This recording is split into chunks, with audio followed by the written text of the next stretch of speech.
A family member of Press Secretary Caroline Leavitt is being deported. Good. Her name is Bruna Ferreira, and she is the mother of Caroline's brother's 11-year-old son, but Caroline claims she hasn't spoken to her in years. Yeah, and according to the prediction market Kalshi, Caroline has one of the lowest odds in the administration of leaving, so she is a favorite of Trump's, and by all means, this feels targeted. Caroline is literally the godmother of Bruna and Michael's son. If anything, this shows no one's above the law, but let's get into the details. Sure, so Bruna came to the United States in 1998 at age 6 to join her parents after being raised by her grandmother in Brazil. Oh yeah, she came on a tourist visa, which she obviously overstayed, which is illegal. Bro, she was 6, which is why she was able to get a work permit in 2012 under DACA, and after growing up in the U.S., she started 2 businesses, a cleaning service, and a Brazilian bikini shop. You said that a little too happy, but DACA just offers temporary protection, and she never became a permanent legal resident, which is why she is now subject to deportation. And that's just cruel, but then you hear about the details about how Bruna and Caroline's brother Michael fell in love at a nightclub, got engaged, and had a baby together, and then they broke up, and since then it's been a rocky relationship where Bruna claims Michael in the past threatened to get her deported, and now his sister certainly has the power to influence that. Bruna's being treated just as anyone else would be, and she's not exactly the model mom. In 2022, Bruna's mom picked up her son without Bruna knowing and returned him to Michael because Bruna left the kid with a strange man in a rundown house with rotten food in the fridge and trash piled up. Okay, there's 2 sides to every story. Bruna claims she left her son with a babysitter at a house she was a caretaker of while she was doing another job interview. She never faced charges for that or anything. Meanwhile, Michael Leavitt is the one who has 2 underage alcohol possession charges, a disorderly conduct charge, and a DUI at 19. Okay, I mean, those were all when he was young. Bruna is the one who, 1, is here illegally, and 2, has a previous arrest for battery. Bro, she never faced charges for that and had the case dismissed. She was 16, and it was over an $8 dispute outside of Dunkin' Donuts. But since this whole debacle started when Bruna was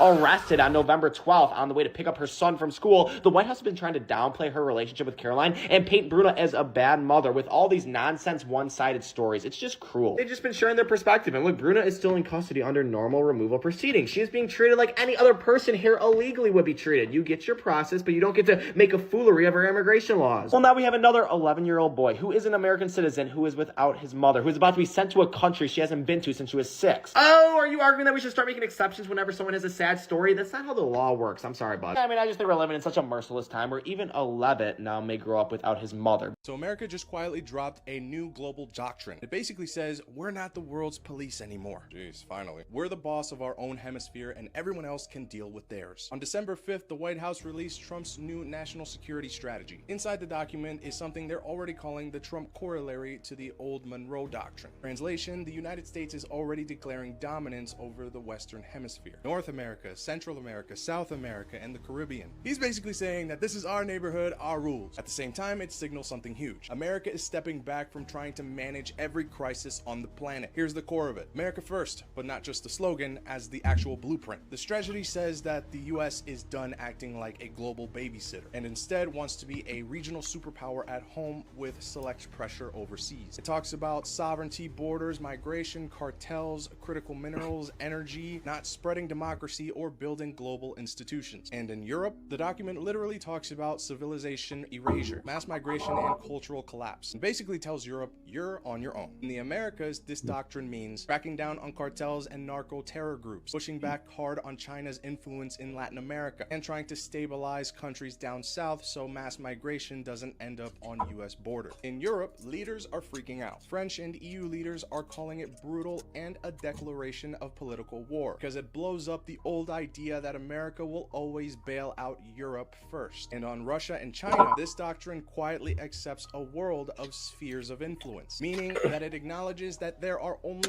3 global powers, the US, Russia, and China. The goal is to avoid a giant global war by not trying to run everything anymore. So here's the question, is this smart realism where we're admitting that we can't police the entire planet, or is it dangerous because it gives Russia, China, and Iran more room to operate in their own backyards? Does America get stronger when it focuses on its own hemisphere, or weaker if it stops acting like the glue that holds the old world order together?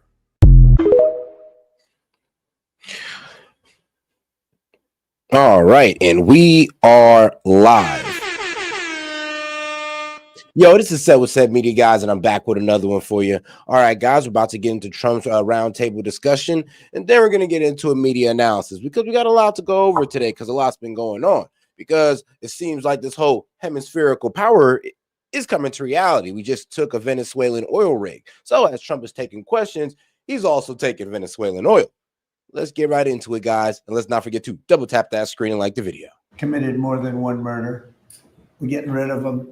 In some cases, we don't even want to get them out. We put them in jail because we're afraid they're going to come back into our country. We're not going to let them back in. So we've taken a very tough stand. And you see where we've been, like Washington, D.C. now, people walk down the streets, they go into restaurants at night. It's beautiful. It's like this beautiful thing to see, because till I got here, this was a very, very bad place. We had a terrible thing happen 2 weeks ago with terrorism with regard to two National Guards people that are so phenomenal. One is no longer with us, and one, amazingly, we weren't looking with great hope on that, that Andrew. And today he got out of bed, actually, got stood up, didn't say anything. It's a little early, but the chances of Andrew, other than his mother, who said, nope, he's going to be okay. His mother was the most positive person. And could be that she'll be right. It's pretty amazing. Made progress. It was, both of them were so badly hurt, we never thought that one could survive. So it looks like Andrew's doing pretty well. Mr. President, the winner of the Nobel Prize dedicated the prize to you, the Nobel Peace Prize. And she left Venezuela, a great race to make it to the ceremony. There is a risk she could be arrested, actually. What would happen if she's arrested? What message do you send, or would you send to Nicolas Maduro? Well, arrested by who? The Nobel Prize Committee? That's probably the ones that would arrest. I don't know anything about it. She was very gracious. She said I should have gotten the Nobel Prize, and I don't, I'm doing this to save. Now, the Nobel Prize winner, it seems like she went into hiding. Yes, the Nobel Prize winner has went into hiding. The lady that was speaking out against the Maduro regime cannot be found. She's supposed to pull up to accept the Nobel Peace Prize, and she was nowhere to be found. Was not able to make it. Bruh. So what does that tell you? Well, due to the recent pressure on Venezuela, it seems like she's doing what's best for her safety, going into hiding. I'm sure the Maduro regime is looking for her as they're going into hiding themselves. Lives, I'm not doing it for any other reason. But no, I don't like if she would be arrested. No, I wouldn't be happy with that. Mr. President, Senate Republicans currently have a healthcare proposal that would take away, let those ACA subsidies expire, and then put about $1,000 in people's HSAs. Do you think that is enough money? And how do you ensure that people who will see those tax subsidies expire won't see their healthcare costs skyrocket? Well, the Unaffordable Care Act, which is Obamacare, they call it now the unaffordable because it's unaffordable. It used to be called the affordable, but it was never affordable. It was always bad. It was basically designed for the benefit of insurance companies. And what we're doing is we want all of the billions and billions of dollars that went to insurance companies to go directly to the people, and they can buy their own health care. And people love it. I don't know if the Democrats are going to approve it because they want the insurance companies to make money. It was a scam. Obamacare was a scam. But we're going to see. I mean, now the problem is that the healthcare companies have, made a whole lot of money off these healthcare subsidies, and they're still raising premiums. Like, even with the Obamacare healthcare subsidies, premiums will still go up by 18-30%. And trust me, I'm pretty sure Dems would actually just try to blame that on Trump. But without them, they're going to triple and double.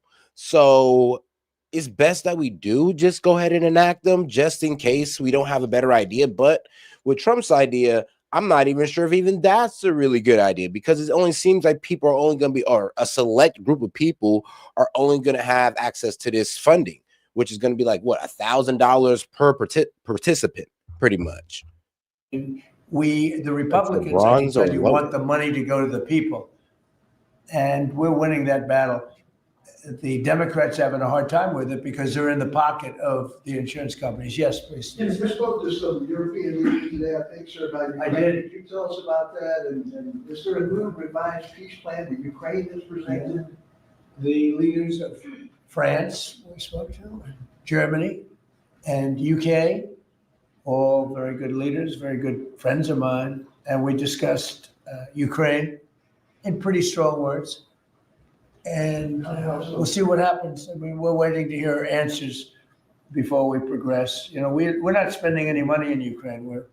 We're selling basically missiles and everything else to NATO, and NATO is paying us, and then they distribute it to who they want. I guess they're mostly distributing to Ukraine, but we're not spending money, but you know, we're spending a lot of time and a lot of effort because last month, 27,000 soldiers were killed. Both, think of it, 27,000. That's if you take a football game and take half the stadium, that's 27,000. So 27,000 soldiers were killed. Russian and Ukrainian soldiers were killed. And I want to see that stop. We'll find out. Look. And well, in Trump's latest interview, he actually admitted that Russia was winning the war. Well, actually not was, but is winning the war. That yes, it's finally been exposed, and not really even exposed, but if you weren't being propagandized by pro-Ukrainian propaganda, then you would actually see that Russia has been winning this whole time. Yes, Russia has been winning the war. They've been winning the war, and sadly, now that Trump even has to come out and say that, yeah, well, Russia has the advantage. Russia's the bigger country. They got a bigger arsenal, bigger army. Like, what you think was going to happen? Now, I know Trump was trying to play along with the narrative maybe like 2 months ago, but even he got to come to reality of like, yeah, they're going to lose. And if we keep this going, they're going to lose more. A lot of things happening right now. A lot of people say it's closer than it's ever been. It's a war that would have never started. If I were president, would have never started. It's a war that should never have started. But we'll have it figured out, I think, within a pretty short time. You say very strong terms, sir. Could you explain that? Well, I think we had some little disputes about people, and we're going to see how it turns out. And we said before we go to a meeting, we want to know some things. You know, they would like us to go to a meeting over the weekend in Europe, and we'll make a determination depending on what they come back with. We don't want to be wasting time. Well, I've already got the news on what Europe has came back with. Europe has came back with a proposal that doesn't give up any Ukrainian land.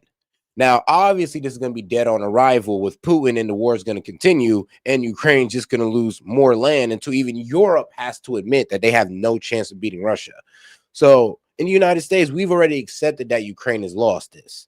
But the European nations are kind of like, I don't know, they're still a bit delusional. And they're going to cause more Ukrainian life to be lost, more Ukrainian land to be taken. Sadly, this is the reality. And let's not forget, too, double tap that screen, like the video, guys. Let's get more people on the conversation. Bob, double tapping that screen. Appreciate the support. Sometimes you have to let people fight it out, and sometimes you don't. But the problem with letting people fight it out is you're losing thousands of people a week. It's ridiculous. The whole thing is ridiculous. Mr. President, two questions. One, the oil tanker. Who owns that oil tanker? You'll get that information later. China. Okay. Oh, no, I got you. China owns the oil tanker. No, China has a smooth little setup over there in Venezuela. And they're the ones who mostly benefit off Venezuelan oil because China has deep ties. And Trump is going for hemispherical power. So he's going to push off all Chinese influence, all Chinese companies off of, well, the Western Hemisphere, aka really South America. And you know what? We might just actually let, China have Taiwan. It might turn into that type of world. And have you spoken to Maduro since your last conversation? No. Or has it only been one conversation? No. And when you say that the European leaders want to have a meeting over the weekend, are you talking about with Zelensky or with them? With Zelensky and us. And you said in an interview yesterday that you think it's time for Zelensky to start accepting things. What things are you talking about? I think he has to be realistic, and I do wonder about, how long is it going to be till they have an election? It's democracy. It's a long time. They haven't had an election in a long time. It's losing a lot of people, and it's possible that the people, if you look at the polls, I will say 82%. There was a poll that came out. 82% of the people are demanding a settlement be made. Ukrainian people. They want to see a settlement be made. I understand that they're losing thousands and thousands of people a week. They want to see it ended. Mm-hmm. And I do say, at what point, when did the problem is that, well, Ukraine's ran out of reserve men. They're actually pulling citizens off the street to fight this war. And I mean, that's been reported all over. And now the sad reality is that Russia, they're just now tapping into their reserves. They still got an extra 900,000 men to go. And the thing is, their main army hasn't even ran out yet. Have an election in Ukraine. That's not casting dispersions on anybody, but they do have a massive corruption situation going on there. And they do say, when when are they, people are asking this question, when do they have an election? Are they going to have an election? Or are they going to just keep it going like this? So I think it's time to get that war settled. And I think it's a war that can be settled. But it takes two to tango. Mr. President, Mr. President, you talked about the new owners of Warner Brothers Discovery to make changes at CNN, big changes, and have you spoken to Jared about it? What are you doing with him, or are you just sort of wall him off a little bit? So what do you want to know? What changes do you want to see at CNN under new Well, ownership? I'm not involved in that. I will be probably involved, maybe involved in the decision. It depends. You have some good companies bidding on it. I think the people that have run CNN for the last long period of time are a disgrace. I think it's imperative that CNN be sold because you certainly wouldn't want to put people, just leave those people with some money, good money, and CNN so that, you know, they can spend even more money spreading poison because it's lies. It's a disgrace. So I wouldn't want to see the same company end up with CNN, the same company with money, because right now they don't have too much money, but they have value, I guess, based on the bids. So you've got value. But I think CNN should be sold because I think the people that are running CNN right now are either corrupt or incompetent. And that'll be a factor in the decision making, because, you know, we've got some. Well, in my mind, but I can be talked out of it. I'll be honest with you. Let's just be real. CNN takes opposition to Trump every single time. Them, MSNBC, those two guys, bro, or MS Now, actually. They're now MS Now. But yeah, those two guys right there, bro, opposition to Trump every single time. Even if and sometimes, no, it's valid. Sometimes it's valid. And then there's other times it's completely unreasonable. And it's just like, all right, you're just criticizing for the sake of criticism with no real solution. And then even what they're criticizing on is like they're making weak points on. They're just like nitpicking. But then there are other times that she actually got some real good critiques. So I'm not just going to throw the entire CNN cast under the bus. That by some very talented people that we have, antitrust people. But I just think that the people that have run CNN into the ground, by the way, nobody watches, very few people watch.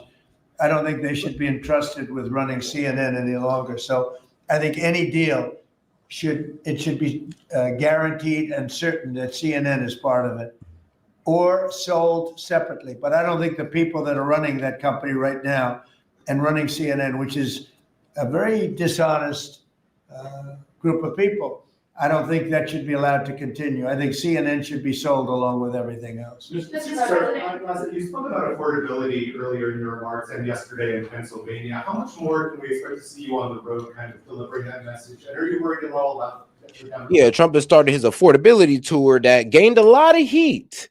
He took a lot of heat because, he went on a racist rant. He was talking about Ilhan Omar marrying her brother and all this wild stuff. And, to speak on Ilhan Omar. Now, I went ahead and concluded my investigation into if she married her brother or not, which the conclusion is still no. But her second, well, let's be real. It was her first husband, Ahmed Nursad, that was a Somalian of British descent. So he came from UK, from different parents. So AKA not her brother. Now, this is where the real scandal is. Because in 2019, she married somebody else. She married another Somali guy. And during this little time from 2019 into their divorce, she was actually messing with her third husband. Yes, Ilhan Omar is on her third marriage, and she married two Somalians and now at a white guy. And that the white guy that she was, cheating on the Somalian guy with, that's the problem. Here's the thing. They have all this shit to talk about white people, but you were literally cheating on your Somalian husband with the white man. So trust me, the gossip isn't really, or the drama isn't really on her marrying her brother. It's the fact that she's on her third marriage. And the way she got into her third marriage was through cheating on her second husband with her third husband.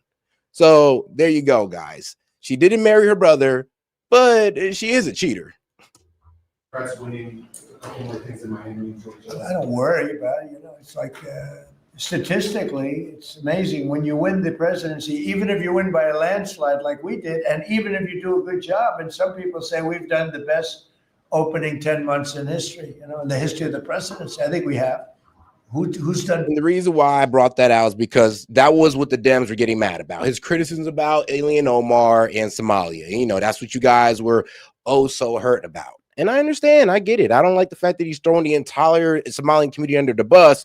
But hey, I'll just give y'all the background to that. Better. We ended 8 wars. We have the strongest economy. We have $18 trillion coming in, which is more than any country had times, I think, 5 or 6. 18 trillion is a lot even in your standard, right? Yes, sir. Even for that guy, 18 trillion is big numbers. But we have $18 trillion coming in. Pretty amazing, right? I think Qualcomm would be very impressed if they had even a little piece of that.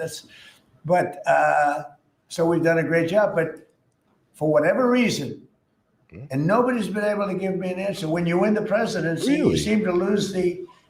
Well, shoot, if I'm lying, Reggie, are you willing to come up here and tell me what I'm lying about? Because the calling lines are open tonight. So I was like, shout out to the supporters from last night because they opened it up for guys like you so I can grill them. So you can feel free to come up here and get grilled. Midterms, even What if I'm you lying about. win the presidency by a lot, and you do a great job as Because that's actually crazy because I'm actually defending Ilhan Omar as a conservative pretty much. So it's actually funny how you think I'm lying. Like, think about it. I could just go with the rest of MAGA is saying and say that she married her cousin. But I'm actually giving y'all the truth. And no, she didn't marry her cousin. She didn't marry her brother. But she did. She is on her 3rd marriage. And she most likely was cheating on her second husband with the 3rd one. So I'm just like, hey, that it is what it is. You know, some presidents have done good and they've lost. I think it's like 2 times in the last many, many years. It's been won. I don't know why. It doesn't make sense. Usually I can figure things out, but I don't know why, but that seems to be. But other than that, we should win because we're doing great. The economy is roaring. I think the economy is only going to go, better with all this money pouring in. We have factories being built, and forget about AI. We have AI more than anybody. We're leading AI by a lot, but we have many car companies coming in from Canada, from Mexico. They're closing. They're coming in from Mexico. They're coming in from Canada, from Japan, from Europe, all over Europe, Germany, all over Europe. We're doing great. But for whatever reason, it doesn't matter how well they're doing, good and bad. The bad, you understand. No, here's the thing. No, Trump is actually right. These guys are breaking ground. Like when it comes to pharmaceutical and AstraZeneca, when it comes to the Taiwanese chip manufacturing companies. I mean, even when it comes to things like semiconductors, those are being brought back to America. And then even battery making. We are now starting to make batteries now. That's also being brought, make batteries in higher numbers now. But that's also being brought back to America in higher numbers. So he's getting it done. The problem is, though, that it's not, they've only broken ground. The jobs have not been produced yet. They're still building these facilities or add on to these facilities. Yeah, but even when a president is doing well, they seem to not do well in the midterms. So we're going to try and change it. There should be no reason for it. If anybody at the table can figure out, Bruce, a nice psychological reason, but so I want to win, and winning the midterms is important.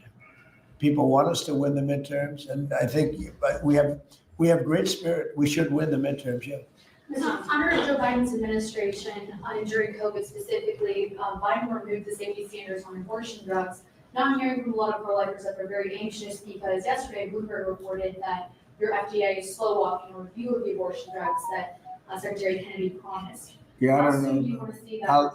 I'll find out. I'll ask them. Do you want to see it? I don't think they're slow walking anything, but I'll find out. Yeah. Any update on the clashes between Thailand and Cambodia, sir? Yeah, I think I'll have to make a phone call. I was going to say that the Thailand and Cambodia, one of the 8 that I settled, they've been fighting for a long time. They've been fighting for a very long time, many, many, many decades. But I got along great with both. I found they were 2 great leaders, 2 great people, and I settled it once.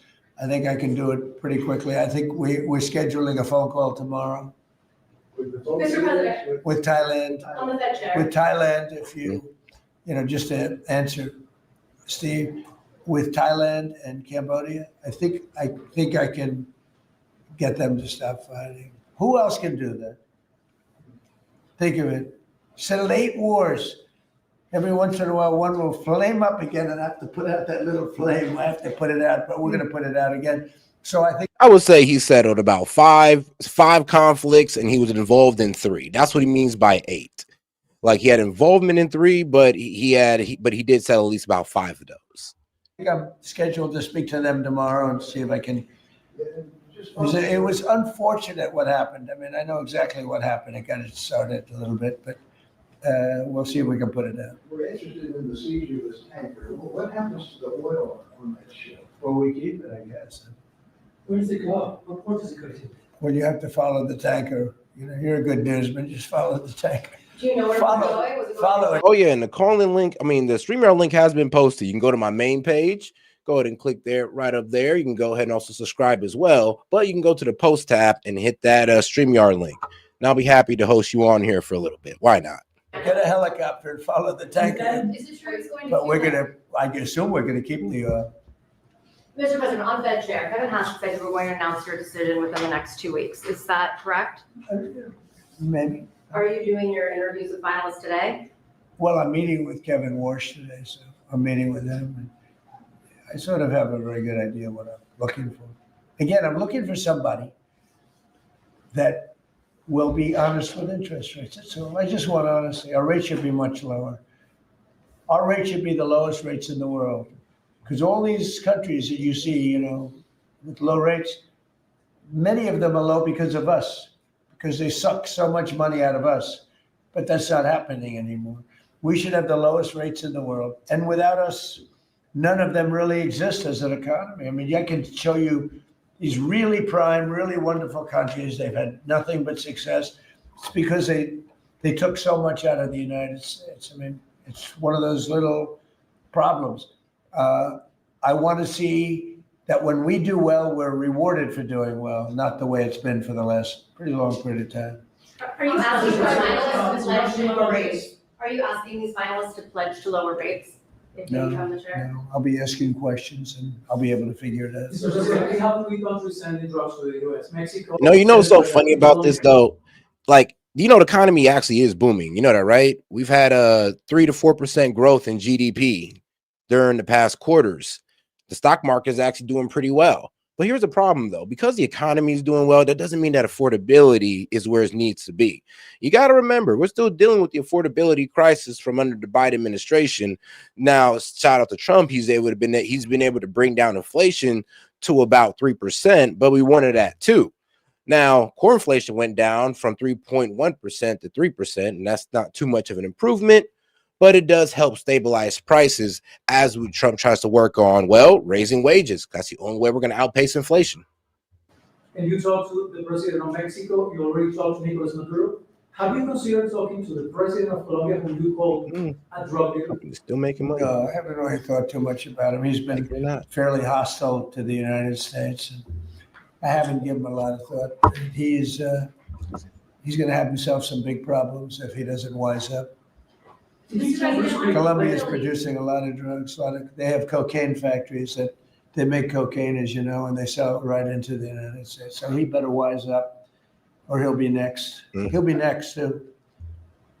And I hope he's listening. He's going to be next. Yes, Mr. President. because we don't like people when they kill people, and they sell drugs. They kill them in the United States, and Colombia is a major manufacturer of drugs, meaning cocaine in particular, as you know. Thank you, Mr. President. Thank you. Multiple House Republicans in recent weeks, days, have been critical of Speaker Mike Johnson. I wanted to ask you if you're still confident in the Speaker to keep his conference together ahead of the midterms, and how often are you speaking about him? I think Mike Johnson is great. You know, he's had And I'd like y'all to take a look at this, because a lot of people, like I said, think that the economy is affordability, and this lets you know that that's just not true. Like, we look at the S&P 5. Now, if we're talking about what, a 1 year difference, well, the S&P 5 is actually up about what, 13%. Now, let's go ahead and go over to our guys at the NASDAQ. They're up as well. They're in the green. Even if you go over a 1 year difference, it's up 18%. So when Trump says the economy is doing pretty well, according to all the major indexes and more, and other companies, yeah, well, they're still making money like it or not. Like it or not, they still making money. So yeah, the economy is doing well, GDP is up, but affordability is still a problem. Like, can we be honest about that? Majority of 2, 3, 4, then back to 2. We actually had 1. So we were 1 heart attack away from disaster. So everybody prayed for everybody's health. I think Mike Johnson's been a fantastic speaker. I mean, a very hard job because, when you have a small majority, and we got the biggest bill in the history of our country approved, the Great Big Beautiful Bill. I call it the Great Big Beautiful Bill. There are different names for it, but to me, it's a Great Big Beautiful Bill because it gives the biggest tax cuts in history, the biggest regulation cuts in history. No tax on tips, no tax on Social Security, no tax on overtime. I think Mike Johnson's been a great speaker. I think few people could have done that job. Do you want to see another big package move through Capitol Hill the next year, or? Well, we don't need it because we got everything. This was supposed to be 17 bills. And I think it was my idea, but, with the concurrence of people that have done this a long time. And I said, why don't we make it 1 bill? Because it's very hard to get things approved by the Democrats. And it worked out because there was something good for everybody. If we would have done 17 bills, we wouldn't have gotten a third of them approved. There was something great for everybody in the one, the Great Big Beautiful Bill. If I can Brian? follow up, yes, good to see you, Mr. President. Hi. I can follow up on the event last night in Pennsylvania. Huge crowd turned Yeah, out there. big crowd. It seemed like Rally Trump was in prime condition last night. You enjoyed it. Can you just give me your thoughts on that? Then I do have a question on the gold card. Last night was amazing in Pennsylvania. We had a tremendous crowd. It was like freezing. And the thousands of people on the sidewalk trying to get in on the streets. It was an amazing evening, actually. And I think people really enjoyed it. I enjoyed it. You could tell that. I can tell that you enjoyed it. I enjoyed it. So yeah, Trump, like I said, is supposed to be going on an affordability tour, and right now he's pretty much just showing the BS of the affordability crisis. And let's be real, we do have an affordability problem, but the way the Dems are just trying to pass it off on Trump as if they didn't cause it while they were in power for the last 4 years is absolutely crazy. And the fact that they're trying to blame Trump for the 10 months in when we've actually seen improvement when it came to affordability, way more improvement than we've been seeing with Biden, is absolutely hilarious. But the problem is, though, that Trump do have to focus on affordability policies while also reminding the American people that, let's not forget who got us here in the first place.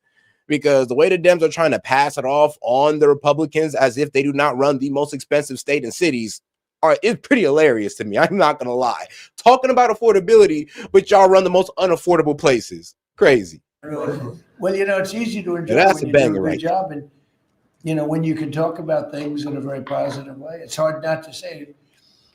We have potentially the greatest economic boom in the history of the world. It's being built right now. And when it opens, there will be nothing ever in history like what's happening in our country. And, Washington, D.C. is safe, and Memphis is now. Look at Memphis. Crime is down 60% in Memphis. We just got there 3 weeks ago. And we're going to have New Orleans. New Orleans was we just sent a group of people there, and crime is down 28% in about 3 days. No, we do a good job, and these are central casting people. These people they're very tough people if they have to be. They're very good. They're great patriots, but they are the toughest, and they don't take any nonsense. And every place we go, we knock down crime. Too bad. Oh yeah, you, Mr. N3MO. Yeah, bro, you're kind of retarded. I'm gonna be honest with you.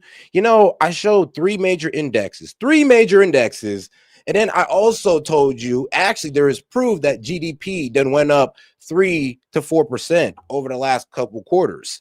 So I didn't just show you the S&P 500. If you actually was paying attention, I showed you two other major indexes and gave you the facts that inflation has actually went down. Core inflation went down, but the inflation we're dealing with right now, which is at 3%, is still there. Now tell me, how did I lie to you? Please tell me how what you're saying makes sense, because you weren't paying attention. Man, that's the problem with some of you Dems. Y'all don't pay attention. That we're not invited more into It's not been too Chicago, good in school, huh? we could save Chicago very quickly. But even that, we're doing it on a minimal basis until, at some point we'll just go in and do what we have to do if the governor doesn't wise up. They got a bad governor, they have a bad mayor. And this is an even more retarded argument because, like I said, affordability is the argument, my friend. Do you understand how dumb you sound, Reggie? Think about it like this. The fact that prices went up 20% across the board under Biden, bro, the fact that the inflation was reaching down to that 3.2% don't mean shit because that 20% increase under Biden, we're still dealing with today. Like, you guys have too much TDS to make real arguments. I would say they're both incompetent, but it's hard to believe that people don't want to stop crime. We could stop the crime in Chicago in about 2 weeks. Go ahead. My question is on the gold card. I apologize if I missed the answer to this. Is there a limit to how many gold cards these companies can buy? Howard? So the program is part of the already approved visas. So we're just going to have great people. Literally. And man, shout out to my man Jet for starting us off. He says TDS making the mental patients rewrite history now. Literally. They're over here trying to rewrite history as if we don't have the numbers right in front of us. It's like and here the thing is, I'm not even kissing Trump's ass or anything. I'm literally telling you the facts that prices went up 20% across the board because of Biden, because of his crazy spending. And let's be real, like him and Trump combined together added 20% to the money supply. I'm be real with you, Biden did not have to add on top of that. It was a bad strategy. His own advisor said it was a bad idea. And I'm going to be real, the bills like the Inflation Reduction Act and all that and the SAVE Act, it did good things. But sadly, it caused crazy inflation and prices to skyrocket. Like, that's just the reality of what it is. Come into this country, the average green card holder earned less than the average American. So they were more likely to be on the dole and be on our assistance programs than average Americans. And the idea is from President Trump, he wants to raise it, bring in the best people into America. So same visas, but now just full of the best people. Basically, it's a green card, but much better, much more powerful, a much stronger path. And a path is a big deal. Have to be great people, but much stronger path. And it also, in addition to that, helps companies, because not only for companies, but if IBM gets somebody number one in his class at the Wharton School of Finance, and you're dying to get the person, but you can't guarantee the person stays in the country because oftentimes they'll say, I'm sorry, sir, you got to get out of here. You have 24 hours, right? And you say, where's my employee? Now IBM can buy a card and that employee can be. Now, somebody said was, complaining about Florida. And I would say, I could see that. But why not go to New York? Because you discover that New York, yes, right here. Let me go ahead and make it bigger for you. New York is 16.5% more expensive than Florida. So, I mean, congratulations. You'll be paying 3.8% less in restaurants in New York. You'll pay 4.3% less in housing, but you'll pay about 22.9% more in New York when it comes to transportation, 8.7% more when it comes to groceries, 60% more when it comes to childcare. Yes. Yeah. You're in Florida, right? You're in Florida right now. So if you go to New York, right, with the liberals, with your kind, guess what? You'll be paying 60% more in childcare, and I hope you don't got children because that's gonna hurt. Entertainment, sports. Hopefully, you're not a person who likes to go out to sporting events because it's gonna cost you 29% more. Clothing. I mean, you're just gonna pay a little bit more. I mean, clothing. I mean, come on now. New York is like the hub for clothing, so that just makes sense. But yeah, like I said, the people who complain in those red states, in our red states, all right, cool. Go to a blue state and pay about 30% more across the board. Please do so. They come running right back. There for essentially a very long period of time. Mr. President, It's so needed for the companies. It's needed for others, but really it's basically a much better form of a green card. And you can't get green cards. They are impossible to get. This is much better than a green card. Yeah. Yes, so did you tell Bruce Blanken not to run for governor or that she should think about not running for governor? I haven't spoken to, first of all, he's a friend, she's a friend. These are two great people running. in a way, I hate to see them running against each other. I hope they're not going to be damaging each other. But Elisa's fantastic and Bruce they're two fantastic people. And I always hate it when two very good friends of mine are running. And I hope there's not a lot of damage done. Sometimes it works the other way. The victor ends up being much stronger because of it. A lot of times that happens in politics. You think it's in a couple of months to actually see who performs? Well, I think in New York, we have a convention toward the end of February, and I think you'll know pretty much at the end of February what's going to happen. And I'll probably have to, do what I want to do. But I hope that he's running now, as you know, and she's running. We have two very talented people. Either one should win against the Democrats. Mr. President, their legacy story lately focuses on one of your cabinet members predicting that you're going to fire this one or you're going to get rid of that one. Of all your cabinet members, who would you perceive as the most under attack? Well, I think my cabinet's fantastic. I read these same stories that I'm unhappy with this one or that one, and I'm not. I think the cabinet's done a great job. Really, Trump? Really, though? Come on, bro. You got to at least have some type of criticism towards Pam Bondi and Kash Patel, because those are the worst performers you got right now. Everybody else, all right, cool. Scott Besson's probably your best player right now, but everybody else, not so much. Really, Pam Bondi and Kash Patel.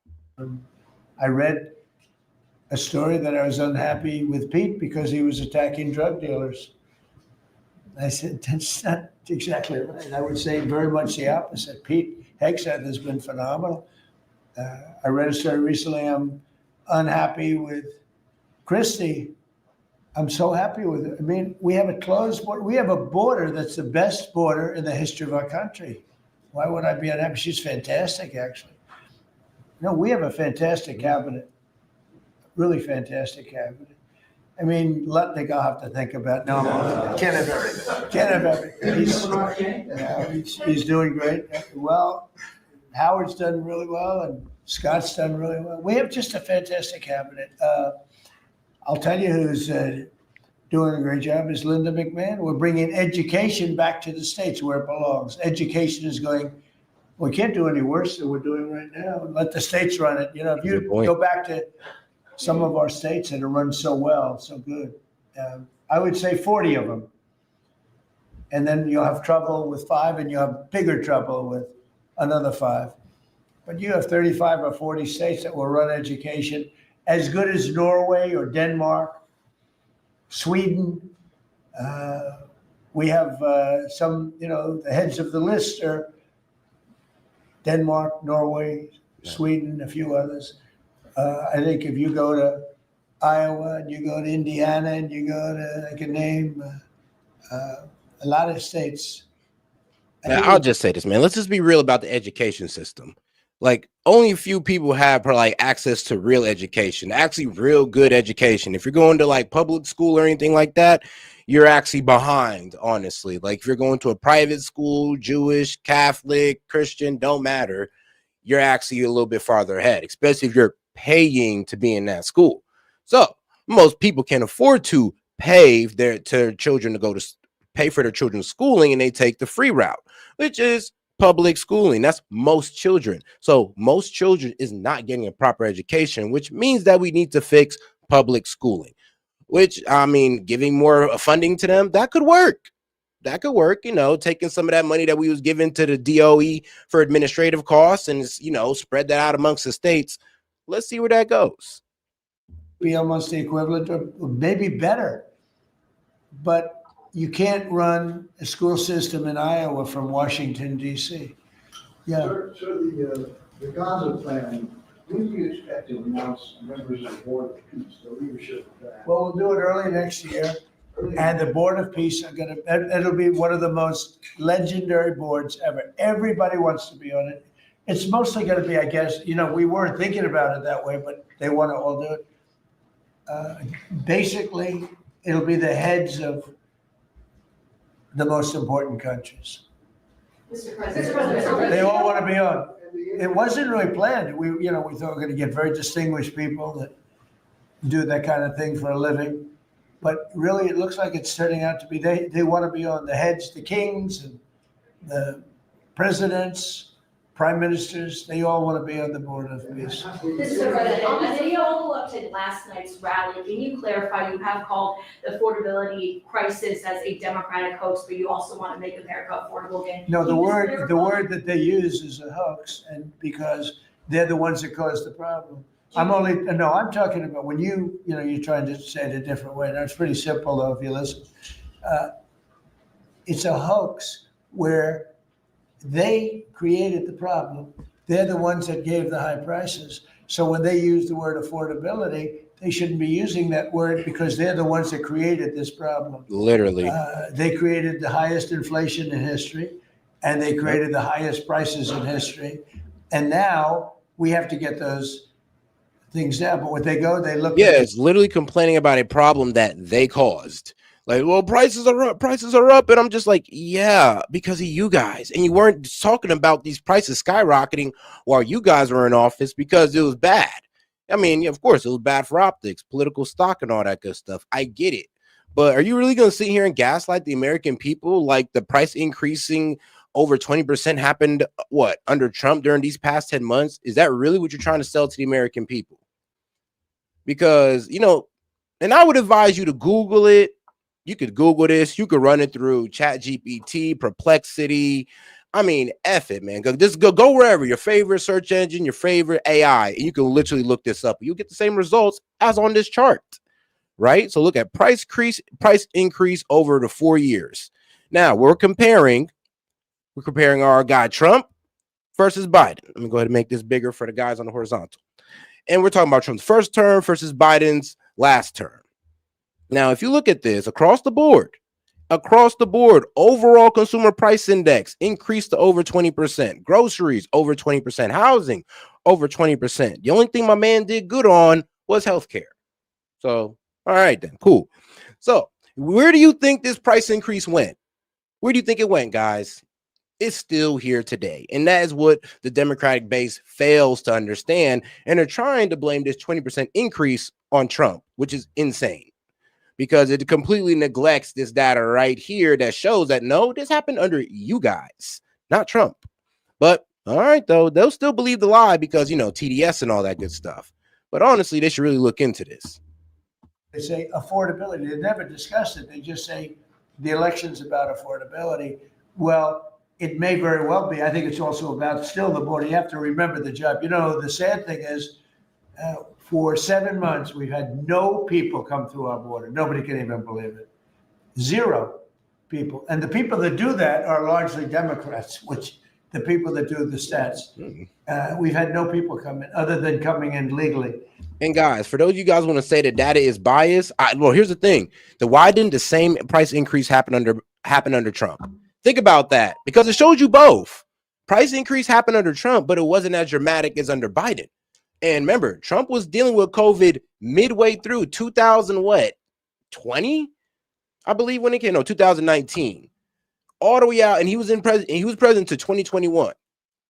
The price increase was not that crazy. The price increase actually happened dramatically under Biden. So if you guys want to sit here and play delusional and give yourselves all the excuses, I'm sorry, they don't stand to the data.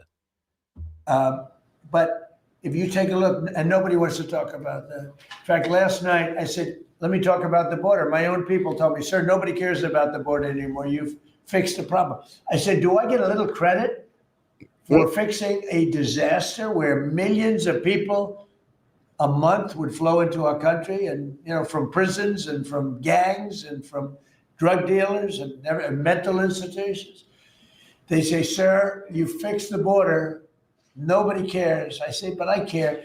It's sad when you fix something and then you can't even use it. You can't talk about it. My own people don't want to talk about it anymore.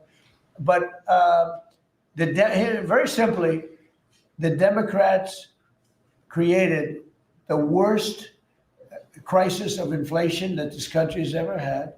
And with that came the highest prices that we've ever had. And I'm fixing it. Mr. President, has Secretary Hegseth told you why he hasn't released the video of the second strike? I mean, like I said, it's crazy how Dems can sit here and complain about pricing or prices and affordability when they're the ones who created this affordability crisis, having prices go up 20% across the board, along with our money supply. No, he hasn't told me. I thought that issue was dead. You're surprised you bring it. You must be CNN. Lawmakers are still Are you talking about it CNN? on the Hill. Are you CNN? I am with CNN. Oh, gee, I'm shocked to find out. The lawmakers are still talking about it on the Hill. Well, I'll tell you, I don't know about lawmakers. Which lawmakers? You talking about? Mostly Democrats are Talking talking about about trying to release I it. mean, the people that you work for, the Democrats. You know you work for the Democrats, don't you? You're basically an arm of the Democrat Party. Thank you very much, everybody. I appreciate it. Thank you. Well, damn. But all right, now let's get on to his gaggle on Air Force One. Let's see what he got to say on there on here. Hi. Look at these guys. They look like, they're saying, what's happening here? President, what's your reaction to Jasmine Crockett jumping in the Senate primary in Texas? Well, she's a low IQ person. I can't imagine she wins. Maybe she'll get the Democrat nomination, but I think it's a gift to Republicans. She's a terrible representative. I watched her for the last 2 years. I can't even believe she's a politician, actually. Hi, Brian. Will you be holding a final round of interviews for Fed Chair this week? There was some reporting you'd be meeting with Fed Governor Kevin Marsh, former Fed Governor Kevin Warsh. We're going to be looking at a couple of different people, but I have a pretty good idea who I want. You're going to have to take it easy with that thing. You know, it's a government plane, but I like to take care of it. Will there be meetings this week? Interviews this week? Hello? Somebody's in there. Come on out. Mr. President, Senators Cassidy and Crapo have introduced a bill to create health savings accounts to replace Obamacare subsidies. Do you support that bill? Well, I like the concept. I don't want to give the insurance companies any money. They've been ripping off the public for years. Obamacare is a scam to make the insurance companies rich, and they have made, I mean, you look, $1,400 to $1,700 increase, 100% increase over the last number of years. There's really few things that have gone up like insurance companies. They're getting numbers and money like nobody's ever seen before. Billions and billions of dollars. Hey, yo, shout out to my man Daniel Castro. He's like, you have won the most valuable black man named S.E.T award for $2. I mean, hey, F it, I'll take it. Shoot, I'll take any praise I can get. I'm a positive guy. What can I say? But all right, man, let's keep it going. Shout out to my man Daniel Castro. And guys, let's not forget to double tap that screen and like the video, guys. Let's get more people in the conversation by double tapping that screen. We got a lot more to get into. Dollars is paid directly to insurance companies. We're not going to do that anymore. I believe Obamacare was set up to take care of insurance companies, not to take care of the American public. Republicans to vote for that bill tomorrow? I love the idea of money going directly to the people, not to the insurance companies, going directly to the people. It could be in the health savings account. It could be a number of different ways.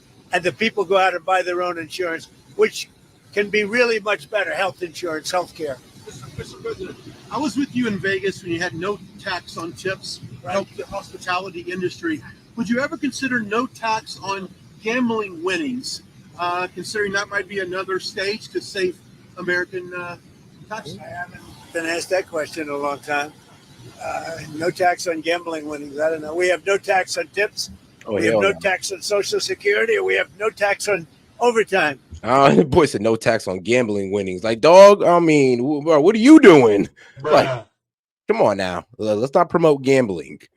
Jesus. Let's keep the taxes on gambling. I mean, that's one thing we should tax, maybe to keep people away from being gambling addicts, which a lot of people are turning into. But guys, let's get into the media analysis. Let's start off on the right side of media as we make our way over to the left. All right, let's start off with our man Hannity. It is clear the Democratic Party has completely lost their grip on reality.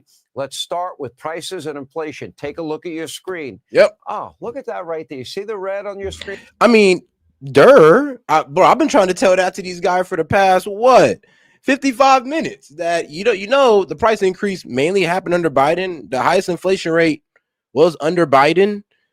Like, actually, Trump gifted Biden basically a lower than 2%, definitely lower than 3% inflation rate, and he took it to the moon.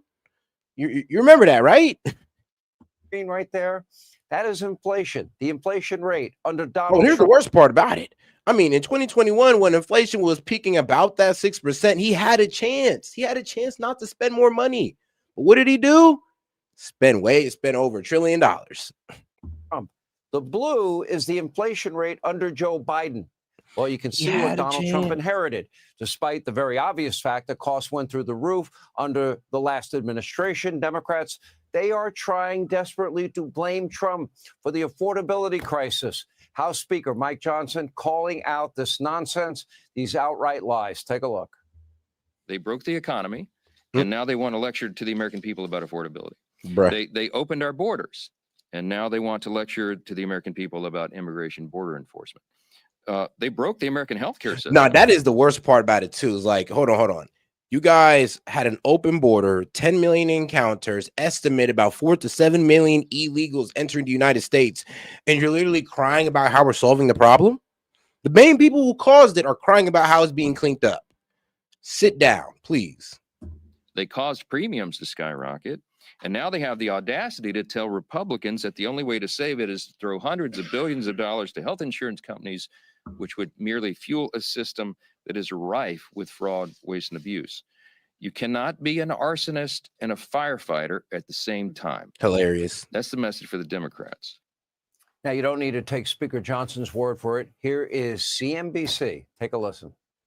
The affordability issue is from the 22% increase in prices and inflation under Biden. There's just full stop right there. That's the affordability issue. And you ought to be able to explain that.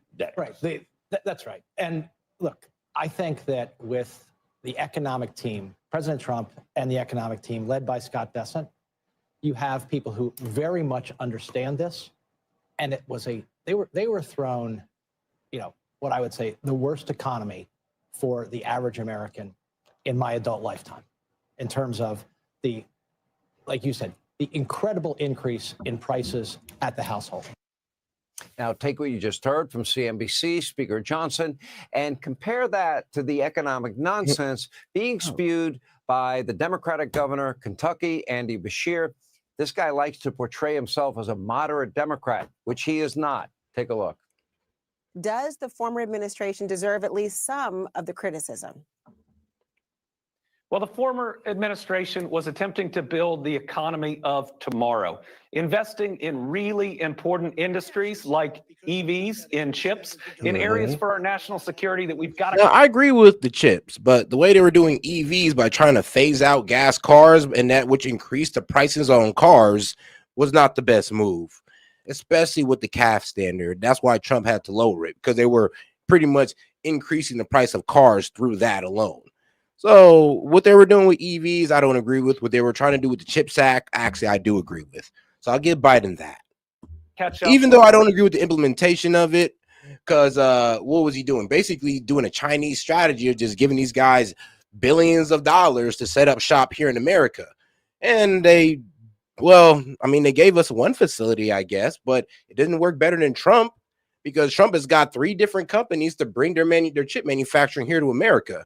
So I would say this: Trump did it without giving them money. He just said, I'll put a tariff, 100% tariff on you guys, and then came over. Biden didn't want to put a tariff on them, but he said, I'll give you about a good $60 billion. And they walked their ass over here. Well, at least Intel did. Rest of the world. Were they successful at that, Governor? Said that the Biden administration was building the economy of tomorrow, focused on EVs, chips, and other areas that we have to catch up in for our own national security. But our families were saying we need the economy of right now. I mean, remind me who paid $787 billion for lying to their viewers. Yeah, I believe that was Fox for what was it? I think it was like a slander case or something like that, which does happen. I mean, hey, you want to remind me who recently paid $15 million to the president for saying that he was liable for rape? You want to remind me who had to pay that? You want to remind me who had to bend over backwards for the president for a overly edited video? You want to remind me who did that? Because I can remind you, ABC and 60 Minutes. So, I mean, you can bring up one and I could bring up two, my friend. All right, Andy Beshear has no idea what he's talking about. It was an unmitigated disaster. He's making lazy excuses for the dumpster fire that was Joe Biden's economy. At the same time, the Trump administration now is actually making progress cleaning up Joe's mess. Everything now is stabilized across the board. Wow. Have you been filling up your gas tank lately? Gas prices are at a 4-year low. That is the lifeblood of the world's economy. Rent nationwide going down. Interest rates, again, today going down. Yep, the Fed has cut interest rates for the third time. So, hey, that's more good news.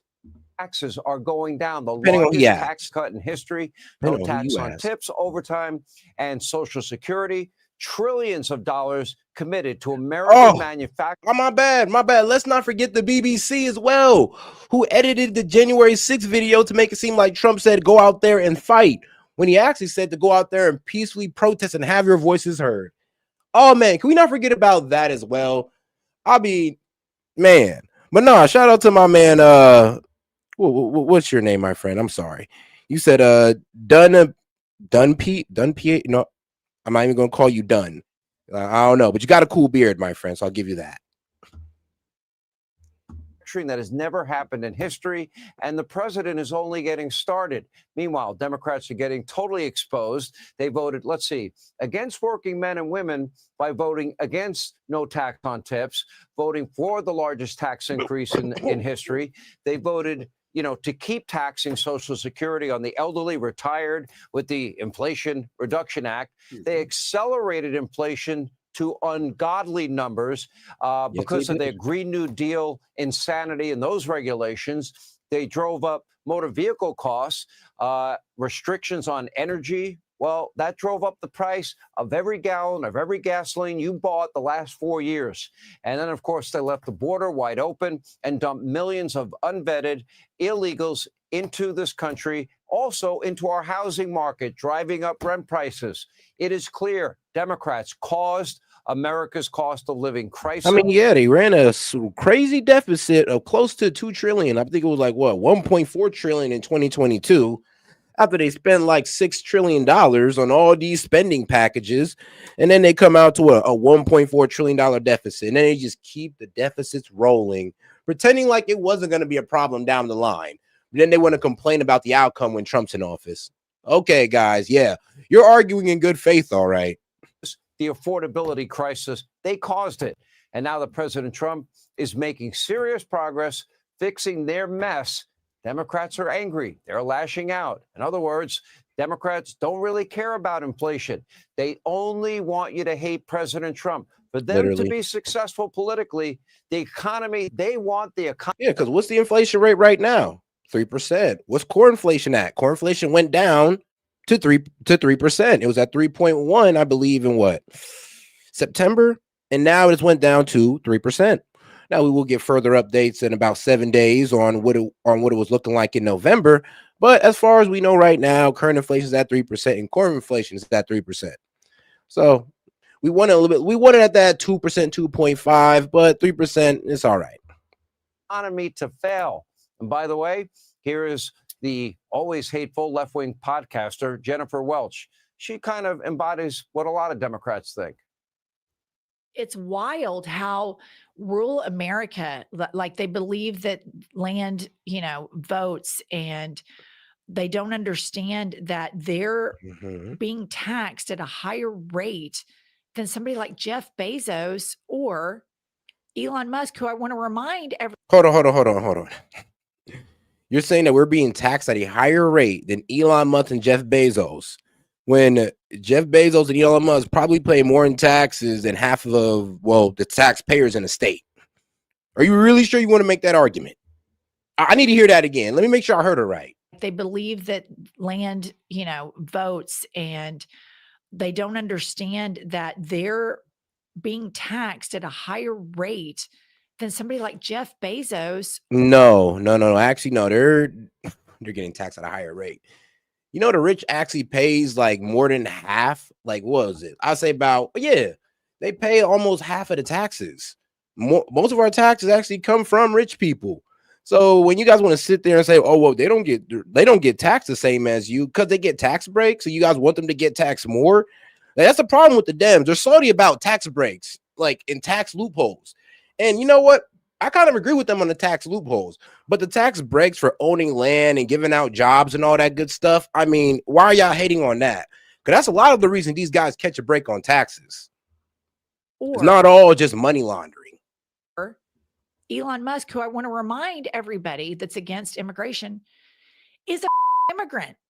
I just think it's really important that we remind everybody all the time that Elon Musk is a immigrant that doesn't pay taxes, who is a parasite off. He does pay taxes. He pay a corporate tax. Tesla pay corporate taxes. What are you talking about? Like, lady, do you hear yourself? When they sell a Tesla, there's taxes involved. I mean, come on now. The American taxpayer. Legal immigration, illegal immigration. If the left could impeach Elon Musk from something, Yeah, the left needs to understand that our criticism of immigrants aren't towards the legal ones. It's towards the illegal ones. And when they sit there and foolishly try to say, well, your parents were immigrants. Yeah, legal, dumbass, not illegal. Certainly would try. In fact, as of tonight, there are 2 new impeachment attempts from congressional Democrats. That's how much they care about affordability. Now, yesterday, this Democrat took a picture of himself grinning while signing articles of impeachment against the Secretary of War, Pete Hegseth. Today, another particularly unhinged member of Congress announced her plans to impeach RFK Jr. Why don't we impeach everybody? Take a look. RFK Jr. has got to go.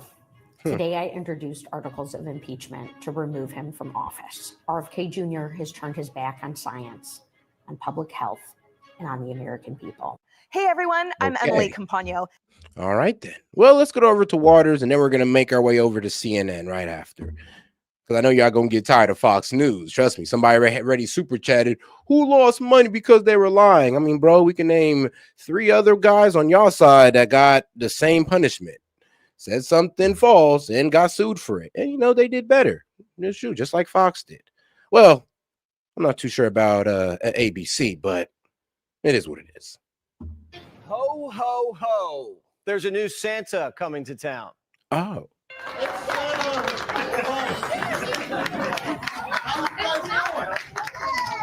Oh, who's that? Who's that good looking guy? Obama Claus just slid down the chimney with a big red sack full of DEI. Betsy said, oh yeah, you just wait and see. There'll be a black female pilot and it will be me. Where's Mrs. Claus? Probably bad-mouthing Santa on her podcast. But Barack's elves are certainly busy. They're stuffing articles of impeachment into every stocking. Shree's the head of Santa's workshop, and he's getting ready to deliver. Come on now, dog. That's kind of effed up. I mean, to read the children, to try to inspire them as a female, you could be a female pilot too. I mean, yeah, of course they can. The problem is that y'all got to drop the bullshit DEI and affirmative, or they dropped affirmative action, but y'all got to drop the affirmative action part 2, which is DEI, so people can start trusting black employees again. But when y'all sit there and these companies actually have these meetings and actually have open articles where they're admitting to these news reporters that, yeah, we're hiring people based on race to fit a certain quota. That's a problem. That's a problem. If that was never true, trust me, people like Charlie Kirk would have never came out and says, oh man, when I see a black pilot, I hope they're qualified. And he said that on the argument of DEI. I'd hope you guys would know that. But first off, I do need to let my sis in here. So shout out to, I hope, Steph, you're ready. Let me know. And shout out to my man, Daniel Castro. He says, research the 50 Cent Diddy beef. It's so funny. Nah, that boy 50 Cent is petty. This man's pettiness level is like, it's like inspirational. It's like, why? Why are you doing all this? What has he ever done to you? Apparently, he might have been the reason why he got shot. So I guess that's a good reason. But geez, you don't see me going after the guys that shot me like that. Viciously, but it is what it is. It's hilarious to look at. The big one. That's right. The Secretary of War. Hello, this is Congressman Shri Thanidar. Today, I introduced articles to impeach Secretary Pete Hegseth for murder and conspiracy to murder and reckless and unlawful mishandling of classified information. Well, Shri murdered dogs. And it's not just Pistol Pete. Bobby's on the naughty list. RFK Jr. has got to go. Today, I introduced articles of impeachment to remove him from office. Mrs. Claus is MIA, so Maddow's playing substitute, and she gave 47 a big fat C.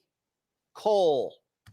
our country is doing some terrible stuff right now. Our country has done some terrible things in the past, but history will get you.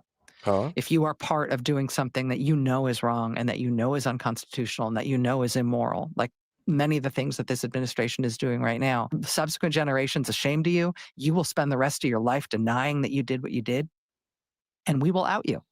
The DNC boss is putting out a winter weather advisory. There's a 100. Yeah, I'm not liking the language that the left is having towards, well, our servicemen who are just following orders. And, well, let's be real. On that second boat strike, they consulted a military lawyer. The admiral has already came out and confirmed that. So, yeah, for you guys to be sitting here and threatening our servicemen like that, like you're going to come after them once you guys get in power, is not a good look. Trust me, I don't think y'all want to do all that. % chance of precipitation. I've always said being a chair at any level, whether you're a county chair, you're a state chair, or you're now a national chair, it's a political equivalency of being a fire hydrant, right? You get pissed down by everyone. You win by being a big tent, not a small tent, right? And sometimes that means things are messy in our party. Everybody knows if there is a mess to clean up, you hire a commie. Black Beto loves her some Mondani. Mondani has not backed down whatsoever from his rhetoric against the president in the Oval Office. Yes, he did. Come on now. He went to the Oval Office, sat down. They was looking all buddy-buddy. I mean, bro, he was even about to walk back the fascist comment, but Trump said, nah, it's okay, bro. Just go ahead and say it. It's all good. Like, come on now. But, hey, Sev, how you doing, sis? I'm doing all right. How are you? I'm doing good. Sure, I'm feeling a lot better. I'll tell you that one. Spent 2 days being sick, so we're back in action. Well, that's good. I mean, to know more what's going on with me, obviously, I'm sure you've seen some of my videos. I just don't want to share that really on here. No, I definitely understand. I'm glad. Hey, I'm glad you're working through it. So, shout out to you, Steph. Man, hey. Hey. Never doubt the strength. I'm pretty sure you've seen in the one video my gallbladder was like a balloon to the point that it basically almost popped, but they were just gonna leave me walk out the hospital like that. But anyways, enough of that. Basically I wanted to come up here and say, so Dems and libtards, do you remember about the food stamps? So do you want to say anything about the food stamps now? I'm weak. They're talking about the food stamps are gonna run out. We're all gonna starve. Trump is starving us, even though the Dems are the ones voting no to give you guys food stamps. Oh, it's Trump doing it though, but it's the Dems voting no. Yeah, trust me, that whole government shutdown was probably the most embarrassing thing I've seen the Dems do. Literally tell the American people no by voting no on the CR bill, but then sitting down trying to blame the Republicans who are voting yes to giving the people SNAP benefits, government pay, military pay. It was insane. Exactly.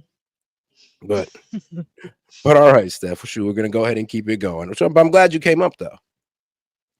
Well, before you put me back down, and before I might just go back into the comment section, back in the channel, I just want to wave hi. Oh, say that again.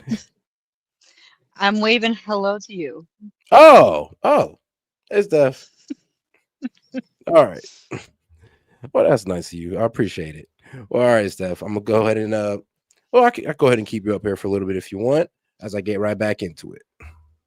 He stood there and he said what he said about him being a fascist, yet he was able to win those voters. So Democrats that believe the only way that you can win is by being soft and sounding like a Republican, that is not true. Yeehaw!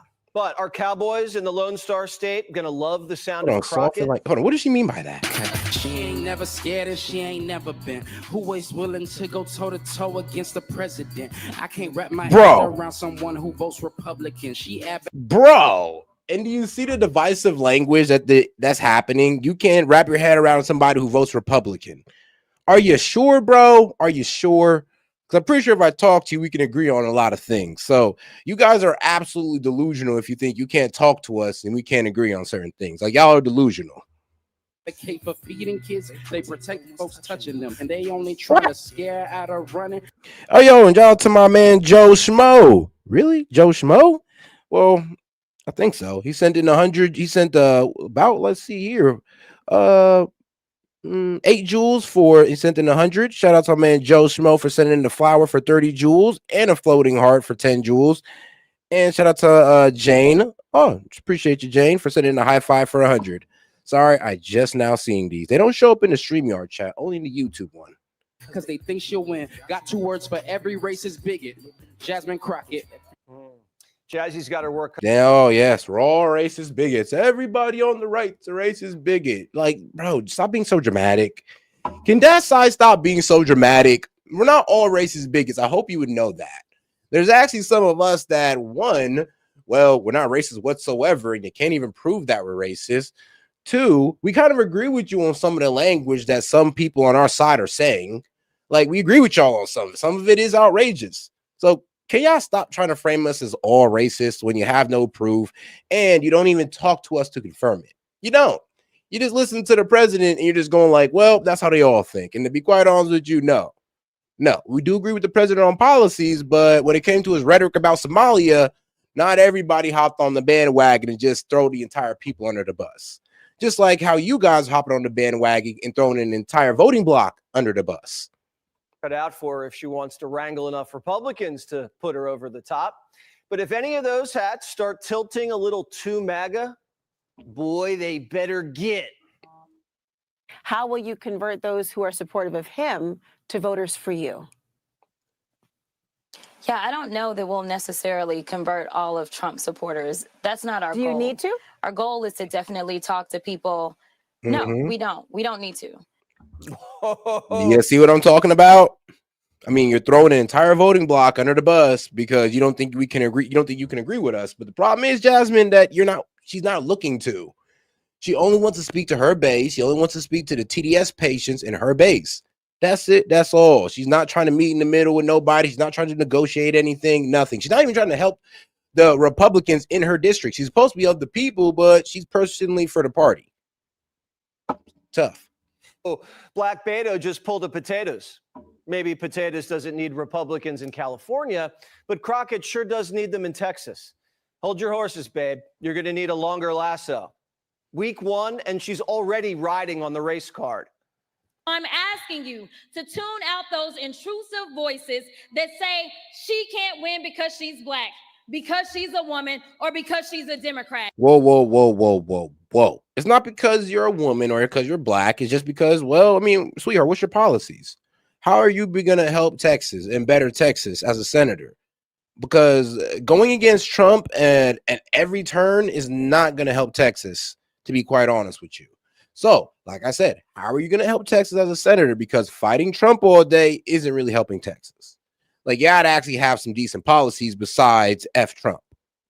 If you believe women should be in all spaces, then I ask you to stand with me. Crockett's a gift to Republicans. That's why they tricked her into running.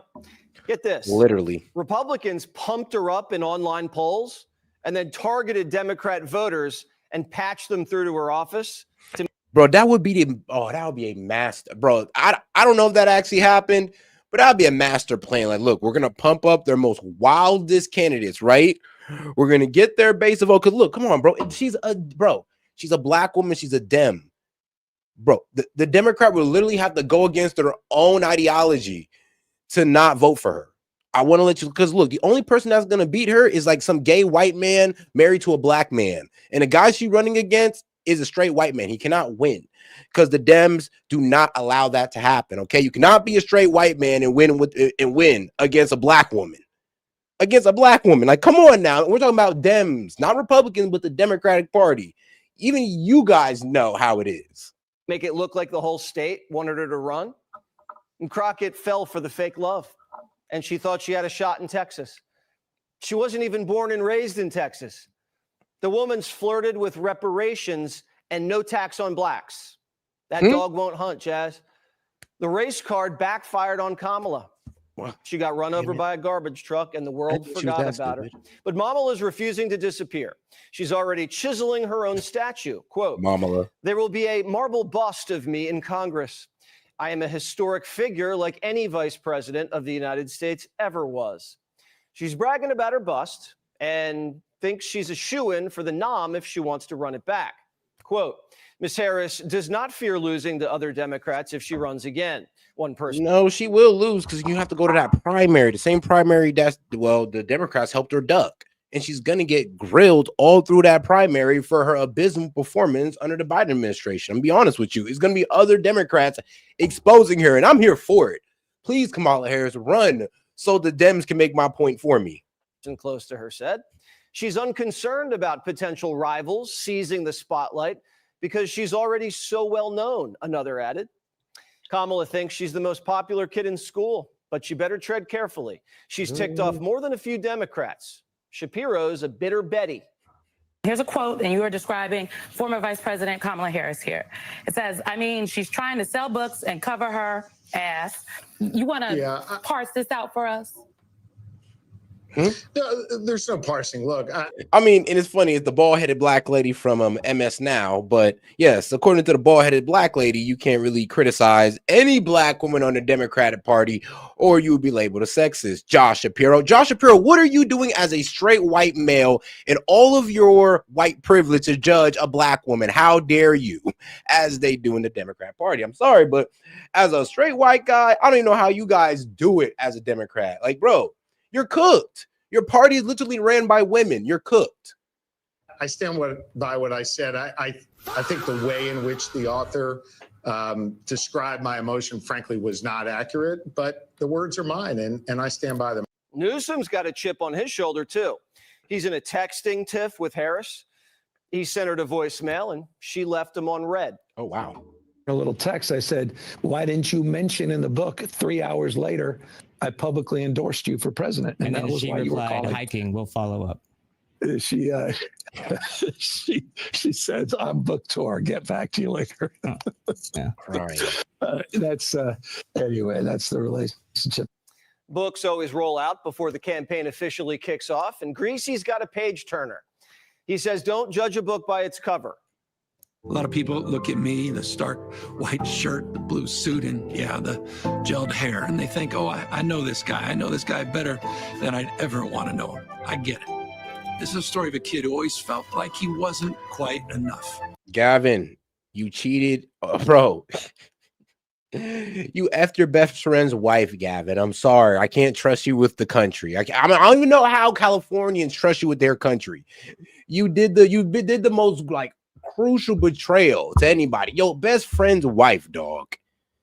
I'm sorry, but don't you think that the Dems are going to spend time grilling you on that? And that's what I love about primaries, because it lets you see a lot. It lets you see how well these parties got to eat their own at a certain point, got to call their own out on their own mistakes. And Gavin, if you don't think they're going to bring that up just like I did, you're tripping. This is a truly vulnerable book. I hope that whatever your opinions of me are, openness, the honesty. But I ain't gonna lie, it was funny how he mentioned, I know you see the gel hair, and I know you think you know me because of the gel hair, but look, that man is funny. Felt writing this and living it. At least it's resonate. The competition for 28 is going to be tight. But Mayor Pete has some work to do. The KKK was more popular with blacks than Mayor Pete. Tampon's not doing much better. He's sinking faster than a Somali pirate. Governor, have you been able to apologize yet to the people of Minnesota for allowing this Somali fraud to continue under your watch? Of the people of Minnesota. Is it time to apologize? How about the whistleblowers that you have allegedly retaliated against? Democrats are going down with the ship. The Somali situation is getting really sleazy. Not a good look. Let's look at, Ilhan Omar, who was voted into power. And just like I exposed on the Ilmar Omar, and I'll expose it again, Ilhan Omar did not marry her brother to get into the United States. Actually, that's false. Ilmar Omar came over here in the early 90s as a kid. I mean, let's not forget that part. Now, her first marriage, which this is what everybody says, this is where she got married to her brother. No, this was some Somali guy from the UK. The second marriage was also not her brother. This was just some random Somali guy. I wasn't really able to trace his origins, but no, it wasn't his brother. He came from a complete different country, and he came into the United States at a different time than Ilhan Omar, and there's no relation. But there is this. In 2019, right, while she was still with her second husband, She cheated on that man, allegedly cheated on that man with her third husband, with her now third husband, which is this guy named Tim Minette. And Tim Minette is rich. I mean, the boy got money. I mean, capital eventualist. She was also doing kickbacks to this man's advertising company, and this is the man who she ended up marrying. You know, while she was married, getting money with my guy Tim over here. Yeah, she was also allegedly sleeping with this guy Tim, ended up divorcing her husband, and then soon later she gets married to Tim. Pretty weird, huh? Voted into Congress by.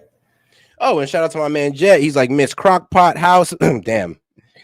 He said Miss Crackpot or Crockpot House seat. House seat was cooked, so she's running for the Senate.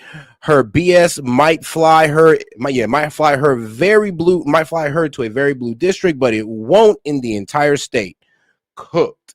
Yeah, that's what I'm saying. Like, it worked in the very blue district, but if you think that's the thing is going to win you a Senate seat, if you think, bro, and we're talking about this, you're a representative for the entire state.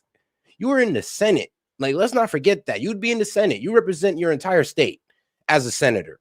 So you can't just sit there and think that you don't need Trump voters. I'm sorry, it don't work like that. Large group of people from Somalia. Wish it did sometimes. I mean, for her, I wish it did, but sadly, as reality stands, it don't. You do actually need the voters who voted for Trump. You do need those guys. You do need to convince some Jasmine Crockett. And the way you've been talking about them, I doubt you're going to get it, because you'd actually have to walk back a lot of stuff like you Marjorie Taylor Greene. Which is really far from Somalia. I don't know. We just don't want to turn into a, communist hellhole, basically. Trump's just trying to stop the fraud and save us money. We should be able to agree on that, right? Wrong. Democrats want to arrest Trump, not the Somalis who stole $1 billion. I think America right now, we are in a defining moment in our state and in our country to stand up to what is happening. And what we're seeing is an actual authoritarian government take place. You can tell a lot about a culture by looking at their heroes. People are aware of the fact that you are the leader of the resistance. If the leader of the free world is a fool, the leader of the free world then should expect and examine every bit of ridicule he receives. Kimmel accused MAGA of murdering Charlie. People say Omar married her brother.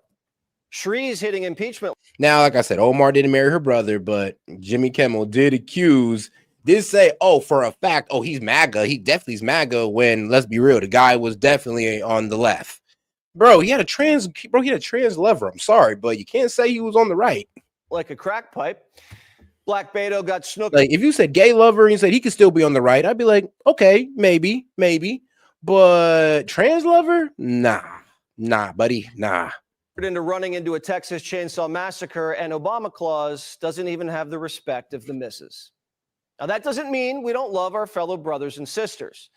TDS is real, and we're racing to find a cure.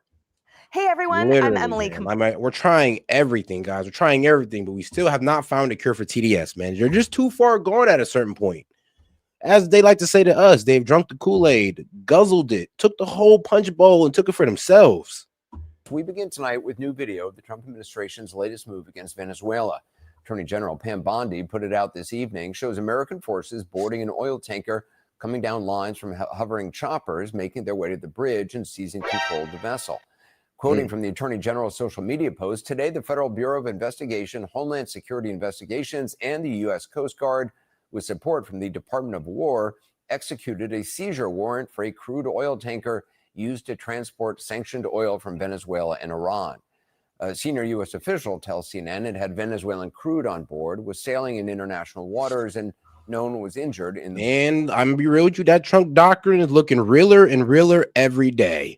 When you talk about hemispherical power and making sure that we dominate our hemisphere and kick China out of it, I mean, I'm seeing the reality every day. Man, And if you don't know what I mean, please enjoy this nice little short clip. So America just quietly dropped a new global doctrine. It basically says we're not the world's police anymore. Jeez, finally. We're the boss of our own hemisphere and everyone else can deal with theirs. On December 5th, the White House released Trump's new national security strategy. Inside the document is something they're already calling the Trump corollary to the old Monroe Doctrine. Translation, the United States is already declaring dominance over the Western Hemisphere. North America, Central America, South America, and the Caribbean. He's basically saying that this is our neighborhood, our rules. At the same time, it signals something huge. America is stepping back from trying to manage every crisis on the planet. Here's the core of it. America first, but not just the slogan, as the actual blueprint. The strategy says that the US is done acting like a global babysitter and instead wants to be a regional superpower at home with select pressure overseas. It talks about sovereignty, borders, migration, cartels, critical minerals, energy, not spreading democracy or building global institutions. And in Europe, the document literally talks about civilization erasure, mass migration, and cultural collapse, and basically tells Europe you're on your own. In the Americas, this doctrine means cracking down on cartels and narco-terror groups, pushing back hard on China's influence in Latin America, and trying to stabilize countries down south so mass migration doesn't end up on US border. In Europe, leaders are freaking out. French and EU leaders are calling it brutal and a declaration of political war, because it blows up the old idea that America will always bail out Europe first. And on Russia and China, this doctrine quietly accepts a world of spheres of influence, meaning that it acknowledges that there are only 3 global powers, the US, Russia, and China. The goal is to avoid a giant global war by not trying to run everything anymore. So here's the question, is this smart realism where we're admitting that we can't police the entire planet, or is it dangerous because it gives Russia, China, and Iran more room to operate in their own backyards? Does America get stronger when it focuses on its own hemisphere, or weaker if it stops acting like the glue that holds the old world order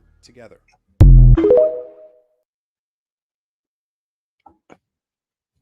And if you're wondering, Seth, what do you think about this new plan? I love it. I absolutely love it. Why? Because many great civilizations have fallen because they try to be a global superpower. So let's not repeat the past, and let's just, back off of this global power idea. And let's try to become a hemispherical power, which is way easier because we're just handling the Americas. And that's that. And we'll just leave it at that. And we kick all influence out of our hemisphere, and we go ahead and let what? The way it's sounding, we're going to go ahead and let China get Taiwan. Russia may get Europe down the line. We won't get involved because we're going to pull out of NATO. It seems like we're going to pull out of NATO eventually. So we're going to see how that goes, because I like it. And guess what, Europe? I understand that you guys are going like, well, you're kind of betraying us in a way because you're basically leaving us to Europe.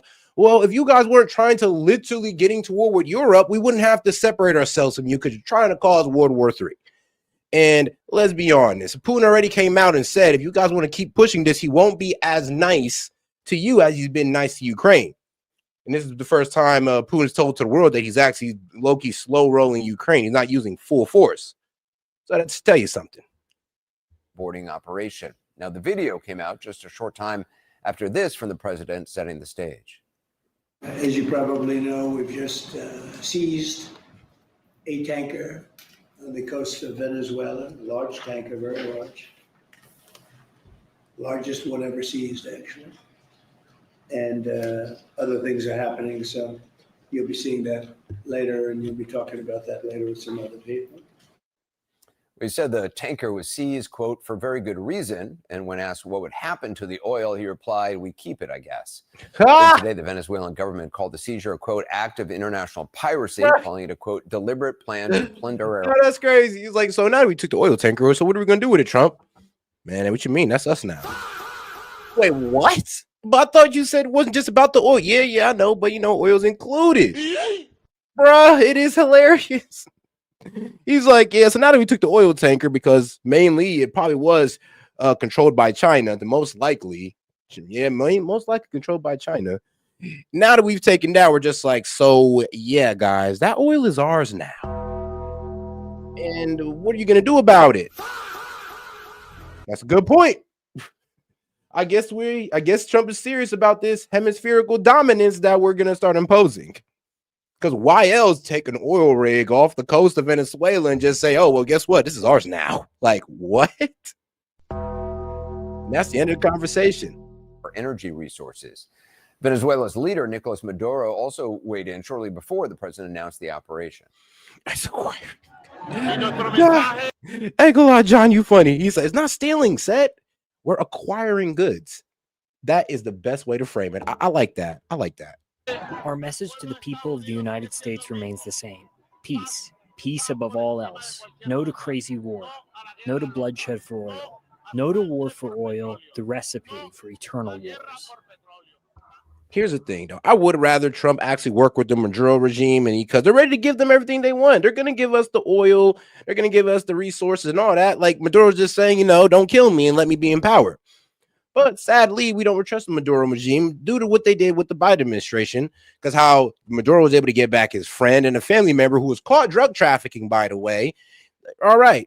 So the Biden administration sent them back to Venezuela. Maduro got his homie and his best friend that was smuggling drugs, or family member and best friend that was smuggling drugs. And he was supposed to hold a fair election. That's all we asked of the man. Well, at least the Biden administration asked of him. All we asked, you hold a fair election, and that's it. He held an election, and he stole the motherfucker. He stole it. He just pretty much stole it before the whole world's eyes, and then pretend like we were like, I ain't gonna lie, stupid. And now we want him out because the Biden administration kind of fumbled the bag on him. It didn't really seem like they took it that serious. But the Trump administration is like, yeah, you kind of went back on your word the first time. You said you're going to hold a fair election. It's been reported that you lost it, but you stole it. So we really can't work with you. And this is why they want Maduro out, because they can't trust him to keep his word, apparently. Well, the administration, as you know, now has a full carrier battle group in the region, along with other warships and air assets. And though the president had no words for President Maduro today, he had this warning for the president of neighboring Colombia concerning that country's role in the drug trade. So he better wise up. He took it. Or he'll be next. He'll be next, too. Damn. And I hope he's listening. He's going to be next. As for Venezuela, today's tanker seizure follows weeks of deadly U.S. attacks on Venezuelan small vessels allegedly being used for drug smuggling. The most notorious, of course, being the September 2nd so-called double tap strike, in which 2 survivors of the initial bombardment were targeted in a follow-on strike. Tonight, the House of Representatives approved a massive new defense spending bill containing language that cuts off a portion of Defense Secretary Hegseth's travel budget if he does not turn over unedited video of that strike, something the president a week ago. I'm sorry, what type of threat is that? Oh, we're going to cut your travel budget if you don't turn over that video. Wait, what? What type of threat is that? I'm like, bro, we're going to throw your ass in jail if you don't. I don't know. I'll be giving out more threats. I'll be searching for the truth a little bit more harder, searching for a bigger threat than just we're going to cut your traveling funds. Like this, bro, like what? You're treating him like a spoiled teenager or something. They said he had no problem doing. Monday, he denied having said that at all. And today, here's what he said when asked about it by CNN's Kristen Holmes.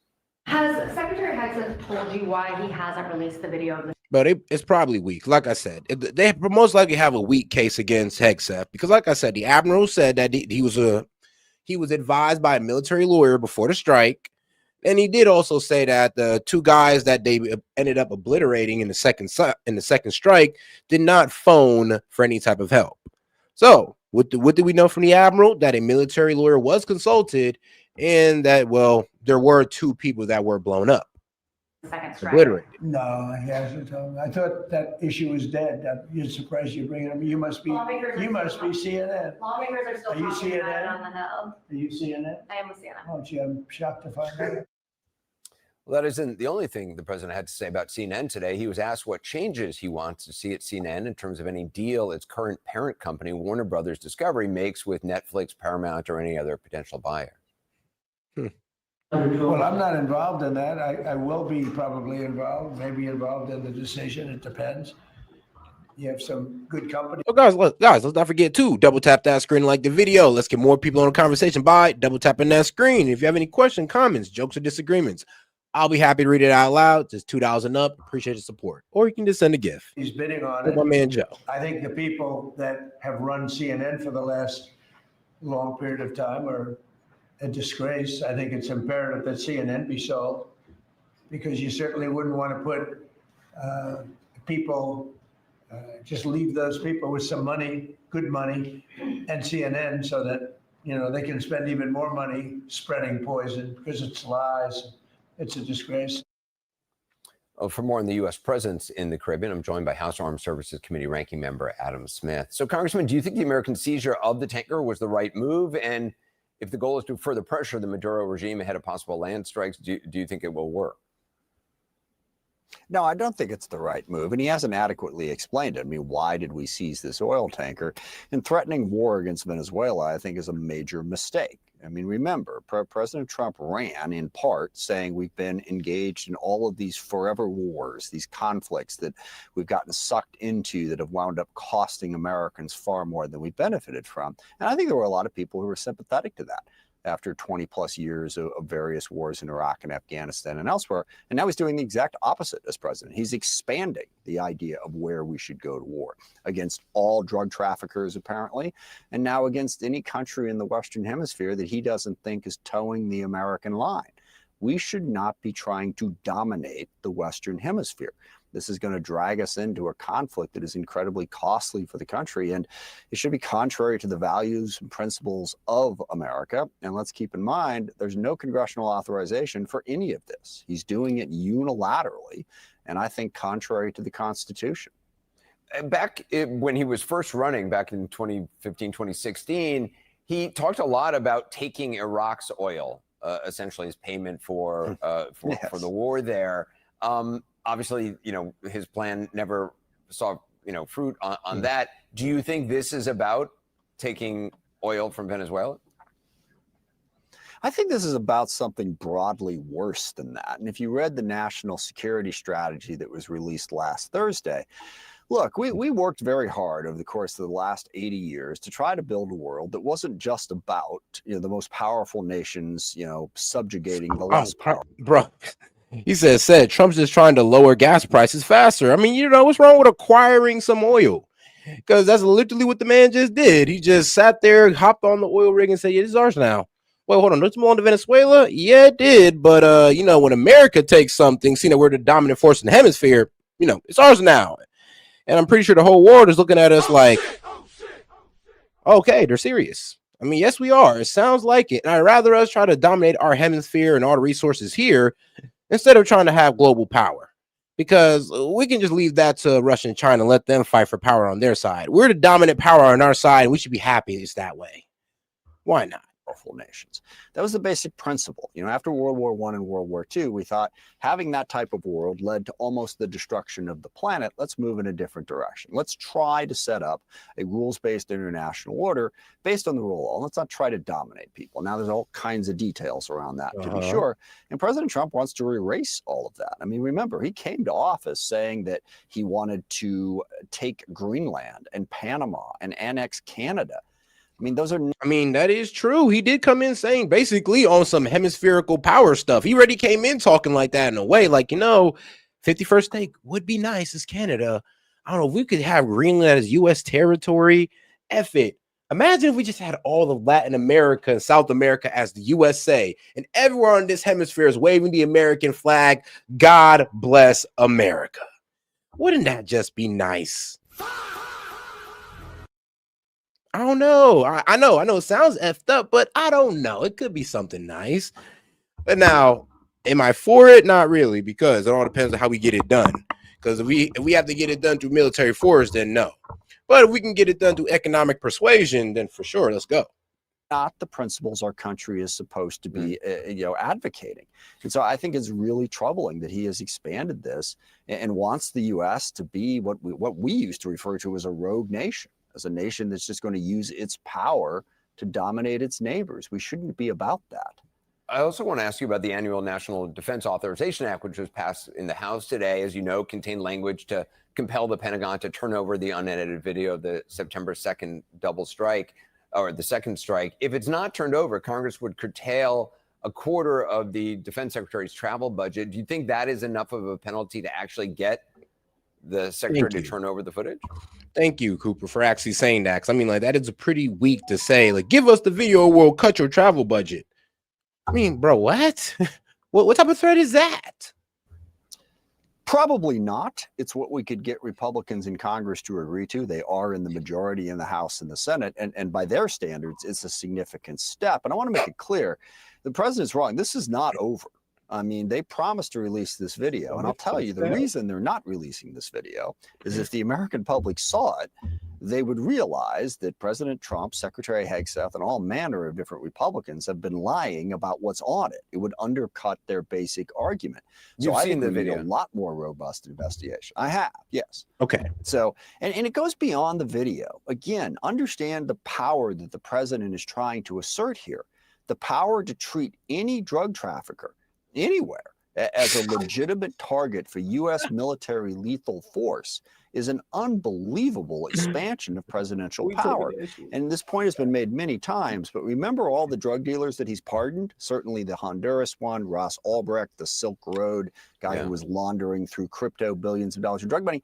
What this is about is President Trump, again, wanting to assert dominance and go outside the rule of law so that the U.S. and he as president can do whatever he wants to do. I think we should investigate this aggressively and get after the underpinnings and then also the specifics of this strike, which based on what I've seen, deserve a robust investigation. Congressman Adam Smith, thank you. Joining us now, CNN global affairs analyst Brett McGurk. Brett, what stands out to you about this, how this tanker was seized?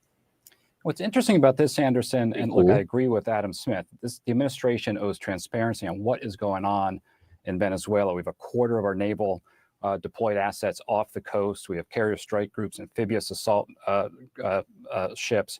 But this action, from what I can tell, is actually kind of by the book. This ship, Anderson, was actually sanctioned by the Treasury Department in 2022. So in the Biden administration, there was a warrant issued by a federal court about 2 weeks ago for civil forfeiture action.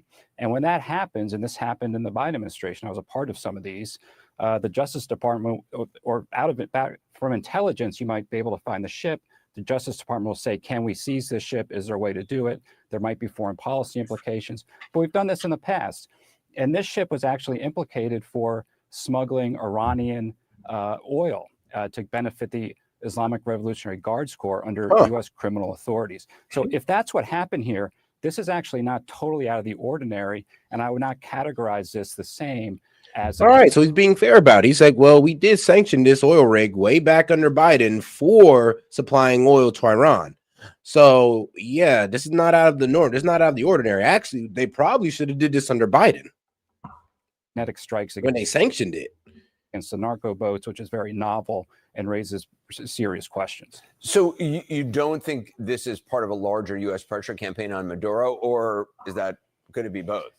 Well, it could be both. I think definitely. Look, from what I can see, this is a regime change policy from what the president is saying, and this massive military buildup. I mean, it's incredible. We have not had this type of military presence in the Caribbean and that part of the Atlantic since the Cuban Missile Crisis. So this is we're kind of in unprecedented territory.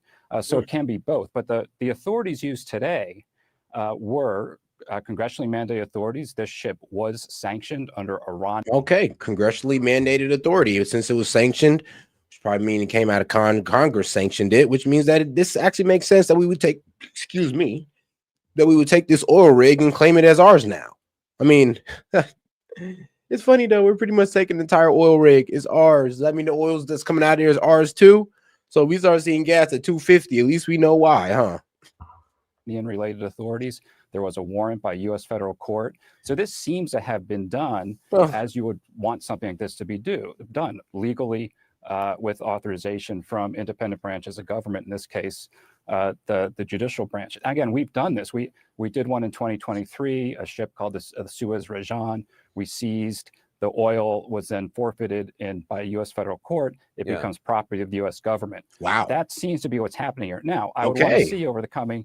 And I like how my man's giving like some historical like backup arguments. Because you remember saying like we did this before. There's times we sanctioned boats, we sanctioned oil rigs, and we went in there and now it's ours now. Whatever's on there is ours. We don't care if it came from another country. It's ours now. Which is, well, kind of gangster. I ain't even gonna lie. It's kind of gangster. It's like, well, it's us. It's like, well, what you gonna do about it? I mean, off the coast of Venezuela, we took this oil rig. It was producing oil for the Iranian regime, and it's us now. No more oil to Iran. It's now oil to the U.S. citizens, which I'm about to do about it. And as the world sits down and just looks at us like we crazy. We seized. The oil was then forfeited by a U.S. federal court. It becomes property of the U.S. government. That seems to be what's happening here. Now, I would want to see over the coming days and weeks, are we seizing every ship that comes out of Venezuela under other authorities or questionable authorities or no authorities? But anyway, though, I doubt just one tanker is going to give us the, gas relief that we're really going for.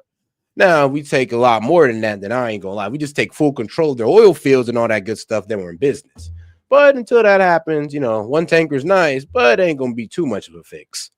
But all right, now let's go ahead and get over to the next video because let's see. Senator Bernie Sanders reacts to J.D. Vance's praises about him.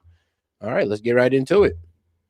My lead source tonight is the independent Senator Bernie Sanders of Vermont. And thank you, Senator, for being here. The president gives himself an A+++++. That's 5 pluses on the economy. What grade do you give him? Well, Caitlin, if this is an A+++ economy, God help us if we ever get to a B or a C. And he talks about he's lowering prices. Well, right now, all over this country, people are getting insurance notices that their premiums for the ACA are going to double, in some cases triple or quadruple. Trump can lie all that he wants, but when people walk into a grocery store, they see the outrageous prices they're now paying. When housing costs all over this country are going up, when kids can't afford to go to college, when 60% of our people are living paycheck to paycheck, no, we do have an. Yeah, and when did all that happen, Bernie? Tell me, when did all that happen? Under Biden. Trump is just 11 months in it, but Biden, we were living 4 years with Biden while dealing with that reality. And where were you? Were you speaking out against it? No, you weren't. You were shutting up with the rest of the Dems while affordability got even worse. So please, when the Dems want to talk about, oh, well, Trump's failing on affordability, you guys completely failed on affordability. And you handed Trump, bro, what, a 20% price increase across the board. And that's what y'all handed Trump. Like, come on now. You pretty much lost $3,000 in buying power for the American citizen. And Trump has only been able to regain like what, 12, 1,500? We're still in the hole because of you guys. Affordability crisis. I think the problem with Trump is he hangs out with his billionaire friends all of the time. And I got to admit, yes, while you was giving healthcare, while you guys are arguing for healthcare subsidies to give to billionaires, insurance company billionaires. Actually, you remember the United Healthcare CEO, the one that Luigi Mangione shot? Yeah, under Obamacare, that same company seen 1,000% increase in their stock. Same company, by the way. So you're over here talking about Trump is shilling for billionaires. Well, you ain't wrong. But you guys do the same damn thing, especially with these healthcare subsidies. For his billionaire friends, he is, in fact, an A+ president. They have never done as well as they are right now. But let's be quite real. Throughout time, every president has had to have the billionaire class or I'm be real with you, the ultra elite or ultra rich class has always had some type of influence on the president. I mean, that's been going back since, well, honestly, since the first president. They are getting richer and richer while tens of millions of Americans struggle to put food on the table. You've traveled across the country a bunch, not just in your when you ran for president, but obviously you did your big oligarchy tour, anti-oligarchy tour earlier this year. When voters hear the president say that affordability is a hoax and a con job that is meant to damage him by Democrats, how do you think the voters hear that? I think it backfires. I mean, Trump lies all of the time, and sometimes you can get away with lies when people are not familiar with an issue. But to talk about no, that's projection. No, you guys are the one that's not being honest with the issue. If you were being honest with the issue, you would frame it like this: look, prices under us skyrocketed 20%. We do not feel that Trump tackled that price increase well, due to the fact that Biden seen a 20% increase across the board, according to the CPI under his administration. We have not seen Trump tackle that well enough. That's an honest criticism. That's actually a pretty honest criticism. But to say that, oh, well, the prices today are Trump's fault, that is a hoax. To sit there and try to blame President Trump, who's only been in office for about 10 months, a little bit over that, for the 4-year affordability crisis that you guys had the American people under is insane. Like, it's wild, but people are buying it. How prices are going down when your healthcare costs are soaring, when you can't afford groceries, you can't afford housing, you can't afford childcare. people say, you know what, this guy is either lying or he's way out of touch with reality. So I think when he says those stupid things like he gives himself an A+, the economy has never, ever been better, I think that kind of backfires. You know, the president often talks about what inflation was when President Biden was in office, what costs looked like then. I mean, rightfully so, those were huge concerns by voters then. And so I think, you know, when you see this and considering Democrats spent a lot of last year boosting up President Biden's economy and saying that he should be reelected, what do you say to voters who don't trust Democrats when it comes to the argument that they would handle the economy better?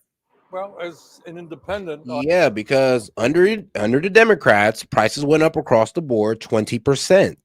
You can't even blame it on Trump because Trump actually handed you guys a fairly decent economy.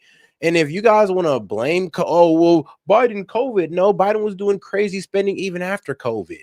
So sadly, you can't even use the excuse for COVID for Biden. And if you are, then you have to use the same excuse for Trump, and y'all not willing to do that. So let's just be consistent with our argument here. The fact that Biden was doing reckless spending, ran a deficit for 4 years straight, increased the money supply by 20%, thus causing a 20% increase in pricing across the board, that's your guys' fault.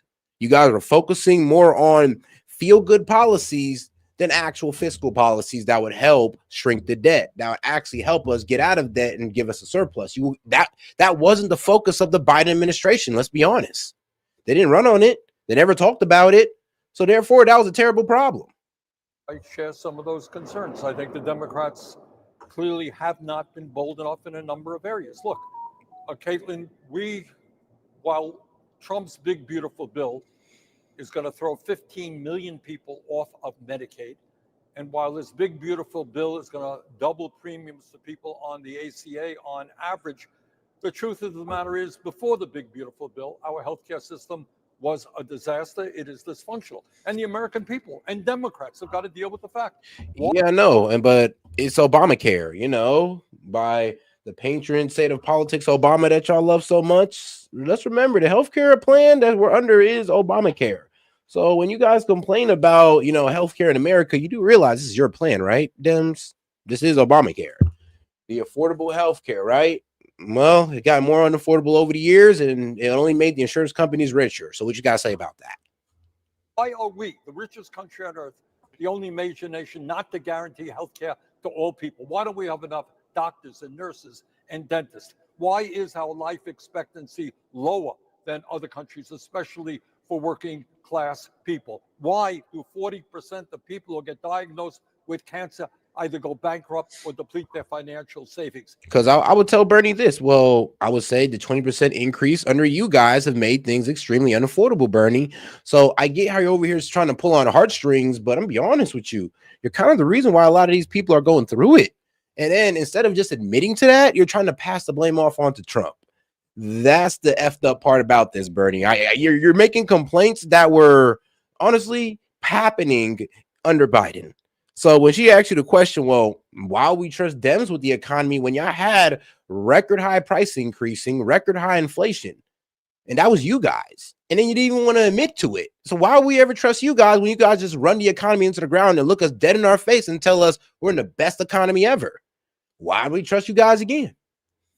At least with Trump, we can actually see that the economy is doing well. At least the rich people is making money. There's still an affordability problem, but the economy is in the green.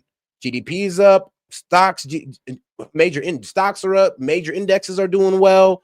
Okay, great. That doesn't really speak too much to the affordability. I understand that. But we can't sit here and pretend like things aren't better under Trump. And if things should, and I'm not saying that things will just magically all be fixed within 1 year under Trump? No. Be honest with you, we're going to at least need till 2027 to actually see all of his policies come together and see if that fixes affordability, raise wages, see if we bring back more manufacturing. It's going to take some time. But the fact that they're trying to rush the results of the Trump administration by 10 months, he's supposed to have all of this done? Are y'all really being reasonable? Of course you're not. You're trying to speed things up. You're trying to get MAGA to feel like, all the factories should be built by now. Oh, the affordability crisis should be solved by now, even though y'all spent 4 years fucking it up. I'm sorry, but we got a little bit more common sense than that. And shout out Asher Rose. Appreciate the support, sis. She says, keep up the good work. This is for your call-in time today. Bye, guys. And all right, shout out. And actually, the call-in line is already open, believe it or not. So yes, you go to the main page. You could be all right, look, you can agree with me. You could be a naysayer. I'll be happy to hear out what you got to say. Let you have the floor. Just go to the main page. Make sure you go ahead and subscribe while you're at it. Go to the post tab and hit that link. This is an insane, disgraceful healthcare system. Now, we're getting more and more support, I have to say, good news, for Medicare for all, to do what other countries are doing. Not enough. Democrats have got to jump onto that. It is disgraceful that our federal minimum wage is $7.25 an hour. That is embarrassing. Democrats were not successful in fighting to raise that minimum. Now, here's the thing, though. You know, raising minimum wage could also, I really don't get it, because it's like Trump put tariffs on the rich, basically, and these guys crying about how it's a tax on the consumer. Don't you think raising the minimum wage should also be passed down to the consumer? Have you ever thought about that? You ever thought about maybe raising corporate taxes could be passed down to the consumer? You ever thought about that?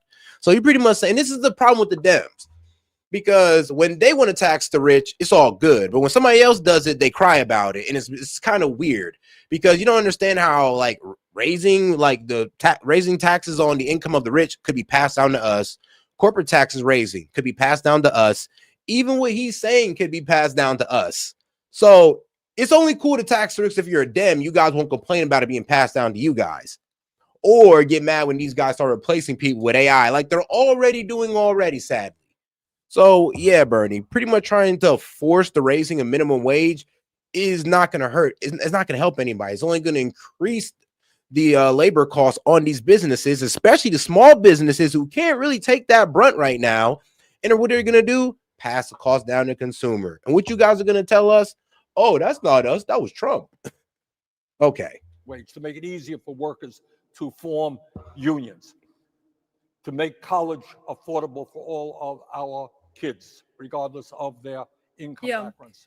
And by the way, people are concerned about AI and what that is going to be doing to the economy. Democrats are going to have to come on board to protect working class people in that reality. Well, you talked about more support for Medicare for all. Right now, Democrats, where you're standing on Capitol Hill, are struggling to even get support to extend the Obamacare subsidies, something that they have been fighting for. And as you know, the Republican leader in the Senate is going to have y'all vote on Senator Bill Cassidy, also a Republican's healthcare proposal, this Thursday. That bill does not extend the expiring enhanced Obamacare subsidies. It does expand health savings accounts, and it includes funding for Americans to spend on health expenses. Democrats say they're going to put up their plan to just extend the subsidies. Neither one is expected to pass, though, I think is the important thing of what we're hearing tonight. So what happens to the 22 million Americans whose premiums are about to go up? Well, Mr. Trump may have to explain to them why their prices are going down when they're going to see a doubling in their premiums. The reality is it is a disaster, and it's just another indication of the failure of our healthcare system. Look, my own view is I am not a great supporter of the Affordable Care Act, but I think we have got to extend the tax credits, because you cannot allow millions of people to see. Here's the problem, Bernie, and this is going to be the worst part about it. And this is what I'm going to hate if the Dems do this, because I know they're going to do this, actually. When the healthcare subsidies get extended, right, and healthcare premiums still go up by 18 to 30%, you guys are still going to blame Trump. You know that, right? You know that's what they're going to do, because that's what they're not telling you, that even with the healthcare subsidies being extended, insurance premiums are still going to go up by 18 to 30%. And guess what? When they go up by 18 to 30%, and most of us aren't really too informed about that, they're going to be wondering, well, whoa, what's going on? I thought that it was supposed to be solved, that insurance premiums are only going to go up if it wasn't signed.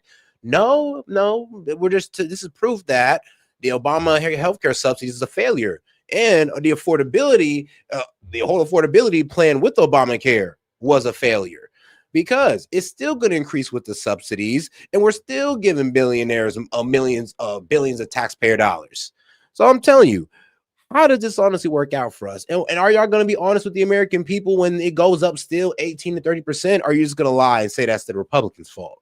What are you going to say? Oh, well, they didn't prove it on time. So you know that happens and the price is going to increase anyway. What are you going to bullshit us on? Huge increases in their premiums. But if we are able to do that, and I suspect that you're right that we're not going to be able to do that, we need to take the time to ask ourselves a very simple question. Why are we spending twice as much per capita on healthcare as the people of any other major country, all of whom manage to provide healthcare to all of their people as a right?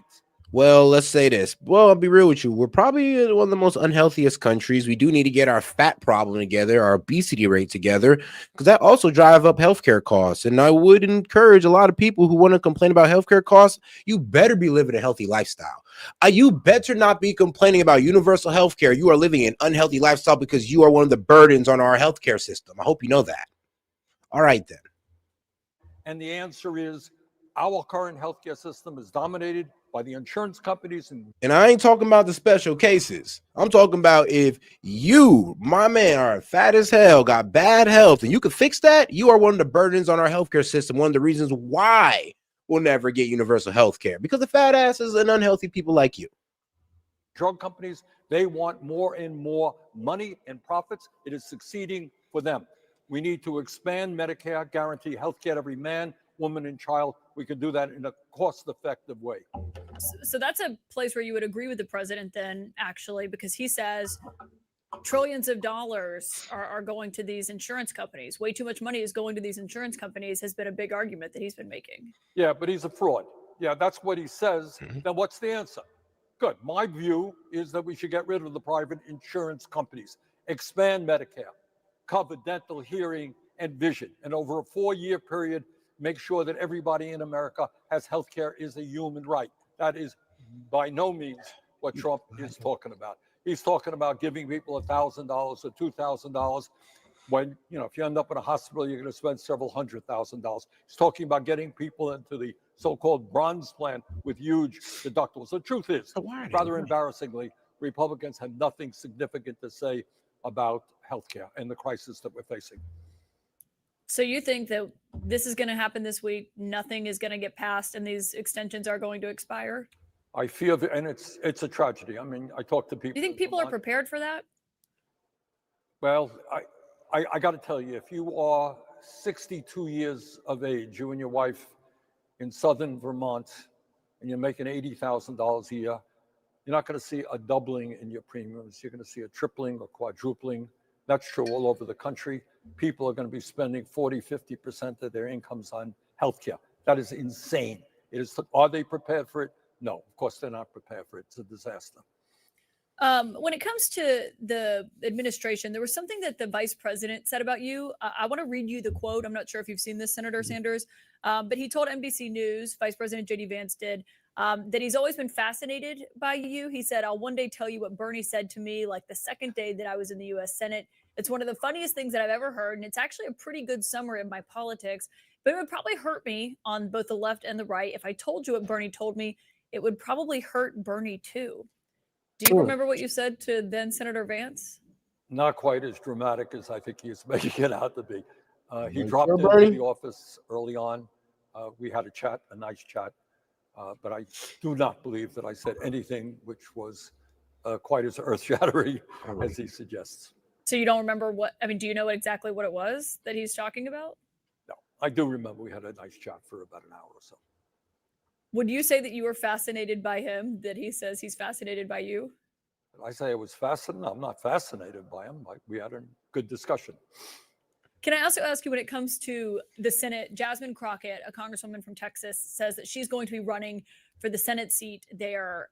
Do you plan to endorse her? Is that on the table for you? I don't endorse anybody who hasn't asked me. There's another candidate out there running who's strong as well. So no, we will see what happens, but it's premature to be talking about any type of endorsement in Texas. Okay, so it sounds like you might support another candidate in this race. I didn't say that either. We will see what happens. I don't endorse anybody who doesn't ask for an endorsement. I've not been asked in Texas yet. We're supporting, at this moment, 3 very good candidates in Maine, Minnesota, and Michigan. We're supporting probably a dozen, 15 very good House candidates. That's where we are right now. Texas has been this kind of white whale for Democrats that you caucus with. Obviously, you rightly noted you're an independent. Do you think that Democrats could actually win a Senate seat there this time? Don't get me going on Texas. Texas should be, in my view, one of the most progressive states in America. It's a working class state. It's a young state, strong Latino population, strong Black population, and how the Democratic leadership in Texas, and it's changed, by the way. It has changed, but the Democratic leadership previously in Texas was pathetic. I've been there several times, but I think things are changing. And I think they're getting their act together. And I think there's no reason why Texas should not be a progressive state. Yeah, hilarious. I don't think there's no reason why Texas can't be a progressive state. I don't know, man. You might be wishing upon a star with that one, bro. That's like us wishing for California to turn red. It's like, come on now. Let's not be delusional. They're too far, man. They're too far gone, bro. The immigration and all that wild stuff. And, of course, their voting base in California for Dems is pretty big. We all knew that Biden's border invasion caused crime to spike, drugs to pour in, children to be lost and trafficked. True. But now we're getting a better picture of what it's actually costing us. According to the House Budget Committee, the estimated price tag of Biden's open border was more than $150 billion. But of course, we know that number is just a start. It's going to continue to rise because most of them are still here. And yeah, we know deportations cost money, but not as much as the cost of educating the children of illegals, assisting with their health care, and ultimately SNAP benefits as well. And yes, they do. And I've already proved to you through, various programs that illegals can get health care. Well, taxpayer funded health care. End up receiving those despite legal I'll go through them restrictions. again if you want. Now, tonight, we're going to take a look at the economic carnage caused by Democrats' radical policies. And people say, well, why are you looking back? It's Trump's time now. Well, because if the Democrats are back in power, they're going to do this all over again. And we're going to home in on two areas tonight: hospitals and police. Yep. And I'll help her out with this. So take a look to this. This was a post I made maybe like a few days ago, right? So now this is a blood center. Let me go ahead and bloodcancerunited.org. So, .org. This is the reference I'm hitting you with. Seeking medical care. This is what they're saying, guys, on bloodcancerunited.org. Seeking medical care. Healthcare professionals should not ask your immigration status. Healthcare professionals are not allowed to share your personal information, including your immigration status, with others. Now, for free/low-cost clinics often offer healthcare or offer their sorry guys, but free low-cost clinics often offer care regardless of immigration status. Search for free low-cost clinics. You can also go to an emergency room if you need emergency care. You have the right to an interpreter at no cost when seeking medical care.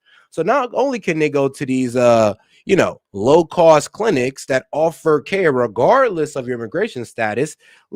Don't worry, we're going to get more into it because guess who is funded by? The taxpayers, and specifically Medicaid. But, they'll sit here and tell you that immigrants aren't getting funded by taxpayer dollars for their healthcare services or their medical services, but they are. Because Americans need, right, the best health care and the best law enforcement. And because of the undocumented Democrats that flooded into America, we're now at risk on both fronts. Now, let's start with hospitals. At least $21 billion in taxpayer funds are being spent by state and local governments on their health care for illegal aliens. And let me show you how. Let me show you how they do this. Because, like I said, once again, I went into a nice little deep dive on it. Now, these are what we call the, remember, we're talking about the free clinics again, the federally qualified health centers. So the FQHCs are a community-based nonprofit clinics providing comprehensive and affordable primary care in underserved areas, funded by the Health Resources and Service Administration to service anyone regardless of insurance or ability to pay, using sliding fee scales based on income.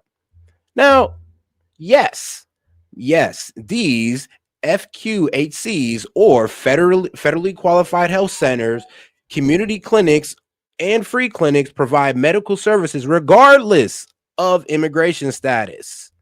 Regardless of immigration status. That's the key word right there. And just to be petty about it, I mean, there's even websites, patient advocacy, healthcare options for undocumented immigrants. They literally wrote a goddamn article on this to help illegals figure out how to get healthcare in our system, even though they're not supposed to, or any medical service in our system, even though they're not supposed to. I mean, they even go over examples on which you can get it. Whoops, I guess the whole thing didn't load up.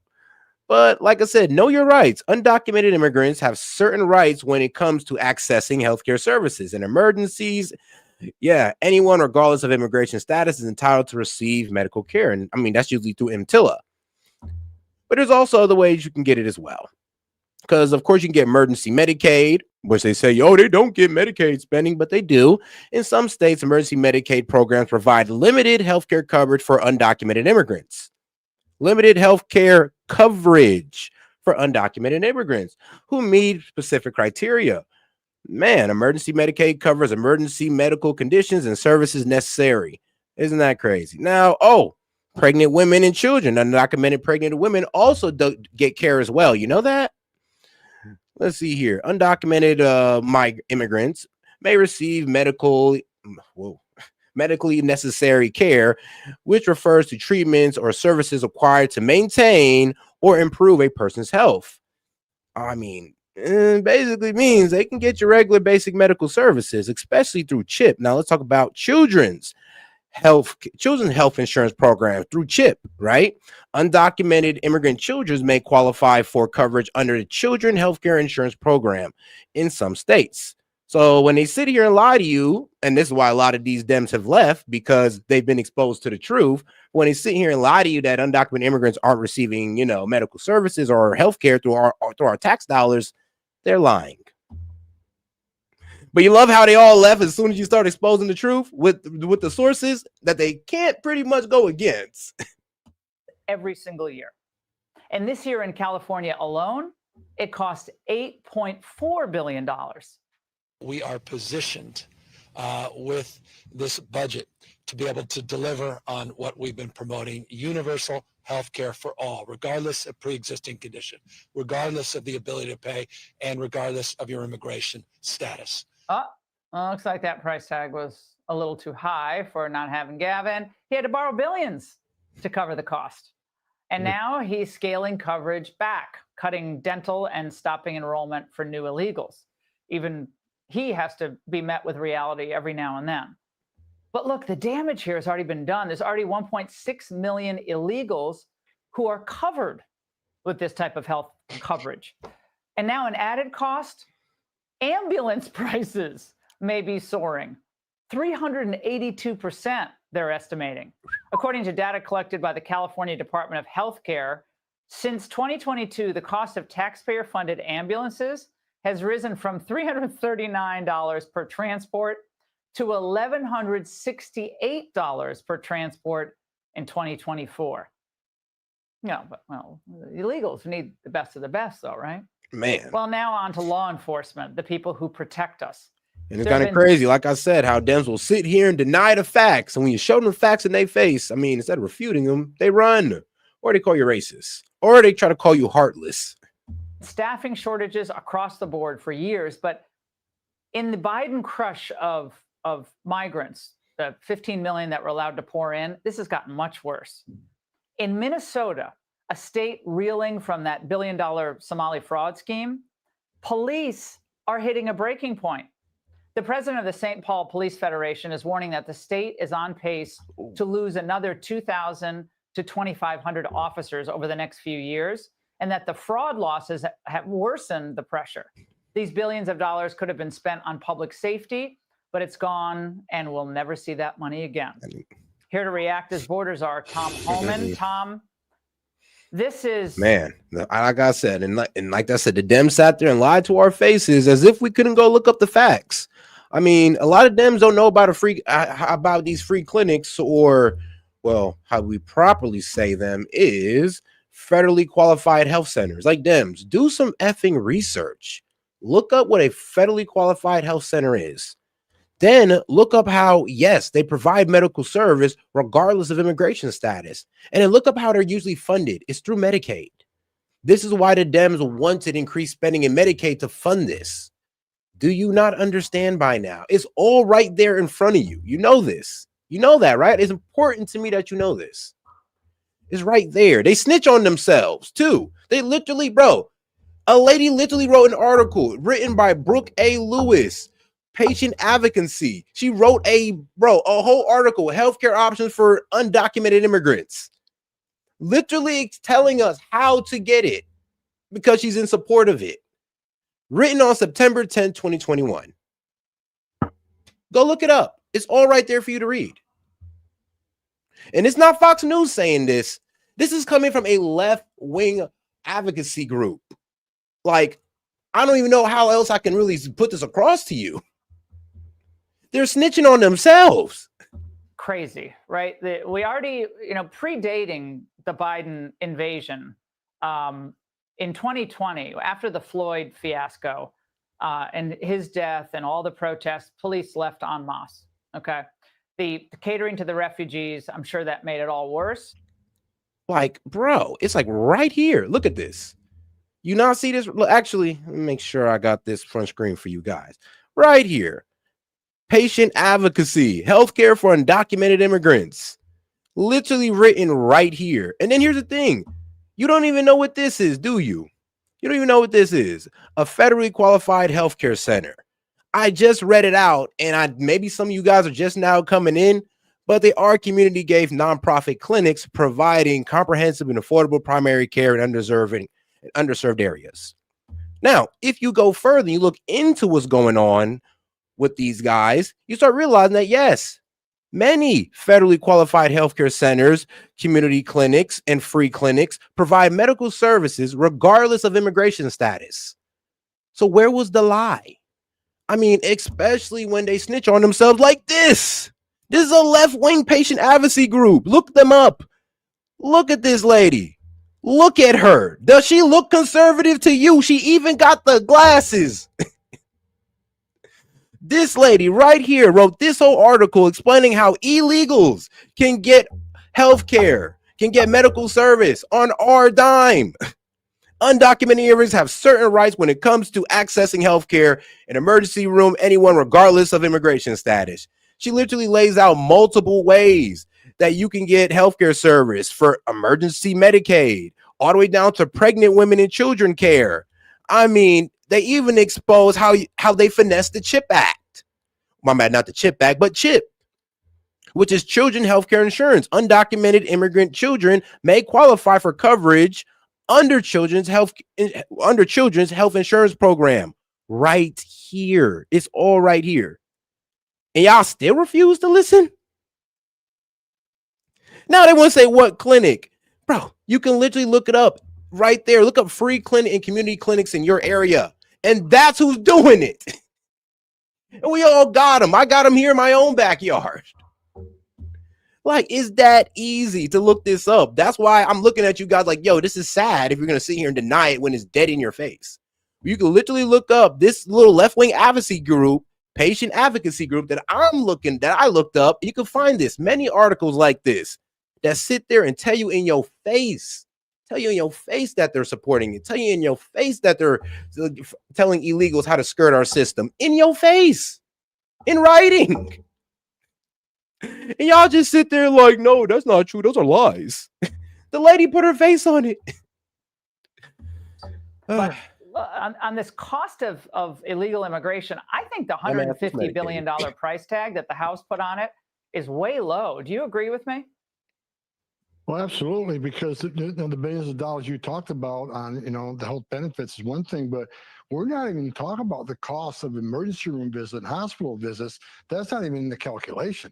And, hospitals, they don't absorb that cost. They're there to make money, so they pass that on to us who have insurance and the co-pays. So the hospital has to make up for, like, for instance, under Biden, 1 year, Yuma Regional Hospital was in the whole $26 million. So who pays that? You pay it through insurance premiums. You pay that through co-pays because they got to make that money up. They're going to pass it on to you and me, not just the taxpayers, but those also through medical costs for us. So, no one is absorbing the costs. We're making up for those costs. And I can tell you, between ICE and CBP, we spend billions of dollars a year on emergency care for illegal aliens in our custody. I mean, as an ICE check, I think we spent close to $1 billion on our medical services. So that's not even counted in these calculations of multiple billions of dollars just in healthcare for illegal aliens. I can't even tell you what the cost is. For instance, back in Human, when they were in $26 million in whole, every maternity bed in that hospital one time had an illegal alien giving birth to a future U.S. citizen, while American families had to drive 100 miles to give birth to their baby. It's just ridiculous. Well, the Supreme Court better do the right thing on birthright citizenship. Our framers never intended for this to be the mess that it is right now. The Illinois governor, Pritzker, Tom, just signed a bill to protect illegals against federal enforcement. Watch. The Chicago region has been subjected to a relentless campaign of cruelty and intimidation and abuse at the hands of ICE and Border Patrol agents. Together, we're sending a message to Donald Trump, to Kristi Noem, to Gregory Bavino, and anyone else seeking to terrorize our people. Your divisiveness and your brutality are not welcome here. Tom, what's your message to him tonight? Well, good luck with that. I mean, we're going to keep doing what we're doing in Chicago. Talk about terrorizing. Why don't he talk to the victims of illegal alien crime? Why don't he do what I've done and talk to the angel moms and dad who buried their children because they were killed by someone that's not supposed to be here? Why don't he talk to, call the ICE office and talk to people that are involved with voice, victims of immigration crime, and hear their stories. They're the ones that are terrorized. ICE is making Chicago safer. ICE is making the state of Illinois safer. Bottom line is, look at the criminals we're arresting. And that makes that state and that city safer. So you can pass all the policies and local ordinances you want.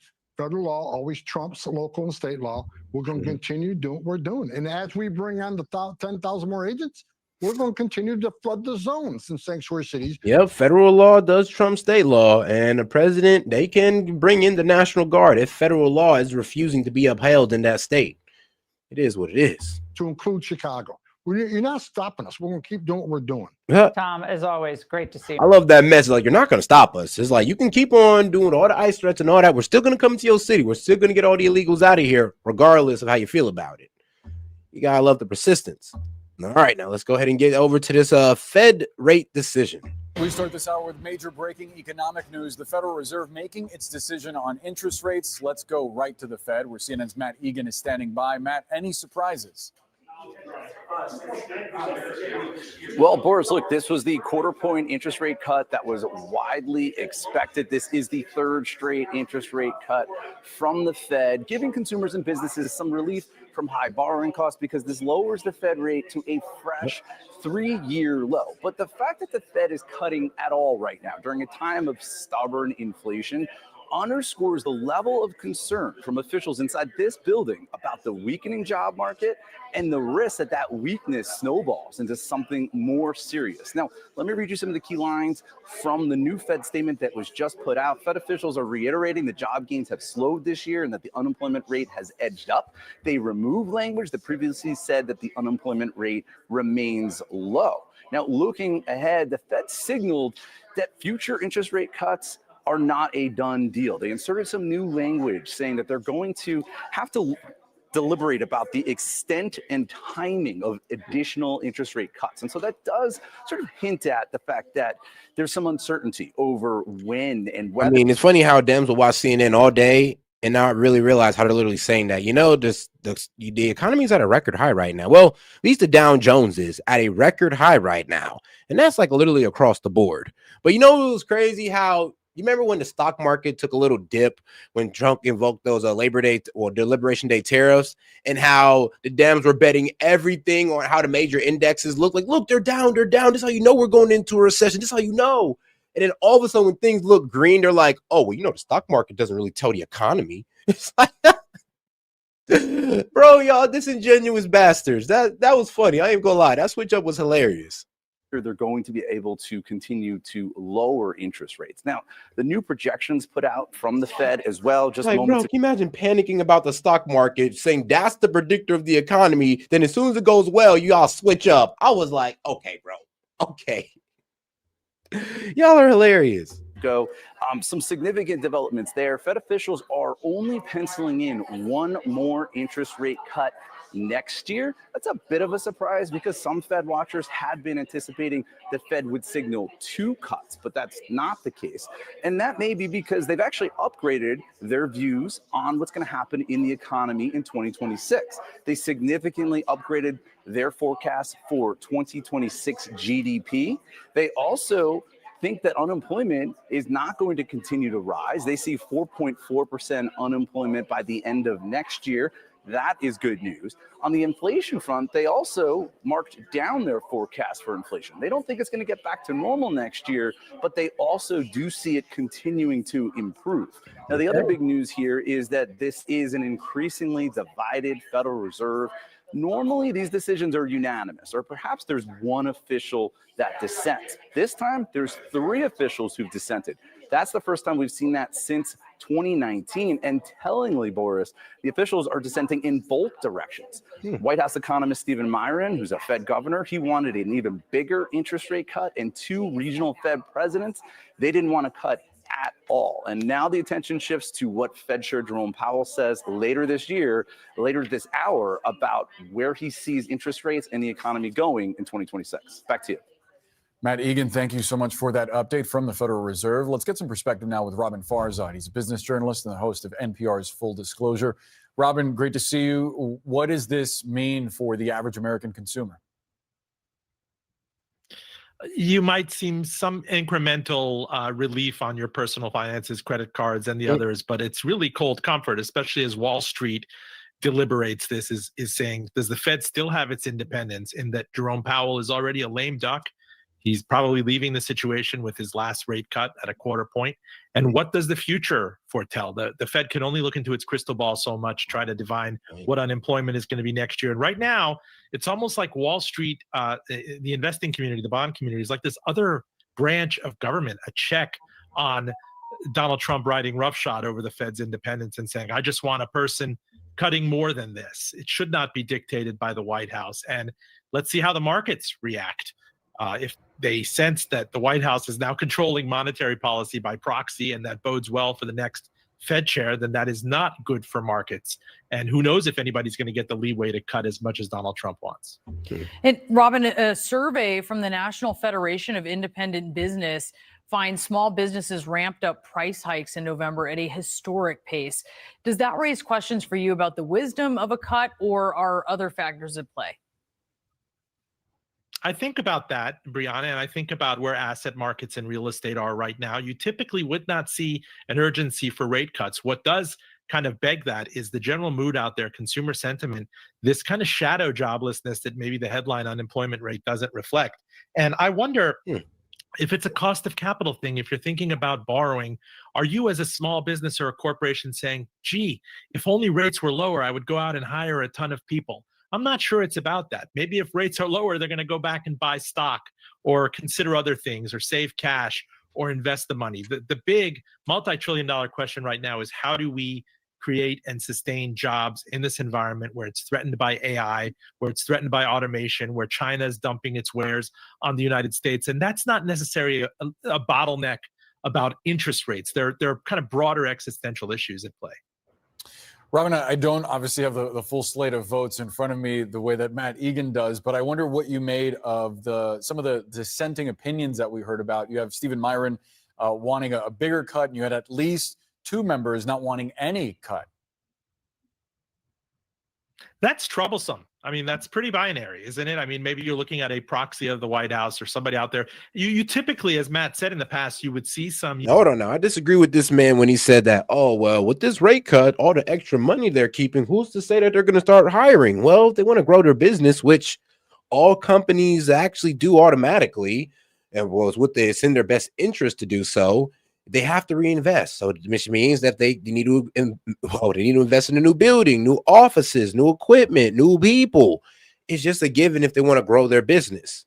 Or if they want to advance their business, they might have to hire, I'm going to be real with you, more advanced people. So reinvesting in the business is just a given. They're not just going to hold it in their savings account. Unanimity around it. Either we are slowing down or we are too hot. The Fed, in Powell's defense, is saying that, look, we've been at a restrictive interest rate policy. Merely by taking it down a smidge, we're approaching neutral. I know that gets in the jargon, but what kind of, resets it at the zero level is the big question right now. But the fact that there were two governors out there, two presidents saying that we should not have hiked at all, I think reflects still a concern about inflation. We haven't killed inflation, and maybe there still has to be more pain and bloodletting, the likes of which Donald Trump and this dissident Fed member don't want to see. Now, they're basically saying that when you have a balancing act between inflation and unemployment, unemployment now is the driving force. Full employment is what they are aiming for. And what this tells us is they don't have a huge amount of really good data because of the government shutdown and and all that took place there. I mean, that is true. Like, so far, the only job market report that we got is from September. So yes, in September 2025, the U.S. economy added 119,000 non-farm payroll jobs, a rebound from August revised decline, with significant gains in healthcare, food service, while unemployment rose slightly to 4.4%. The monthly report showed a growth in healthcare, food service, and social assistance, but losses in transportation and federal government, with the labor force growing and the unemployment rate ticking up. And this is the current status of the job market, because due to the shutdown, we are pretty late on the job numbers, but we'll see what comes out. Excuse me. But so far, the current numbers are 119,000 jobs added in September. Unemployment rate is at 4.4%. Total unemployment, 7.6 million. Average hourly earnings is at $36.76. Is at a 0.2 increase. So average hourly earnings have increased by 0.2%. Small growth, but it's something. They are somewhat cloudy, not quite in the dark, because there are other surveys, but the view is clearly that unemployment is now the risk. The labor market is the risk. And so they'll probably wait and see till they get better data on how that's going to play out. And of course, all right, guys, now let's have some fun. I mean, let's have a little bit of fun and watch this nice little funny clip. Shout out to Jake GTV. These are always funny. All right, let's get right to it. Welcome back to Jake GTV News. Our FBI still thinks it's Tyler Robinson. Gosh, I freaking love Israel. They're always the good guy. Chloe and Michael, good morning. We're here outside Utah Valley University, where they literally paved over the scene the following Sunday. If this were a normal crime scene, these people would have been prosecuted for tampering with evidence. Good thing most people are triple boosted. We want to make sure there's literally no evidence left over, guys. Isn't this illegal? Yeah, apparently doing construction on the Sabbath day in Utah is actually totally normal. Right, and let's not forget that Charlie had a Superman-like neck. Let's get a demonstration. I don't think this is going to help to stop the conspiracy theories. His head fell off. A 30-06 would have been a horror show. Whoa there, Ching Chong. We're not supposed to question that. No, that is very true. A 30-06 would have been a complete horror show. I mean, it'd have been full-on decapitation. And it'd have been terrible to see. So I'm almost happy that it actually wasn't a 30-06, because that would have been a terrible sight to see on camera. It was already bad enough with the original. It was already bad enough what we seen. An actual 30-06, oh my God, you do not want to know what we'd have witnessed. Listen, pussy, the only people who still believe it are groypers and Zionists. Do you believe the Jews killed Charlie Kirk? That's one of the conspiracies out there right now. What's your position on that? I don't believe that. As it stands right now, I think it was Tyler Robinson. Yeah. So if this 30-06 had hit Charlie in the neck the way we're told, it still could have gone through a concrete wall behind him and hit someone on the other side of the concrete wall. This is the guy that was martyred for fighting Israel? If you think that, I feel sorry for you, because you are retarded. Thanks, Nick. Finally, after all your antiseptic rhetoric, you've decided to join us on our mission to shut it down. Now, Tim Pool, give Candace a piece of your mind. Candace Owens is a fucking evil scumbag. She is a degenerate cunt. Tim Pool, jumping on the airwaves with big estrogen energy, telling us we're evil. She doesn't fucking deal with the shit we have to deal with. She's a piece of shit.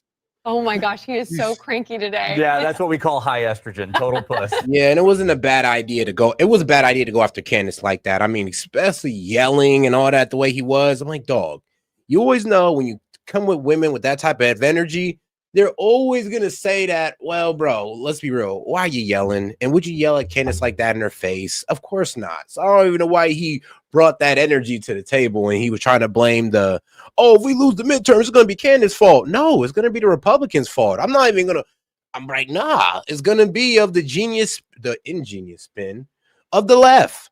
Like, let's be real. They be spinning things in a very clever way, and their foolish base. All right, let me not call it foolish base, but their gullible base be falling for it sometimes. If they win the midterms, it's because they ran a good campaign against Trump. It is what it is. You just can't sit there and blame Candace Owens for all your troubles, especially the Republican Party. Y'all better not try to blame Candace Owens for all y'all troubles. Let's hear what she actually said instead. Go for it, Candace. There are people at Turning Point who Charlie texted the night before and said they're going to kill me. Shut it down, Candace. He said go Max to Tucker, and we pulled all our donor money. He was our best go-ium, and it was his fault for messing that up. Just because a 30-06 can take down large game animals doesn't mean we won't use that as our narrative. It's not an easy task blaming a patsy. Erica, play the sympathy card. Again, he would walk through the door, drop his bags. Daddy's home, take his phone Friday night, Shabbat Shalom, throw it in the junk drawer, and it was just all us. Shabbat Shalom. What do you think of Erica? Oh, great. You must watch Ian Carroll. Well, I watched Nick, and he told me Tyler was behind it and a 30-06 was stopped in the neck. So stop with the conspiracy theories. Yes, I believe in our judicial system. I do. When you go after the people that I love, and you're making hundreds and thousands of dollars every single episode going after the people that I love because somehow they're in on this. No. This is going to be read as Meghan Markle syndrome, okay? Meghan Markle syndrome, where you want privacy when you want it, but you want publicity whenever you want it, and that just doesn't work, okay? This is the same person who had somebody record her over Charlie Kirk's casket. That was not our business. You have to make a decision. I want this always to be private, or I want this always to be public. You're canceled. TPUSA is a Judeo-Christian, Jew-loving company. Pastors, shut her up and remind her why we're the chosen people. We cancel stuff all the damn time. Hitler admirers, Stalin admirers, Jew haters, American haters, Churchill haters. You're damn right we're going to cancel them and deplatform them. Candace Owens doesn't know what she's talking about here. So what we did is we entered into the scriptures and grew to love the nation of Israel and Jewish people. We are going to train 100,000 Christian ambassadors to be ambassadors in their own country for the state of Israel, to defend Israel's brand and to combat anti-Semitism. Finally, my boy Satan will teach you Goyim to worship us instead of Jesus. Thanks, Daisy. I just joined your OnlyFreaks, by the way. All hail Israel, right, Ching Chong? Okay, succubus, remind me, what religion dominates the corn industry and takes Christ out of the Christmas music? You're not even actual Semites. Okay. All right, Ching Chong, you're this close to ending up like Charlie Cirkberg, the Jew lover. It's literally like a mind virus you sick Goyim have adopted. Hope you took our mRNA so you die early. It says it's not like COVID-19. It's like Candace 19. It's another fake. It's a fake virus. Like, oh, you got infected. You just can't do it. 6 feet social distancing from Candace Owens. We're gonna get every influencer on social media. 6 feet social distancing. Save lives. What are you, a grandma killer? Misinformation spreads quietly, sometimes from people you know or love. Do your part. Help keep our community safe and get vaccinated for Candace 19. Brought to you by the dual citizens of Israel. No wonder they get kicked out of every country. Wow, great point, Ching Chong. Didn't they label Miss Rachel an anti-Semite for saying she doesn't want children not to starve? Yep. Meanwhile, they're bombing the actual Semites. Poor sand people. Let's see what she did. Let's go back to sleep, Rahaf. We're so tired. This disgusting human decided to show an amputee from Gaza, which exposes that we have been carpet bombing the innocent, and that's so antiseptic. It's like, how are we supposed to finish the sand people with her being all empathic and stuff? Damn. Boy, they. John, back to you, and don't mention TPUSA's finances. Thanks, Shapiro-Stein. Right, so basically they set up a life insurance style fund for him under GGLF in 2023, where the only payout happens upon his death. Like a $30 million payout.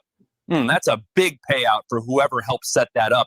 Candace, explain to the fellow Goyim how much they just made at their recent black tie event that cost $10,000 per plate.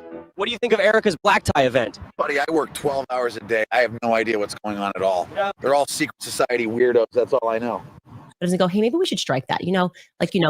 They made $40 million like 2 nights ago at Mar-a-Lago. Maybe that feels kind of a little bit like let them eat cake-ish. Let them eat cake!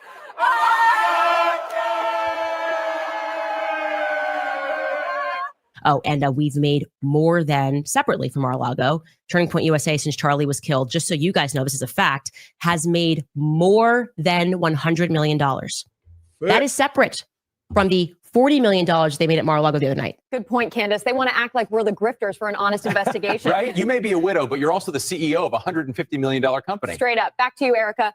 They pick on you because of your accessories. I mean, I've seen some of it. Oh, yeah. No, at this point, it's the conspiracy collection. Get it before Christmas. Like, seriously. Elegance is eternal, but beauty fades. I'm crying. They're like, whoa, she's still looking a little too blinged out right now. I'm like, damn, she can't put on some accessories? Get your conspiracy collection before Christmas. Crying. Like, seriously. I would wear it. That's like, seriously. Elegance is eternal. That's a nice ring. Fades. Get your conspiracy collection before the elegance. Christmas. Like, seriously. I'm done. And if people think that I was just going to wilt away, I'm not going to sit in a corner and cry and be in fetal position. This is a duty to my husband, and it's an absolute honor, and I will never back down. And so my message to them is to stop. To stop. Hey, quick question. What do you think of Erica? I had to take a leave of absence from work after my poodle died, and she becomes CEO. Like, where the heck are your kids? It just feels off. Yo, man, quick question. What do you think of Erica? Dude, if my wife acted like that after I passed, I'd be turning in my grave.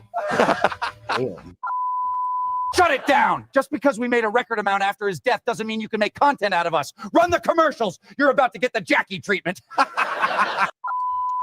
Get your seed oils and cattle feed, because that's what you are. Goyslop Jr. Enjoy cancer. Gosh, I love some cheesy Goyslop before bed. Yeah, they're trying to make us weak, right? That's okay. I took all the vaccines. Yeah, I can tell. Dennis, take it away. That's absolutely based. And if you still haven't followed Jake GTV, you're low IQ and genuinely retarded. Shout out Jake GTV on Twitter, of course. So on X. All right, now let's go ahead and get over to our guy, Tucker Carlson, because once again, he's stirring up trouble. You got to love that man, Tucker. America has one great ally in the world, its chief ally. By some calculations, maybe its only real ally, and that's the state of Israel. And that has been the case for a long time. In fact, so long that few people question whether that's a good idea or why exactly that is. Everyone knows our closest ally is Israel, and we have all kinds of military and economic ties to Israel. But the main way you know Israel is our closest ally is that really up until just the other day, there was not a scenario you could conjure in your head in which the United States would take the side of any other country over Israel. It just couldn't happen.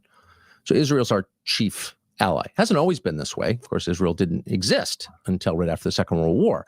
So it's all pretty new, and it's accelerated with every decade. We've become closer and closer to Israel. Our commitment, not our legal commitment or publicly discussed commitment, but our in effect commitment, our on-the-ground commitment to Israel has become stronger every year. But there's no reason that should stay the way it is forever. What if we decided to change it up? What if we decided to get a new closest ally in the world? How about Qatar? What if Qatar was our closest ally? Float that one at the next dinner party you go to. People will respond strongly, especially if they're Fox News viewers. What? Are you an Islamist? Qatar? The bloodthirsty Islamo-fascist state? What are you getting paid by the Qatar lobby? AQUAC? Sure. Of course, there is no actual AQUAC, but if there was a Qatar lobby, it should be called AQUAC. I'm be honest with you. Yeah, if I said that to some of the guys in my Discord, they'd be like, yo, Seth, well, what are you saying right now? And I would stand on that argument. I'm like, I ain't gonna lie. I think Qatar is a better ally than Israel. And then you would be forced to explain why Qatar should be our closest ally. And of course, people would look at you like you were insane, in fact, dangerous and probably anti-American. But let's just take Qatar out of it for a second. How do you think about, if you're the United States, who ought to be your closest ally? Who gets that job? Who do you take to the prom? Mm-hmm. And it depends on how you think about it. If you think about it through the lens of American interest, which is to say what's good for us, then it's a very different picture. What's good for us? Well, you would want a country that had, I don't know, natural resources that you might want to have access to. Energy, probably first and foremost, but maybe not. Minerals too. But certainly energy, oil and gas, because we need them, despite what they may tell you, to continue our civilization and to be strong and prosperous. So a big energy supply would be important. A powerful military might also help. And to have a powerful military, of course, you need a big population to man the military, as Ukraine, unfortunately, is finding out now. It helps to have a lot of people. So there are a couple of different countries you might throw out there if you were looking purely through the lens of what's good for the United States, an America first perspective. The most obvious, of course, would be Russia. Russia! Why? Because it's the biggest country in the world. It's the biggest landmass in the world. And it has enormous mineral deposits, energy deposits. It's got a lot of oil and gas and gold and everything else you need to run a society. And it also has a formidable military, by far the biggest on that continent, on the European continent, and huge manufacturing capacity. So, like, if you needed an ally to help you in a conflict, or if you needed a country in which to stage a fight with some other country, a place to put air bases, for example, Russia would be like the best, of course. But we can't be allied with Russia because Russia's bad. They're immoral. They're bad. You might also say, well, Venezuela. Why Venezuela? Well, because they have the largest proven oil reserves in the world. They're in our hemisphere. I don't know. Lots of natural resources. It's right there. Why not make them a big ally? Talk about a place for military bases and trade, and that might help us. They've got a lot that we might benefit from if we wanted to help our country. You can't. They're bad. They're so bad, we're going to invade them. They're so immoral, we have to go to war with them. We cannot be allies with them. We have to fight them. That's how immoral they are. Okay. Well, at a certain point, you get to places like, I don't know, Equatorial Guinea, you know, probably not a beacon of democracy, small country, tons of energy, though. And then the more obvious ones like Saudi Arabia or UAE or Bahrain, Oman, Kuwait, the rest of the Gulf states, like those might all be good. We don't have their same form of government. Those are all monarchies, 6 monarchies clustered next to each other, but all of them have a ton of energy. And they're all pretty pro-American, and they're in an important part of the world. So it's not a matter of being a Qatari nationalist or trying to promote Qatar. As you think about who should be an ally of your nation, you think about your nation. What's good for us? How do we serve our people, our citizens, the people who voted for us, who pay for all of this? Like, what's in their interest? And Qatar just seems like an obvious one, but it doesn't have to be the only one. And the only reason we're choosing it tonight is because there's so much falseness about Qatar. If you watch Fox News, you know Qatar is evil and they're secretly running the United States. They probably don't tell you that their owner was just in Qatar trying to raise money, which is not an attack on their owner. It's merely an acknowledgement of what everyone who doesn't watch Fox News all day knows, which is Qatar is part of the world. And lots of people go there. We were there 2 days ago. So was Hillary Clinton. So was Bill Gates, looking kind of cadaverous. And it's not because we love Hillary Clinton or Bill Gates we're there. It's because, like, everyone's there. And if you want to interview people, you should probably go to Qatar because everyone's there. And why is everyone there? Because it's a pretty open society, because they had a lot of stuff going on and they got a lot of resources, and they welcome people to talk about things in their country. That's not bad. Those are not bad things. Why are we being told Qatar is so bad? Well, of course, for the same reason we hear a lot of countries are bad, because if we have other strong allies, that might affect the interest of our only ally, which would be Israel. And so just for fun, just like a little exercise, not in Islamism, this is not an endorsement of Islamic terror, it's kind of interesting to go through the criteria, the facts about these countries, compare Israel to, say, Qatar, and you decide for yourself what you think might be a more useful ally for the United States to have, maybe even a chief ally. And these are all facts as far as we know. Of course, feel free to look them up. Check our facts against Wikipedia or whatever, Grokpedia. Go there, by the way. You should go to Qatar. wander around for a day or two. You can fly in the world's greatest airline, by the way, as you get there, which is Starlink the entire way. There's a lot of good stuff about Qatar. Good food, nice people. But just go there. Don't take our word for it. If you're being told that, Qatar is this hellscape with slave markets and, women in burqas or whatever, spend a weekend. See for yourself. You're not encouraged to do that. Yeah, that is true, though. I mean, a lot of people spread a lot of misinformation about how it actually is in a lot of Muslim countries, and you'd be quite surprised how wrong a lot of these people are. But usually, the people who just think that Islam is the evil stain on the world. But if you actually go to a lot of these Islamic countries, it's not as bad as people. It actually is really not bad at all. A lot of these people actually be BSing about what's going on there. And that's not, now, trust me, some of them are that bad. Like Yemen. Yemen is pretty effing bad. But Yemen is not the standard of all Muslim countries, obviously. I mean, but I'm not going to say that each and every one of them is out there like the UAE. That you're never encouraged to see anything for yourself. Don't do your own research. Trust the science. Trust our view. Trust the 2-minute clip we put on Twitter. And if you don't agree with that, then you're obviously Islamist, Nazi, racist, whatever. We're going to attack your character.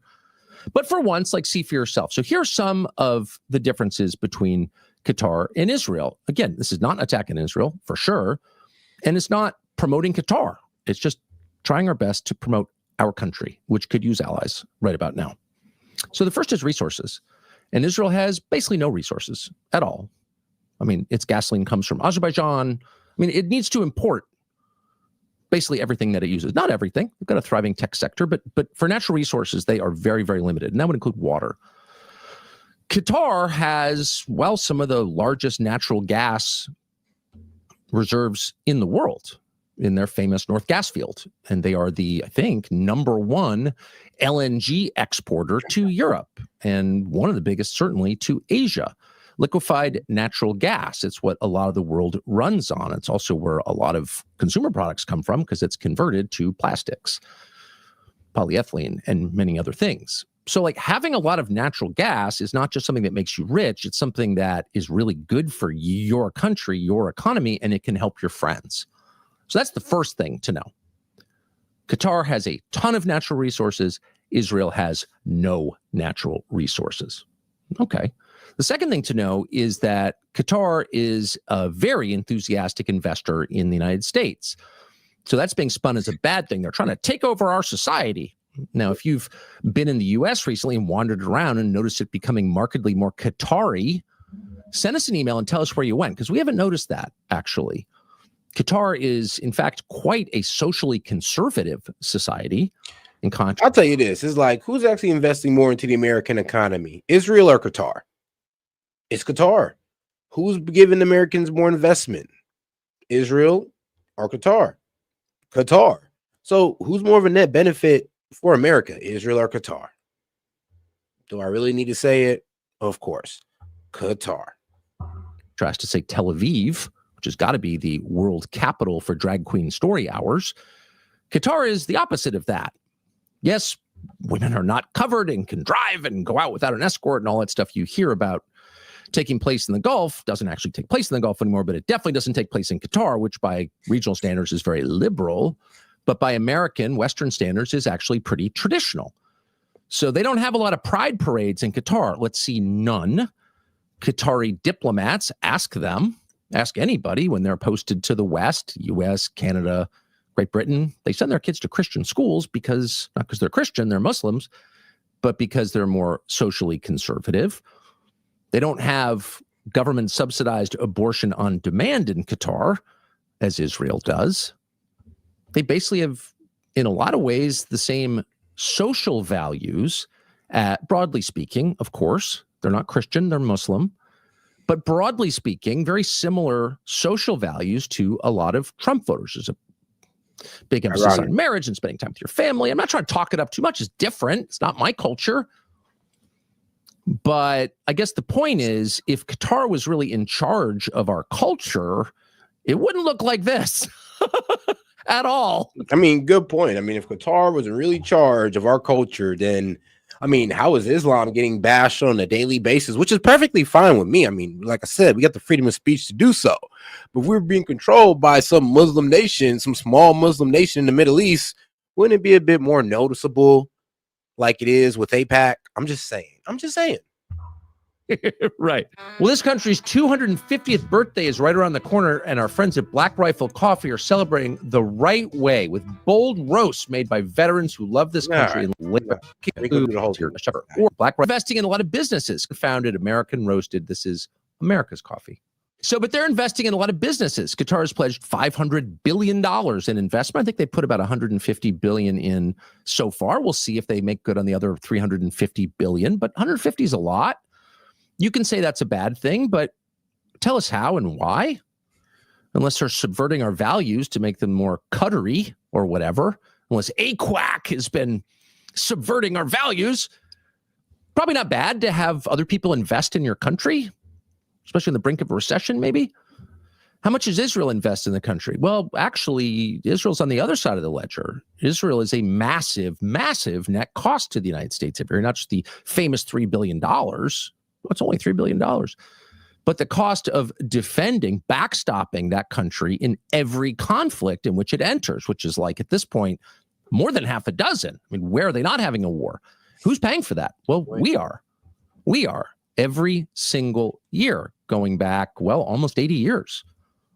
Every single one, trillions of dollars spent prosecuting wars on Israel's behalf or wars that we wage at the behest of Israel, including the Iraq War, including whatever that was in Syria, including the regime change war they are pushing the United States government to have in Iran. Those are costs. Now, you could argue, well, we need to because those wars make us safer, in case you're feeling a lot safer than you did before 9/11.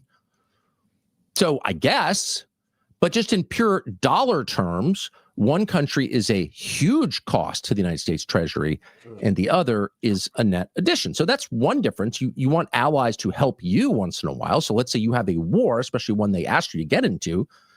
You'd want them to send a lot of their troops, or at least a symbolic number of their troops. How about no troops? Ever, really? Maybe I got that wrong. Maybe a troop or two went, advisors or something, but basically no real help in any of these wars. Not attacking Israel here, by the way. As always, they're doing what they think is best for them, which is great. Godspeed. Well, but I don't know, you kind of are. It is a bit wild when you sit there and say, because I didn't even know that. They got us into that Gulf War and they barely sent any troops. And it was all our troops that fought it, even though this war benefited them more than anybody. That is a bit wild. If we're going to do what's best for us, someone's going to have to explain why that's best for us. Because it's not obviously best for us. So then you really get to the question of values and morals. This is the conversation that's happening right now. And the idea is that you're not allowed to have the conversation that we're having right now because Qatar is just so morally repulsive. It's like Russia or Venezuela, that even to consider, to talk about, to throw out the possibility of having an alliance with such a country, it'd be like, maybe we should go to vacation in North Korea. I mean, you're a freak. You're some kind of outlaw. How could you want that? Are you defending Stalin again? They're trying to make the possibility, the notion so far out and discredited that no one has the brass to even bring it up. And the truth is, it's pretty hard to defend any system other than the American system at its best if you're an American, because it's our system. We like our system. I like our system. I don't want even a parliamentary system like they have in the UK or Canada. Why would you want that? I like the American system.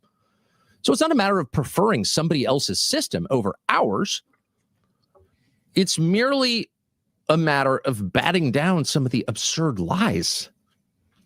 So Qatar, like every country in that region, the 6 Gulf monarchies, the fabled GCC, every one of those countries is an Islamic state. Islam is the official religion of the country. Okay. And so in all of those countries, it's probably a bad idea, illegal, if not unacceptable, or some variety of the two, to run around trying to convert people to, say, Christianity. If you show up in downtown Doha with a bullhorn and a sign that says repent and turn to Jesus, probably somebody at some point is going to at least politely, or maybe not, tell you to knock it off because this is an Islamic country. By the way, the same thing is true in Israel. I'm not attacking Israel. It's a Jewish state. They don't want. No, I mean, that is true. Like, missionary work in Israel is looked down upon. I mean, it's even been reported that they spit on the missionaries. I mean, even Brandon Tatum admitted that he got spit on once. So, yeah, it's true. You showing up in Israel and trying to convert a lot of Israelis to Christianity. They don't. That was illegal. I don't know if it still is or not, but it's certainly discouraged. And the same is true in the Gulf, in Qatar, for example. But if the deeper question is, where do Christians feel more comfortable, in Qatar or Israel? I mean, it's sort of hard to know what people actually think. So maybe the best way to measure that is by where they live. So there are twice as many Christians living in Qatar as there are in Israel. Twice as many, at least twice as many. Did you know that? Again, not promoting Qatar. I'm not moving there. But there are twice as many Christians living there. So if it's like an ISIS state, But I ain't gonna lie, Tucker, you're playing with fire though, dog. You know you're playing with fire because everybody just says, oh, you're getting that Qatari money. And then you just did an interview with one of the Qatari leaders. Like, Tucker, let's be real. I get what you're trying to do here because, trust me, I don't think Qatar is this big bad devil that they try to claim they are. Trust me, I don't believe that. But seeing that they say that you're one of the main guys who's taking Qatari money, which has not been proven, by the way, I would have kind of backed away from this a little bit. Or F it. You know, Tucker has been going max lately. So, hey, go ahead, bro, cook. Where people are beheaded for proclaiming the name of Jesus. Why are there twice as many in Qatar as there are in Israel? And why are there so many Christian churches in Qatar? All, or at least most, on land granted to them by the government. Again, not promoting Qatar, just saying, if you're telling me that this is a country whose values are so far from mine that even to go there is a crime of some kind, you're lying. Or we have very different values, extremely different values. So why are they telling me that? They're telling me that because the status quo works for Israel. It works. So if there's any other country that might displace it, with whom we might form a stronger or as strong alliance, if there's a rival for that loyalty, it's a massive threat to them. And by the way, I understand that. This is a tiny country involved in a lot of conflicts that has basically no real allies other than the United States. So I hate to use the word because it's overused, but this is existential for Israel. This is a huge deal for them. It's not just a matter of preference. This is like a lifeline. And so you get it. You absolutely get it. But at some point, our interests, the interests of the country of 350 million, do have to play a role in this calculation. And by that measure, this is not a good deal for the United States. Because on the final question, this is the one that matters most, war, there's a massive difference. Israel, as noted, is involved in at least, half a dozen conflicts around the world in various stages. I mean, yeah, they've been bombing in Syria. They've been bombing in Lebanon. They've been displacing Palestinians in South Africa. They've been doing a lot of BS during the past 6 months. And the United States is effectively paying for all of them. Qatar, this terror state, is full-time actively involved in paying for resolving a lot of those conflicts, including conflicts not even in its own region, like in Eastern Europe, the Ukraine-Russia conflict. Where do you think those peace talks, especially the non-public negotiations, where do those take place? Doha, Qatar. True. Why? Because they're willing to host them. That's why. Yeah. And so if you have one country that's every week, it seems like, is bombing someone or declaring someone else a sworn enemy for eternity and using American tax dollars to fight those conflicts, and then another country, which, whatever its motives, almost doesn't matter, is trying to resolve conflict and just get back to commerce, coexistence, which is a better ally? Are you joking? So if you've gotten to this point in the video and not turned it off, muttering, Osama bin Laden sympathizer, are you Al-Qaeda? Are you a Muslim? Nope, none of those things. Then here is the punchline. The idea that Qatar should be our greatest ally? Well, Donald Trump seems to agree. Mm-hmm. What? Why have I not heard that before? Because no one screaming about Qatar has any interest in telling you the truth, which is that Donald Trump, who was elected on a peace program, and it's been a little tougher than expected to make good on that, but still means it. Donald Trump has taken sides in the Qatar-Israel dispute. And it is actually more than a dispute. It became a military conflict in September, on September 9th. Israel bombed Qatar. Qatar, by the way, is the site, in case you're wondering if they were an ally or not, of the largest U.S. airbase in the entire region, right outside Doha. Mm-hmm. There are like 10,000-ish American troops who live in Qatar. They bear a lot of costs for that, by the way. It's a pretty nice thing to do. It makes you a target when you have an American military base, but they have the largest in the whole region. So they're a, by definition, close ally. And Israel bombs them, kills people in downtown Doha, like walking distance from the emir's house, and doesn't apologize for it. And why they do that? Because Donald Trump was working to bring peace between Iran and Israel didn't want that at all. And so they tried to murder the negotiators in that round of peace talks. Which was very controversial when, Israel did go ahead and decide to bomb Doha in hopes of killing the peace negotiations, because that's who they were trying to kill, the peacekeepers. Now, everybody was trying to say, oh, well, they're harboring Hamas. Yeah, duh. We wanted them to do that so we could hold peace talks. That's what Qatar is. It's a neutral ground. So when Israel bombed it, that was out of pocket. From Hamas in Doha. Out of line, honestly. And then they tried to tell the world that actually Trump signed off on this. The Trump knew. Totally false. Trump did not know. Not only did they do this, they tried to implicate Trump in it. And he responded a couple of weeks later with an executive order that I'm going to throw on my glasses and read this because it's, I bet not 1 in 100 people knows this even happened. Oh, yeah. He put like damn near Article 5 protection on Qatar. He's like, yo, Israel, if you do that again, if you attack Qatar again, we'll attack you. And then he made Bibi Netanyahu call Qatar on the phone and apologize, which is a major. So this was at the end of September this year. Listen to this. He signed an executive order, and this is verbatim, called the Assuring the Security of the State of Qatar. So next time you hear someone on Fox News be like, the terror state of Qatar, if only Trump knew. Right. Assuring the security of the state of Qatar. And we're quoting, over the years, the United States and the state of Qatar have been bound together by close cooperation, shared interests, and the close relationship between our armed forces. The state of Qatar has hosted United States forces, enabled critical... Oh, and somebody asked me, who did Israel send on the plane? So this is according to AP News, right? So in late October and again on November 13th, 2025, chartered flights arrived in Johannesburg carrying around 150 to 180 Palestinians from Gaza on each flight.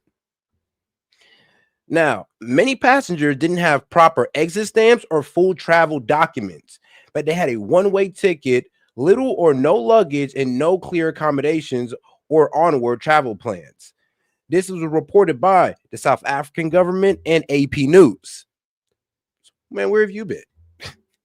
Security operations and stood as a steadfast ally in pursuit of peace, stability, and prosperity, both in the Middle East and abroad, including as a mediator that has assisted the United States' attempts to resolve. But yes, Israel is displacing Palestinians by putting them on a plane or giving them a one-way ticket to South Africa, according to AP News and the South African government.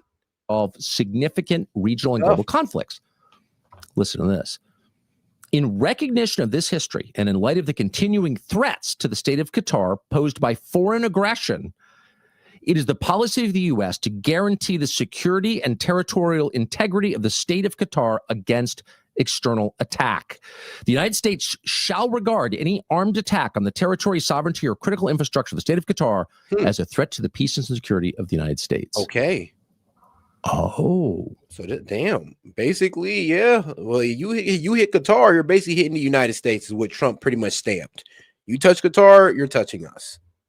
And that's an executive order by Trump, by the way. As a threat to the peace and security of the United States. Oh. Wait a second. What was the last act of foreign aggression against Qatar? Well, it happened that exact same month. It was a bombing by Israel. So Israel bombs Qatar, And Donald Trump issues an executive order saying, if you do that again, reading by the language here, we're going to war with you. Well, here's a pretty obvious question that too few ask. What's the smartest way to protect your home and your family? Is it A, waiting until a burglar smashes a window and tries to get in, or police? Let's go ahead and skip this, though. We don't need to hear the commercial. Let's get back to Tucker pretty much saying, you know what? Qatar is actually a better ally to us than Israel, apparently. Let's get right into it. And told Israel, and who knows if he'd actually do it, hard to believe, and above Israel, and told Israel, and who knows if he'd actually do it, hard to believe, but it's in the executive order. If you do this again, that's tantamount to an attack on us. That's a security guarantee. That's unbelievable. So keep that in mind, because there are an awful lot of Trump voters, really nice, sincere people who are still upset about 9/11. The residue is still in their mouth. That part of the world did it to us. Islam did it to us. And anyone who wants to have a normal relationship with an Islamic country is probably pro-Al-Qaeda. I get it. I get it. I know those feelings, had them. But here's Donald Trump, the guy that you voted for, taking Qatar's side against Israel. And why is that? Because Donald Trump is a secret Islamist? No. Because Qatar is a lot better for the United States than Israel has been. A lot better by any measure. And if you disagree, tell me a way in which Israel has been better for the United States than Qatar. You could say, well, what about Jerusalem? And that's an excellent point. There's no city in the world more important or more beautiful, more humming with spiritual energy than Jerusalem. But Jerusalem existed before the state of Israel existed, and it will, God willing, be there forever. So that's a distinct thing, right? That's a historical and spiritual site. It has nothing to do with the government of Israel. But tell me how the government of Israel has been better for us than the government of Qatar. And of course, you can't. So you've got two options. Yeah, you can. It's either you're going to say that he's paid before by Qatar, which everybody's been saying. Two, you're going to say, oh, he's just an Islam. Oh, he just loves the Islamists. He loves Muslim. He's a double agent or a secret agent for Qatar. Or three, you're actually going to hear him out and be like, you know what? Yes, making some good points. I mean, Qatar is benefiting our economy. They're actually investing in us. They're buying oil. They're putting into our AI infrastructure. What is Israel doing for us besides pulling us into conflicts with other Muslim countries? Like, let's be real. You can scream at people and call them Islamists and say you're not really a Christian. You must be worshiping Allah or something. You're a suicide bomber if you go to Doha. Hey. And that, intimidates the crap out of a lot of people. And they're like, it's not worth it. Never mind. I'll be quiet. But over time, that doesn't work. Oh, man. Oh, yo, bro. Man, shout out to Cellulite Podcast. Appreciate you for pulling up, dog. The call line is open, though. Like, I don't know if anybody noticed that, but I did open up the line. If you go to the post tab and go to the StreamYard link, right there. Or you can drop politics and statecraft and national interest. You can just change the terms completely of the conversation. You can stop talking about what's best for your country, because neocons are never going to win if those are the terms of the debate. What's best for our country? They're not even contestants in that. They have no interest in what's best for our country, of course. But you can change the conversation to theology. And you can just say it point blank. God demands that you support the government of Benjamin Netanyahu. Now, who would be vulgar and dumb and reckless enough to say something like that? Who would actually invoke God himself to justify a political alliance with a foreign country? Man, you'd have to be someone who's not worried at all about the afterlife to say something like that, because that is a reckless thing to say. And if you've already guessed Ted Cruz, you're absolutely right. Watch.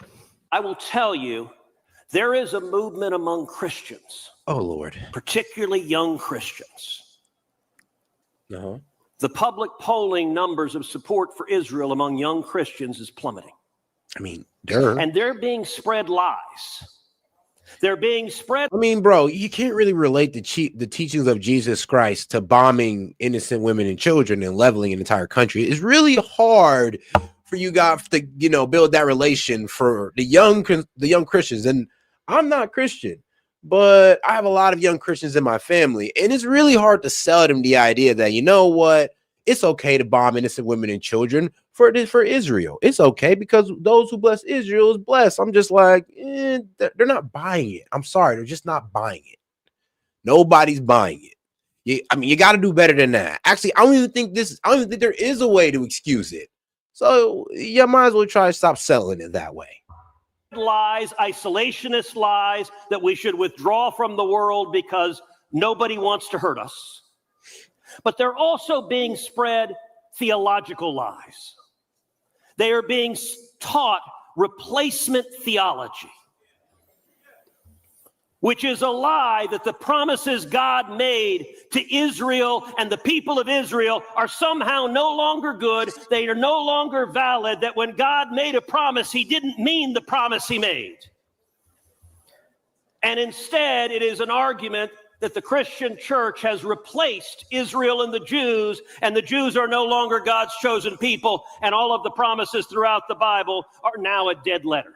The church need to engage and say the Bible is not silent on Israel. The Bible is crystal clear on Israel, and in the church we will stand and fight. Man, boy. It's one thing to get all worked up at the Waco Rotary Club about issues related to Texas, but here you have a guy who's deep into the things that actually matter, the questions of what happens after we die and what's true, and he has no idea what he's talking about, like literally no clue. And I'm not guessing, I'm not attacking the man's faith, I'm just remembering very vividly, because it was this summer when I asked that same guy, Ted Cruz, okay, where specifically does the Bible tell Christians that they have to support Israel? And he had no idea. He meant to misquote a phrase in Genesis, but he couldn't even name the book. And by the way, most people couldn't, and it doesn't even mean that, but whatever. If you're going to have a theology about it, shouldn't you know where it is in the Bible? Shouldn't you be fluent in it? No, because it's all fake. It doesn't mean anything. But he says it anyway. And this topic actually matters because it deals not simply with the fate of nations, but the fate of humans. It's real. So to talk like that, the Bible is crystal clear on Israel. Okay. What is Israel as defined by the Bible? I asked him that question too. What does the word mean? What does it refer to? Yes, there are a lot of references to Israel and to God's love for his people, the Israelites, the Jews, for sure. But in 2025, what exactly does that correspond to? Israel. Okay, and he kept looking at me. Israel, it's Israel. As Huckabee says, Israel. ISRUL. Okay, got it. Can you define that for me? Is it the modern secular nation state of Israel? The drag queen story hour in Tel Aviv state of Israel? And what borders? Does that include the West Bank, Judea and Samaria? Does that include Gaza? Does that go all the way to Iraq? I mean, like, what are we talking about here? Shut up! The Bible's crystal clear. Well, of course it's not. But one thing the New Testament is crystal clear about, because it's in every book on every page, is that the way to God is through Jesus. And there aren't any caveats that I've seen. I'm no theology student. I'm no Ted Cruz. But in every page, it's the same point. The way to God is through Jesus. And by the way, these are Jews speaking, as the early Christians were, and they were speaking to Jews, to their fellow Jews. And they were saying, the way to God, repent of what you're doing now and turn to Jesus. That's what they were saying. Maybe Ted Cruz has another analysis of it. But there's an entire New Testament about this one question. And by the way, if that's wrong, explain how. But of course, they never will. They never will explain how, because they don't care. And by the way, there are evangelical Christians in the United States who have a fully developed theology on this question. I don't understand it, and to the extent I do, I don't agree with it. But I don't hate them. I know that I said I did once. I was just frustrated, and I'm sorry. And most of them are really nice people. But I think any person reading a... Nah, it is a bit weird because I remember it was Owen Schroeder. He had one of these he had one of these guys on, and he was a pastor. And I remember the pastor literally said, the day the United States stops supporting Israel, he will move to Israel. And this was a United States citizen who's a pastor. And he literally said basically to the world that, yo, the day the United States stop supporting Israel, he will move to Israel. And there's a lot of people who feel like that's in the United States. And it's a bit scary because it's like, whoa, whoa, whoa. Do you not see how this is like the opposite of America first? But then you try to hide yourself in the MAGA party, the Make America Great Again, the America First party, but you guys are literally Israel first. Like, well, let's not forget, Ted Cruz said that, yeah, I wanted to be a senator to further help Israel. Not to really help out his constituents, but to help Israel. You would think he would say for his constituent, but it was really for Israel. That's concerning. Conventional interpretation of the New Testament would conclude the central, really the only unchanging command throughout the entire thing from Matthew to Revelation is believe in Jesus. Everybody. There are no special deals described at all. Everybody believes in Jesus, and that's how you get to God. And people who aren't going to live forever. And I don't see another way. But people like Ted Cruz, of course, are not interested in debating theology, and he didn't even know what book it was in. They're interested in shutting down any conversation on what's in America's interest, making it a theological conversation. And why are they interested in doing that? Because the last justification for supporting Israel, like comments like this, like you don't see that as concerning. Like America was created to create Israel. Like, no, it wasn't. You guys just wormed y'all way in on the policy. Let's be real. Israel above all other countries has evaporated. Man, and what is that? Crazy. People actually think that. Claim that Israel is a uniquely moral nation. And that's why Christianity and also Old Testament Judaism is so often invoked. People of the book, people of God, no one would contest that. But what does that have to do with what Benjamin Netanyahu is doing in 2025? Of course, it has nothing to do with it at all. Well, it's the season to give gifts to those you love, and there's no greater gift than the first. Now, we can't really sit here and pretend like, I'm be real, some people who is Israel first is a problem. Like they are okay with American lives being taken for the benefit of Israel. Yeah, people like that is a problem. We don't need people like that in our party. Of his or in the United States. Israel is the reason. I mean, bro, if you feel like that about Israel, then go live in Israel. Don't live here. Go live in Israel. If you feel like you're a senator for Israel, then try to go out there and be a senator for Israel if they even have that type of system. Like, please, why be here? Like, let that spot be open for somebody who actually want to help the American people only. They are our only real ally. And the problem is that what's happened in Gaza over the last 2 years has shown that not only is that not true, it's very close to the opposite of the truth. Now, a lot of us have spent a lot of time doing our best to ignore what's happening in Gaza on the grounds that kind of not our fight. Yes, there are weapons. Yes, we're paying for all of it. Yes, we're giving them cover at the United Nations. Yes, they're really kind of doing this in our name. Bibi is running around the world saying, I've got Trump in my pocket. I can do whatever I want. Trump will defend me. He's told a lot of people that. I control the United States Congress. I control the White House. I control the U.S. He's said that on tape. If you haven't seen it, look it up. But a lot of us have thought, look, got enough problems, don't want to get into it. But if you ever do look into what's happened in Gaza since October 7th, it's shocking. No, it's not the only atrocity on the planet. The Israeli government is not the only bad government. Tons of bad governments. I covered the Liberian Civil War in 2006. There are a lot of bad governments, okay? But among so-called civilized governments, no one has behaved like the Israeli government has behaved in Gaza in a very long time, 80 years at least. It's almost unbelievable. Tens of thousands of children killed. by a country with the most precise military technology in the world, a country that somehow got explosive pagers into the pockets of Hezbollah leaders in Lebanon. These are people who are, again, world-renowned, famous for their skill and their precision. Look at the bombing attack during the 12-day war on Tehran. It was precise. They didn't take out downtown Tehran. They took out IRGC leaders. They took out specific people. They knew exactly where they were. So the idea that they've killed tens of thousands of women and children, non-combatants, accidentally is a lie. No, they murdered them. They murdered them. It's just a fact. You can call it whatever you want. Genocide. Everyone's all, why? It's genocide. Okay, it doesn't matter what you call it. That's murder. You're killing people on purpose. Oh, but that always happens in war. It certainly does. Innocents die in war. That is absolutely right.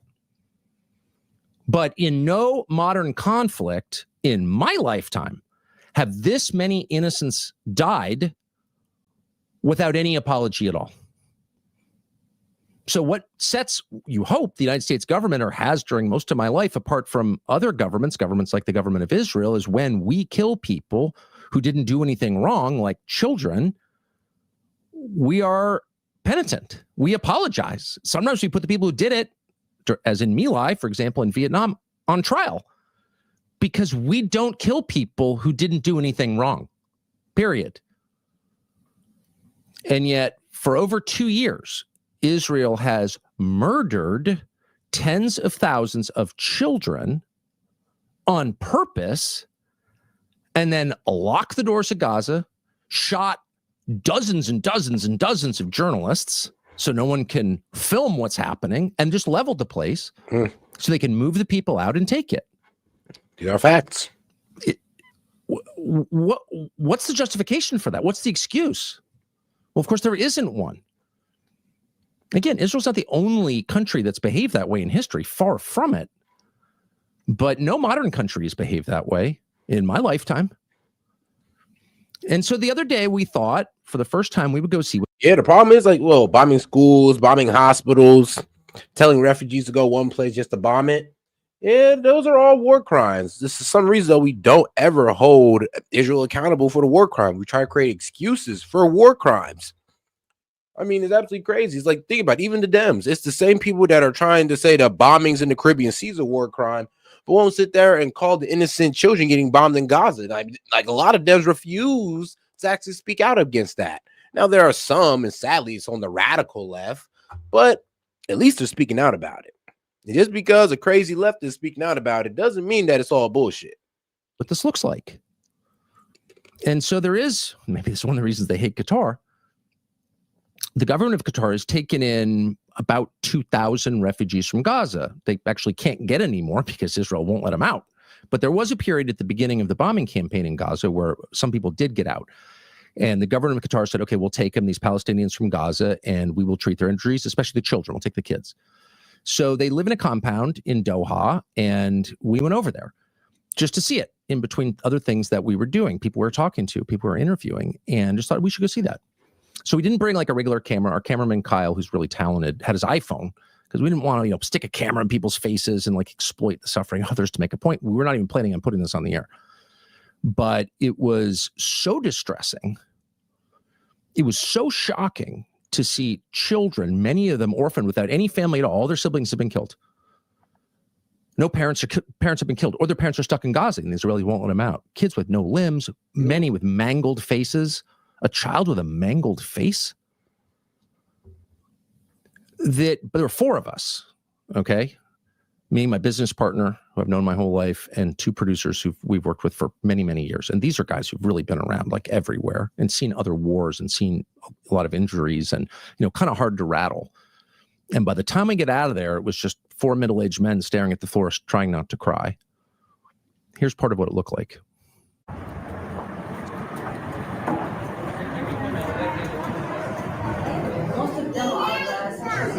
Yeah. They are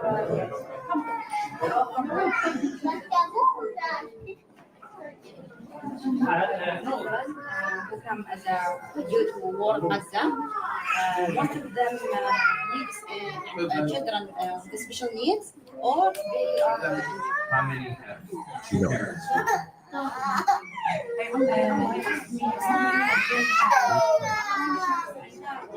Man, here's a crazy thing. Here comes the Hezbollah guys, the Hezbollah chat guys, who wants to spread all of Israelis' propaganda, all of Israel's propaganda. You're a liar. You have lost your mind. Quit spreading fake news. They lied about the hospitals. They were empty. No, they weren't. That's why it was so controversial in the first place, because there were children being put under rubble and doctors and nurses as well. So I don't know what you're talking about that. He's like, and this guy over here, I mean, bruh, the blood matters. They are the real Jews. If you say otherwise, you are disagreeing with the Bible itself. I mean, no, bro. We're just disagreeing with the killing of innocent women and children, bro. Chill out. Chill out. All right. He said the war crime was on October 7th, which nobody disagrees with. That October 7th was a war crime. But but that doesn't mean that Israel's not committing a war crime itself, my friend. Okay? Okay. Well, I hope you understand that. All right, though. Let's get back into it. My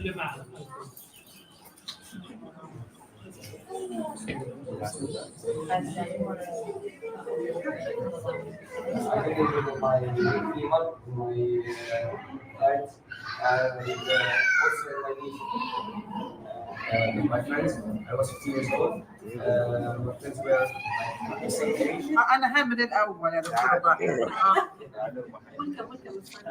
And you know what the worst part about this? You know, due to Israeli media came out. I will let you know. Israeli media came out with this story that, and it was about May of 2025 when there was reported to be about 53,000 people dead. Only 17% of that was actual Hamas. So about 8,900 people that were killed out of the 53,000 was Hamas. The rest of them was innocent civilians. But I bet y'all don't know about that, huh? No, go look this up. You don't even got to take my word from it, because Israel said it themselves. If you actually look at Israeli media, they actually snitch on themselves a lot. Shout out to them. Shout out to the real journalists in this. Yeah. When you come back and inside, and when inside.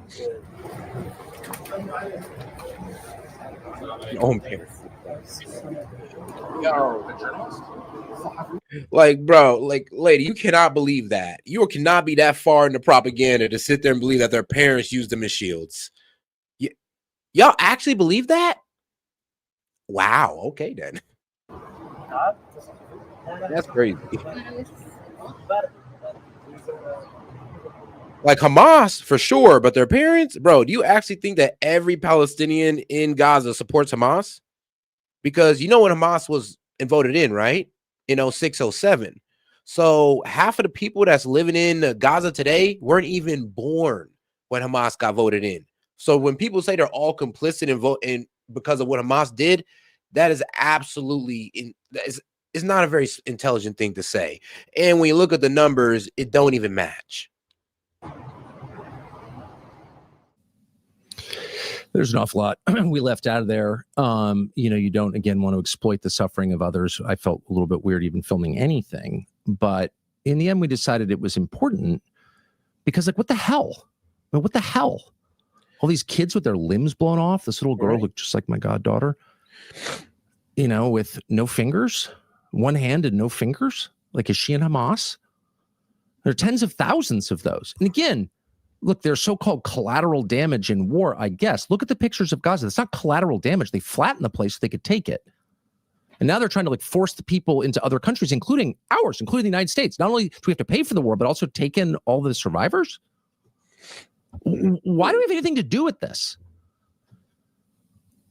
But what's most shocking to me is that no one seems bothered by it. None of the people who support Israel seem bothered by it at all. And that's the real threat. It's not just the crime, children whose faces are mangled by U.S. munitions. Because why? I mean, yeah, because they've been taught to think that even the children is responsible for Hamas being in power. It's like the absolute lunacy of it is like astounding on how you got to reach that type of delusion. And you got to reach that type of blood libel to sit there and watch innocent children be bombed and sit there and say, oh, no, it's okay because we're fighting terrorists. Yeah, bombing innocent women and children, that's fighting terrorism. Man, I mean, okay, bro, if you got to delude yourself to that degree, then go ahead, man, keep it going. The real crime is the way that the supporters of this atrocity are justifying it. not simply to the world, but to themselves. They're justifying it by saying out loud, well, they're all Hamas because they're all in Gaza. And yeah, they're kids, but if we let them grow up, they'd become Hamas too. I mean, what they're describing. Yeah. I mean, when you sat there and bombed that kid's family members, siblings, and neighbors and all that good stuff, and they know the country that did it, what do you think's going to happen? I mean, recklessly bombing Gaza, you've only created more Hamas. Like, I thought that was a no-brainer, but if you did a strategic strike on Hamas and try to have as less civilian casualties as possible, then let's be real, the world nobody would be saying anything to Israel because they had the capability of doing so, but they didn't. Is the concept of blood guilt and the collective punishment and reward that naturally flows from that belief. And the belief is God favors some, but not others. And that is the enemy of Western civilization. That is the opposite of what Christians believe. Christians believe that every person was created as an individual by God. That's why anti-Semitism is wrong. That's why Gaza is wrong. Every person is created as an individual and must be judged as an individual. We don't like what you do. We can't blow the fingers off your daughter. That's not allowed. But they think it is allowed. They're celebrating it. And in the United States, we're allowing that attitude, which is the attitude behind affirmative action, DEI, all of this, that people should be punished on the basis of how they were born or rewarded on the basis of how they were born. We are celebrating those attitudes. And never more clear than in the case of Gaza. So there's a member of Congress, a new member of Congress called Randy Fine from Florida, who is a passionate Zionist, fine. But Randy Fine sent out a tweet that I want to put on the screen that I've kind of never gotten over. Somebody tweeted Randy Fine a picture of a child, a baby in the rubble in Gaza and said, how can you live with yourself? How do you sleep? Quote, quite well, actually. Thanks for the pic, exclamation point. This is a sitting Republican member of Congress. That's fine with me. Thanks for the pic, exclamation. As you're looking at a dead child? When that came out, I called the Speaker of the House, Mike Johnson. I said, well, this is the Republican Party. How can you allow this? How can you allow a member of Congress, a Republican, you're his overseer, you're the Speaker, you're in charge of all the House Republicans. This is the Republican Party? Will we laugh at a picture of a dead baby because Randy Fine thinks that child is infected with unholy blood or she's not human? She's Amalek or something? What are we doing? This is insane. Go support Israel. Great. If you're laughing at pictures of dead babies, wild. Commander to support Israel. If this would have, here's the thing, I know the guys even arguing against me in the chat right now don't even support that. Like, I know you guys are trying to justify the bombing of innocent women and children, but come on now, you can't justify laughing at dead children now or a dead baby under rubble. Is that really necessary? Like, is that right? Of course not. Means to support Israel. A lot of us are out. If the United States is going to have a close relationship with Israel, if they're going to be our close ally or important ally or even our friend, tell me why that's good. Stop yelling at me. And whatever you do, do not celebrate the murder of children because that reveals you as the enemy of everything that's important to me and my country. And the main thing that's important is that we do not kill people who are innocent. Not simply because it's sad, but because it's an offense against our entire civilization, which is based on one idea. We will be judged as individuals, not groups, not communities or tribes, as people. Because God created every one of us. That is Western civilization. And Randy Fine doesn't believe it. How can we allow this? So maybe we're being unfair to Randy Fine. So poor Piers Morgan, who's taken a lot of probably well-deserved crap recently, but at least makes an effort to talk to people if he can. We immediately call Randy Fine. He called me the worst anti-Semite in American history. Right. No, I'm not the one who hates people based on how they were born. You are. But Piers Morgan somehow wrangled Randy Fine into an interview and just asked him point blank, do you believe this? And he does. Watch. Randy Fine, when you said, I don't give a shit about Gazans, were you proud of that statement? Well, I think the context there is Gaza attacked Israel on October 7th. of the thousands of people who whoa, Gaza. Let's not all of Gaza attacked Israel. It was Hamas that attacked Israel. The radical terrorist Islamist group Hamas, who committed a war crime on October 7th. We all agree to that, right? Great. So don't sit there and try to include all of Gaza as if all of Gaza planned it or if all of Gaza wanted it to happen, because they didn't. Stop trying to demonize an entire group of people for the few did and think that it's okay, because it's not. streamed across the border to kill every man, woman, and child that they could. Many of them, thousands of them, were not, quote unquote, card-carrying members of Hamas. And so when you start a war and you are losing the war, if you do not like what that is doing. Oh, guys, you have any questions, comments, jokes, or disagreements? I'll be happy to read it out loud and engage with it. Just $2 and up. Appreciate the support. Or you can just send a gift. Appreciate it, guys. And let's not forget to double tap that screen. To you, then you surrender in that war. Gaza chose to be the enemy. Gaza chose to attack Western civilization. And no, I didn't care what happened. I've not had. Yeah, his language is outrageous, because you can tell he blames every Gazan for October 7th when you should just be blaming Hamas. Actually, any guest, I have to be honest here, I've not had any guest who has used the phrase Gazans rather than Hamas, given it was specifically Hamas that perpetrated the appalling terror attacks on October the 7th. It is Hamas that has the governmental power still in Gaza. It's not the Gazan people. It's not the civilian population. So why are you deliberately conflating Gazans in totality with Hamas? To try to differentiate the two attempts to imply that some small percentage of Gazans support or like Hamas. That is not what the data suggests. And we should not allow us to say these two are completely different. What? It's hard even to know where to begin, but we made the point. Yeah. You cannot practice group punishment, collective punishment. We do not believe in blood guilt. No, we do not. I mean, if you disagree with the Holocaust, then you should disagree with what's going on in Gaza. Like, we don't believe in collective punishment for what a few did. Like I said, if you disagree with the Holocaust, then you should definitely disagree with what's going on in Gaza. I'm not saying it's on the magnitude of the Holocaust, but I am saying the collective punishment element is there.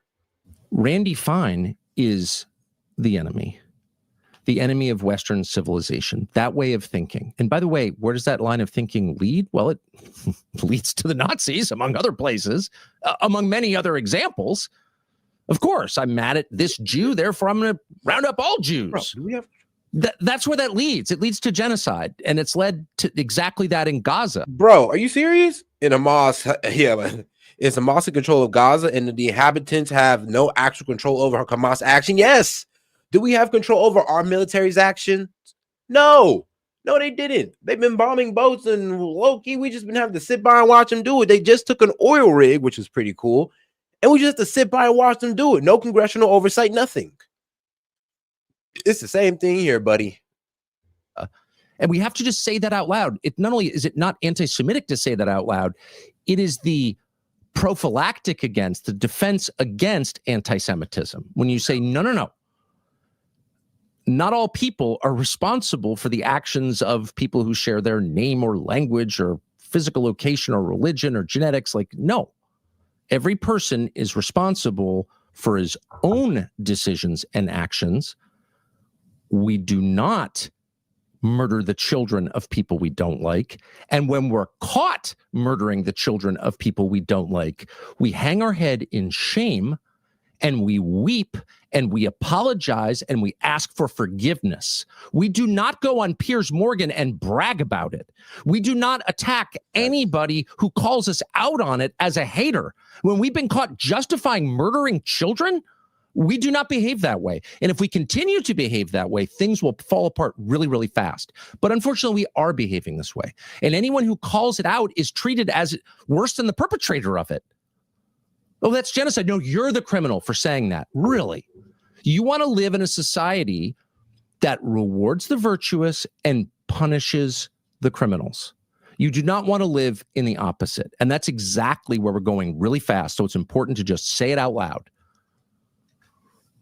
Our next guest has had a lot of experience with this exact principle. Francesca Albanese is the U.S. Special Rapporteur to the Palestinian territories, which means she's an international overseer in those territories. That would include, of course, the West Bank and Gaza. And not long ago, she pointed out that what Israel is doing in Gaza is indefensible. You could call it genocide. You could call it mass murder.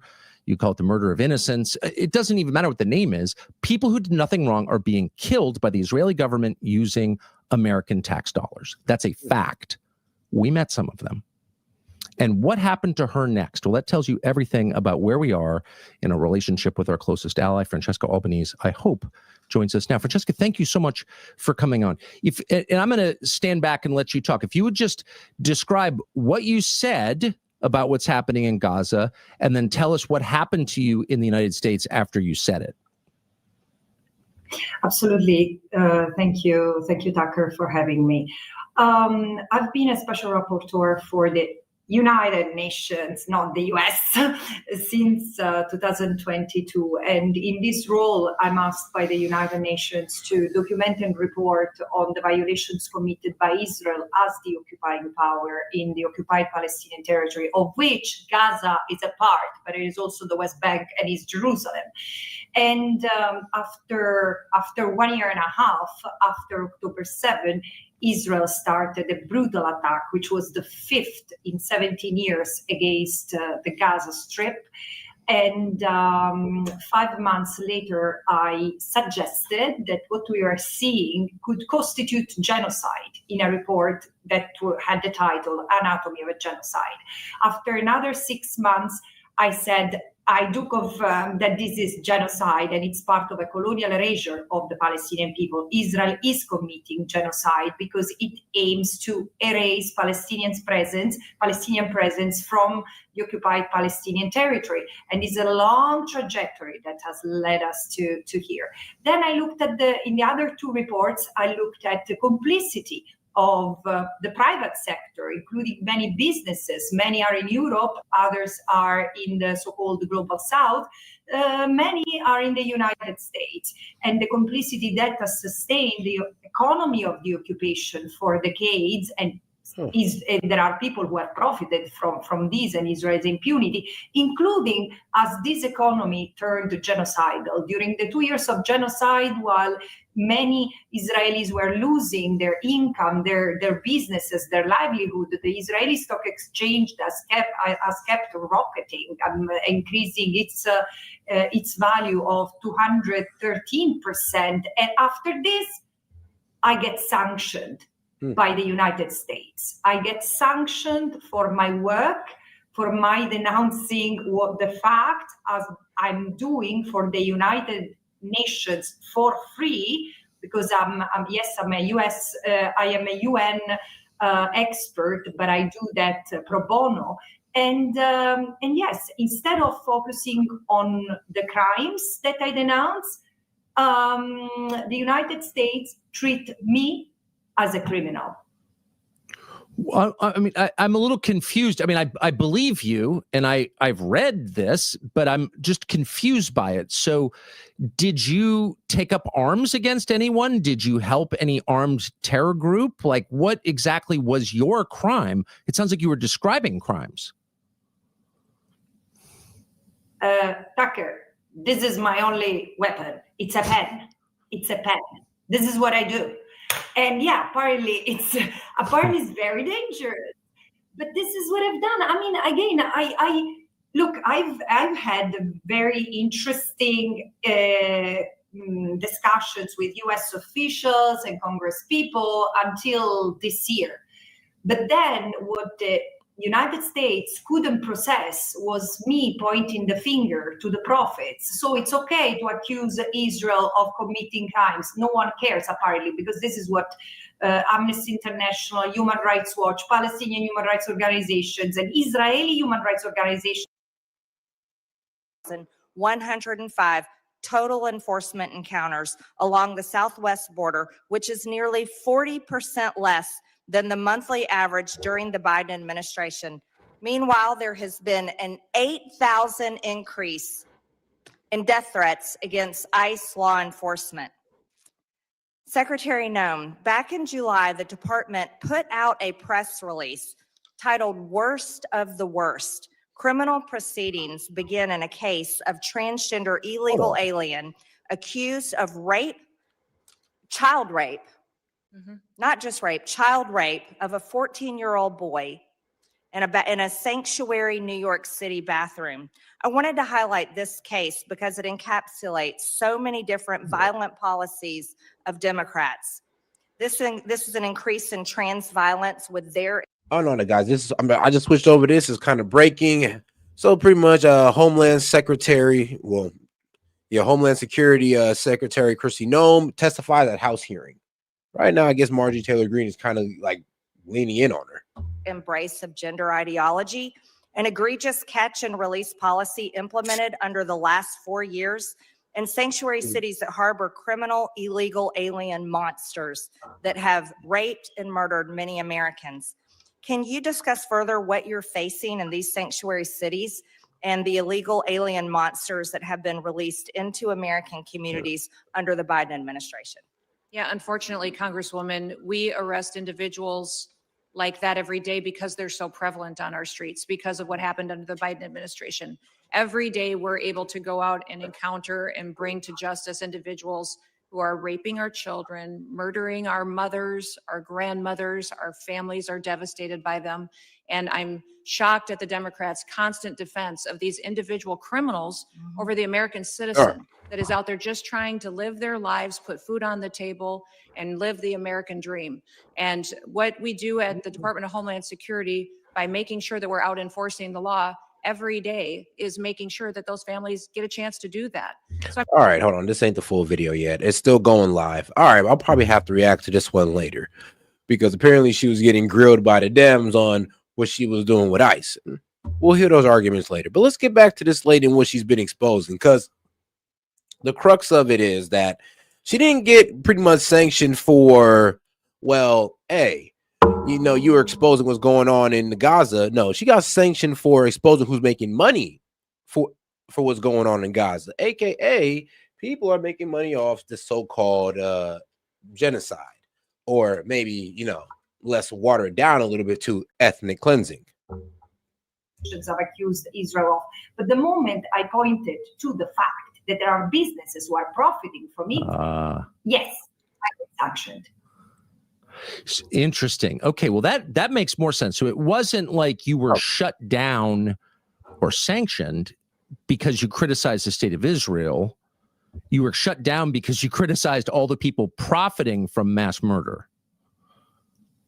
Well, 2 months before sanctioning me, I got a sign of frustration in the U.S. administration for my work, which was apparently harassing U.S. companies, which is not the case, because in fact, I've gone after Brazilian companies, South African companies, Colombian companies. It's the entire world. I keep on saying there are 62 states who are complicit, providing political, military, diplomatic support, economic and financial support to the state of Israel. In the moment it's committing, seriously, as you said, I was watching what you said and what you shown before, and call it the way you want, but 70,000 people have been killed in Gaza, 150,000 have been injured, many with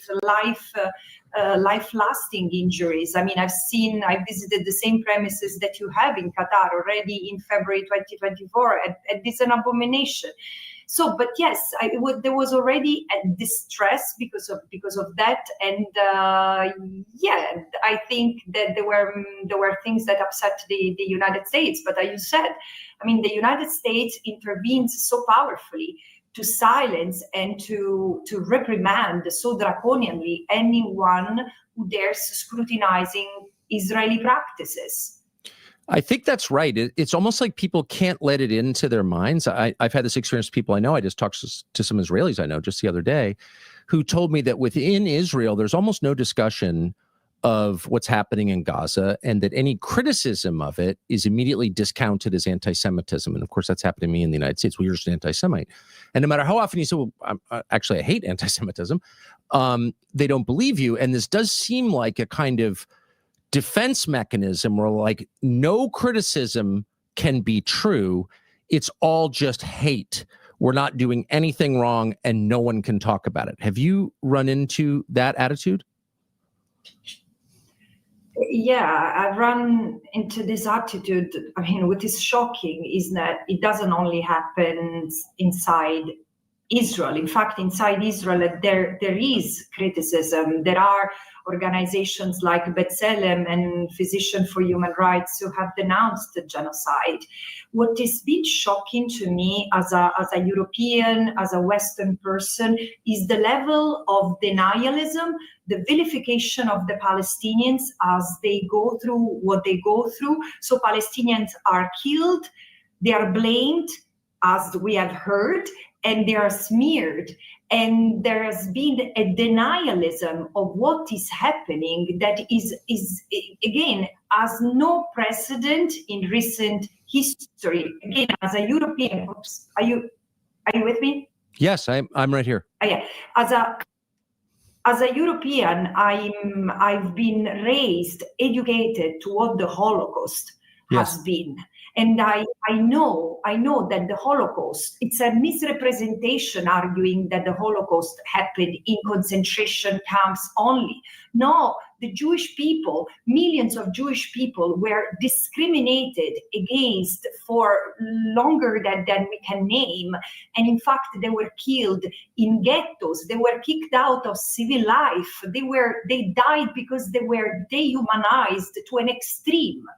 And yes, there are records of the Jewish people ridiculed as they were killed and taken to concentration camps.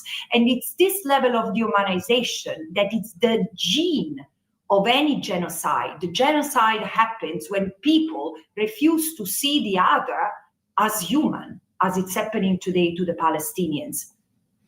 And I think what makes this so notable is that there are cabinet ministers in the current Israeli government who say that out loud all the time. So, I mean, there are cabinet ministers right now wearing golden noose pins on their lapels, calling for the execution of prisoners. So we're not kind of putting words in their mouths. And I've really been trying, as I've said, my best to ignore it. I haven't wanted to engage. Now, if you look up Israeli finance minister, I think it's Smotrich. Yeah, I think it's Smotrich. Either Ben-Gvir or Smotrich. But the finance minister, yes, out there openly calling for, well, the displacement of Gazans, the ethnic cleansing of Palestine, all of that wild stuff. Actually, he's also one of the guys who say, oh, there's no such thing as Palestine, or, there's really no such thing as Gazans either. I was like, wow. And this is basically like, it'd be like our Scott Besson pretty much calling for the genocide of people. It'd have been wild to hear that man say something like that. That's just every day in Tel Aviv, apparently. Well, at least with this guy, part of the Likud party. On this question. But at a certain point, this is America. This is my country's money. These are my tax dollars being used. How deep was the involvement of American companies in the mass killing in Gaza? Yes, it is important. Now, I want to say it's not just American companies, but Western companies, Americans and Europeans account for the majority. But let me say, for those who might have not read my report, from economy of occupation to an economy of genocide, it's not just businesses like arms manufacturers or heavy machinery producers. It's banks, pension funds, the big tech. There are, I exposed Amazon, Google, Microsoft, who have provided their services and access to data, Palestinian data, that has allowed Israel to set up systems to mass target and mass kill Palestinians. I mean, there is an application called Where is Daddy that allows the army to randomly track people enrich them when they are with their families so as to inflict the most harm. How brutal is it? And I agree with you. This is something that people must understand, because this is the end of humanity, the end of the civilization that we have pretended to belong to until now.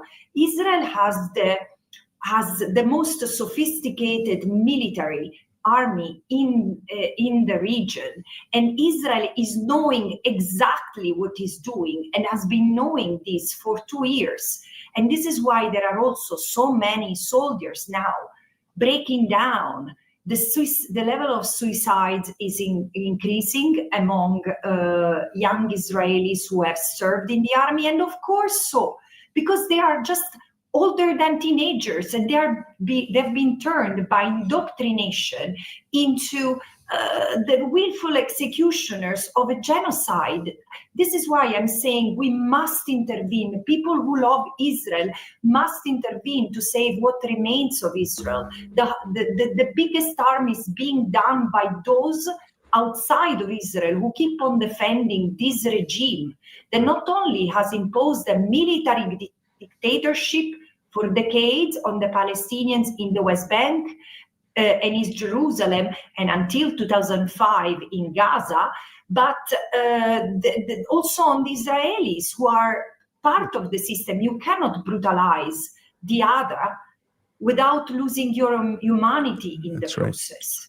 It's exactly right. So just, I want you to clarify something. I think I heard you say that there is some kind of app maybe made by an American company called Where's Daddy that allows the Israeli government to murder men in front of their children. Did I dream that, or did you say that?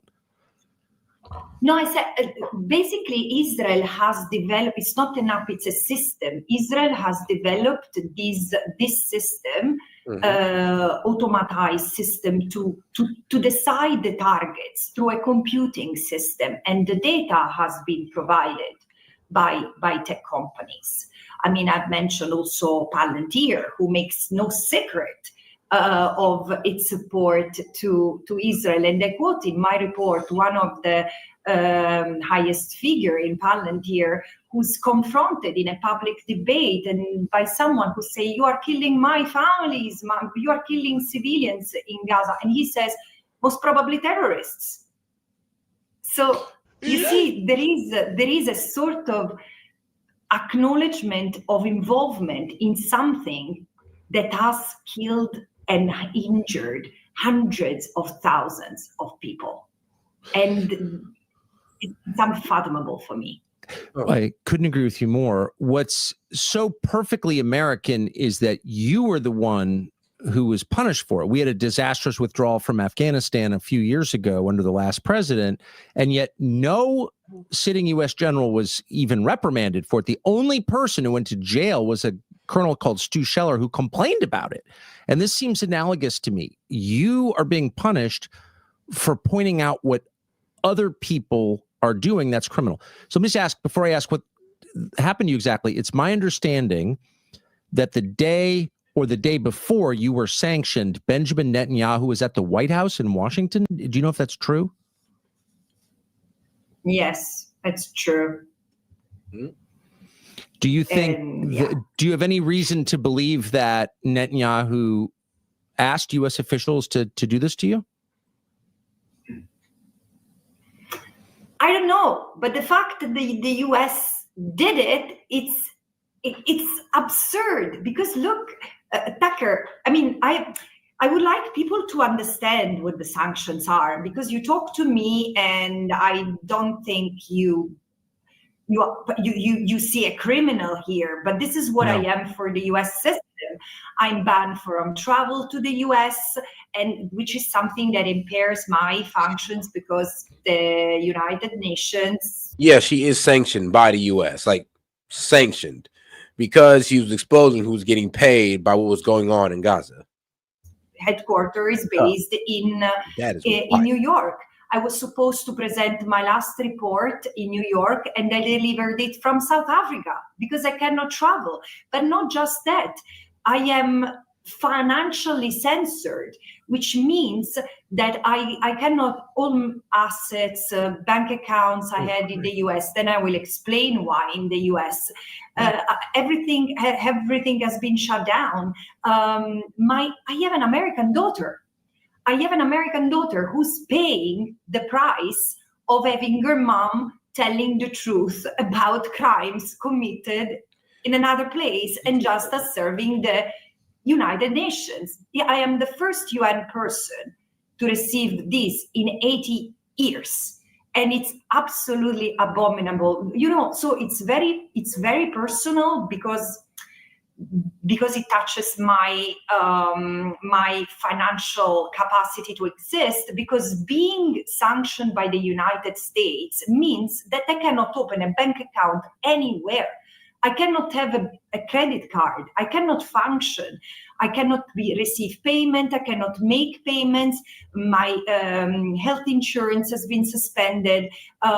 Even hotel rooms booked in my name by someone else get cancelled because I'm in Europe, because I'm sanctioned by the United States. And think of, there is a deeper meaning of it, which is an extra layer of absurdity, because I've also have deep ties to the United States. I live in Washington, D.C. I gave birth to my first child, who's an American citizen, and she risked to commit felony by offering me a present, by receiving like a breakfast from me, because the consequences of the sanctions are penalties up to $1 million and jailing up to 20 years. And the thing is that if you spoke to my daughter, you wouldn't even realize that she's the daughter of an Italian, because she's American educated. She goes to the American school. She's raised according to American values, more than Italian values, I can tell you. And this is a betrayal for us from the United States. Where is the freedom of thought? Where is freedom of expression? I don't really know how to respond to what you're telling me. I just want to ask you one last time. Is there anything you're leaving out? Did you send money to Hamas? Did you shoot at the IDF? Are you secretly married to Nasrallah? Or like what? I don't understand how you could have been treated like this without actively aiding a terror group. Look, the only one who's aiding and abetting someone else committing crime is the United States. Yeah. Let me be very clear. I'm sorry to agree with you on that. So who did this to you exactly, and how do you get it fixed?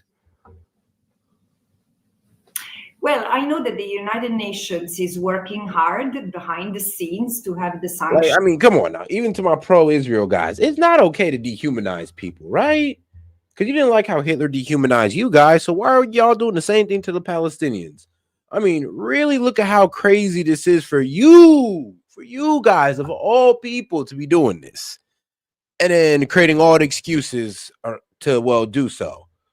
I mean, come on now. Be a bit more reasonable than that. Removed. There have been tons and tons of pledges to the United States from my special rapporteurs, independent experts of the United Nations, many states. But here's the Trump system. Just announced The $12 billion system is very weak at the moment, because the United States is using its power, its leverage to bend the arm of the system, and by doing that, it will make everyone, including American citizens, less and less protected. It doesn't seem to be acting on behalf of its own people. I don't know what this has to do with what's happening in the United States. It seems like... Yo, Gaming, how's it going? What up, man? It's going pretty good. Oh, man, I love to hear it. Should you sound a little bit better? Yeah. Not getting my butt kicked by allergies, at least for right now. And I'm able to talk louder, so... Oh, man, that's always good. But shoot, so Well, right now it's pretty much going through this video. Were you just now tuning in, or you've been around for a minute? Oh, I'm just now tuning in. All right, well, shoot, let's keep it going then. We are completely casting aside the rule of law, fairness, decency on behalf of another country. Maybe I'm missing something. Look, for a long time, I've been thinking that Israel had the capacity to exert so much influence on the United States, and I couldn't figure out how. I don't think it's that, in the sense there is something deeper, and it's the fact that we are fooled by this idea of states representing us. No, eventually states are in the hands of powers, military power, economic, financial power, and the power of the algorithm. And this is why today the imagining states as responding, serving the interest of people, it's a fallacy. This is why I don't feel like blaming all the Italian citizens for what their government or our government does. And in the same way, I don't blame all the American people, also because there are so many American people who cannot meet ends. And I've seen this with my own eyes. When I was in Washington D.C., I used to volunteer in shelters in underprivileged neighborhoods, and I see the contradictions of the country. So I would expect the states to take care of this rather than investing taxpayers' money on seeding wars and seeding hatred all around. But so I think that it's the United States who needs Israel for its right now its imperialistic purposes. And again, it's not the United States as a country; it's the United States as serving specific interests, which is very sad. So it sounds like the way we're thinking. So it's funny that we're watching this video, because me and my mom were kind of discussing this the other night, actually. And I said, try to speak up a little bit. I said, me and my mom were discussing this the other night, actually. And I had said that I don't think that it's fair that we have to be beholden to another country and all of their irrationally dumb ideas, more or less, but they can never be held accountable. Yeah, that is the problem with always backing Israel, is that like I said, they start a lot of stuff that they honestly can't finish without us. And I always did say the only reason why Iran backed down is because we got involved, and that's the only reason, because Iran don't want it with us. That's usually why everybody backs down. It's because they don't want it with us. Right now, and do I think that I'm gonna go ahead now and say it on record? Part of it is misquotes of the Bible. They're taken out of historical context. I'm pretty sure you've heard a politician or 4 or 10 say this, but they always say, "I'll bless those who bless you, curse those who curse you." Right? You've heard politicians say that, right? Yep. Well, the historical context from that is Israel had around 113 years. Like, me and my mom went through the Bible and everything on this. They had around 113 years. So from Second Chronicle, or First and Second Chronicle, all the way up until like Isaiah at that point, 113 years had passed, and they had pretty much done everything from child sacrifice to idol worship. Anytime God corrected them, they got mad and they got upset. They hated any and everything to do with God. So God was pretty much like, "Yeah, I'm gonna lead you into captivity. It's not that you can't change; it's simply that you don't want to change." And so part of that, "I will bless those who bless you, curse those who curse you," it was to them in captivity. You know what I'm saying? Yeah. So that had nothing to do with necessarily the Modern day nation Israel. at right. And okay, let's take it this way. Even if it does, because I'm trying to play into the stuff, right? Yeah. Even if it does, that does not mean we co-sign or sign off on every stupid decision they make. That is true. Even though they throw our name in there, though, that's the problem. It's Right. like, BB out there throwing our Trump's name under the bus. Like, oh yeah, he said I could do it. He said it's all good. Oh no, Trump said we planned it with him. It's like, what? And then Trump got to No. come out and look at BB crazy, like, yo, what are you doing throwing my name out there? Right. Like, I did not say this at all. And like I was saying, even if we were to play into it, like, yeah, we still have to help them. Okay, cool. This goes for any body in the chat that's like, we still have to support them. Okay, let's look from the other side of that. Being unhelpful and supportive is what the liberals do. It's called suicidal empathy. For no matter what, they can do no wrong. Oof, that's what we got for pretty much. That's what we got for Israel. Well, on the right. The liberals have it for illegal immigrants, and the right has it for Israel. You can tell them, you can have healthy empathy and be like, look, I get it. You're getting your face kicked in every other day. Don't be starting stuff, though. You can't start stuff. And I think if we had a president that was like, nah, we're not supporting you because you shouldn't have started this. Get yourself out of your own mess. That would clear up a lot of stuff. Yeah, they wouldn't they wouldn't be so keen to jump into conflicts if they didn't know we weren't going to back them up. If they were just like, oh, we're on our own with Iran. Yeah, well, maybe we want to change our plan on Iran. No more regime change. And then not just that, but you also got a bunch of Israeli spies here.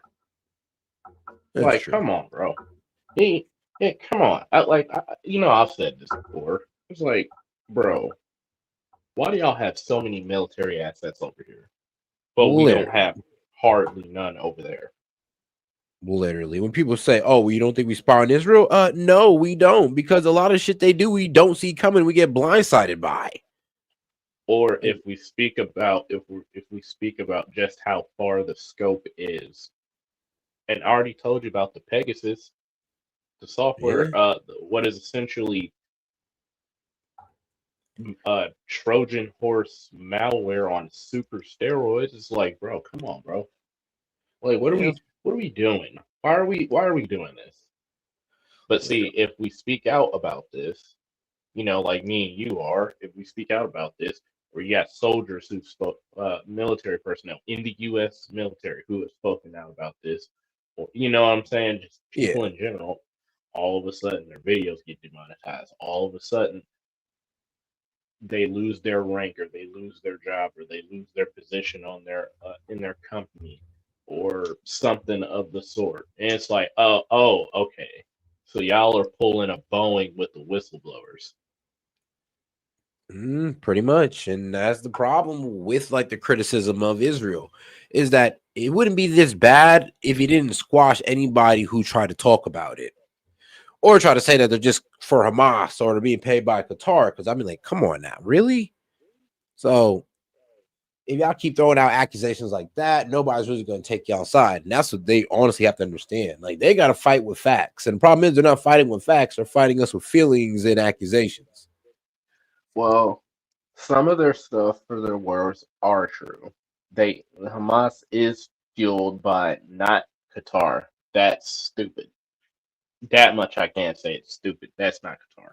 Yeah, Iran for sure.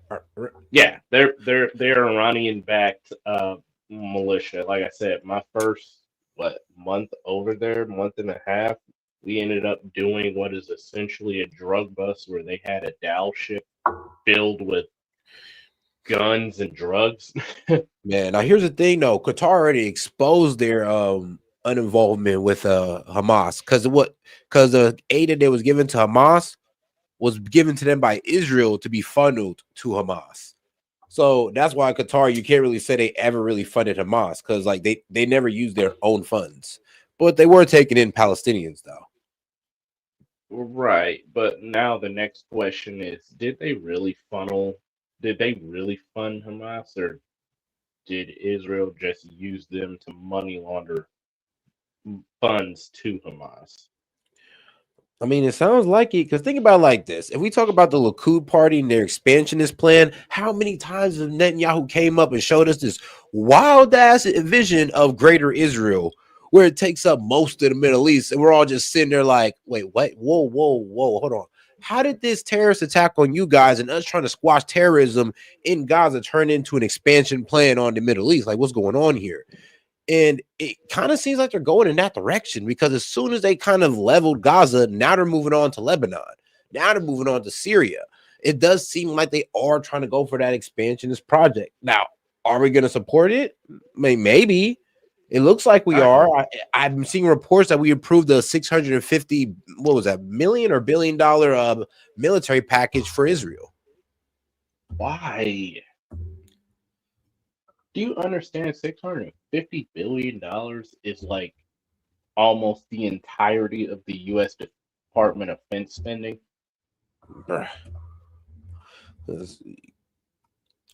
Israel defense bill. Because the U.S. defense budget is like $850 billion. That's 90% of the budget we'd be sending to Israel. Good, bruh. Talking about, let's see here, it's about 650 million. So yeah, but we're also about to send an extra 400 million to Ukraine. Bro, come on, bro. I know, right? I said the same thing, my bro. This bill, oh my god, I hope y'all about to do it again. We did not vote for this. They don't care at this point. They just Did don't care. Did the president suggest this stupid stuff? Yeah, like Trump just announced a $650 million for Israel, and Congress signed off. What about the money for Ukraine? Ukraine, I mean, let's see. That one is like a 2-year plan. It's supposed to be like 800 million all the way out until 2027. Gee, I wonder what could possibly go wrong. Yeah, I'm wondering too. But let me see here. Let me get more details on the Ukraine one, because I know it's 800, but they're supposed to get the 400 million soon. Actually, let's see here. Yep, American taxpayers hate him. Let's see, but Trump 2026 Pentagon budget green lights 400 million for Ukraine. So it's coming out of our Pentagon budget.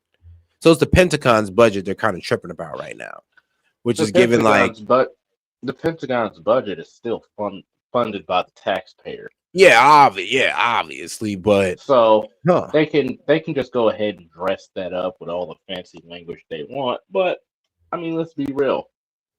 The taxpayers are once again sending over money to a country we don't even live in, have any interest in, nor is affecting us diplomatically or geopolitically.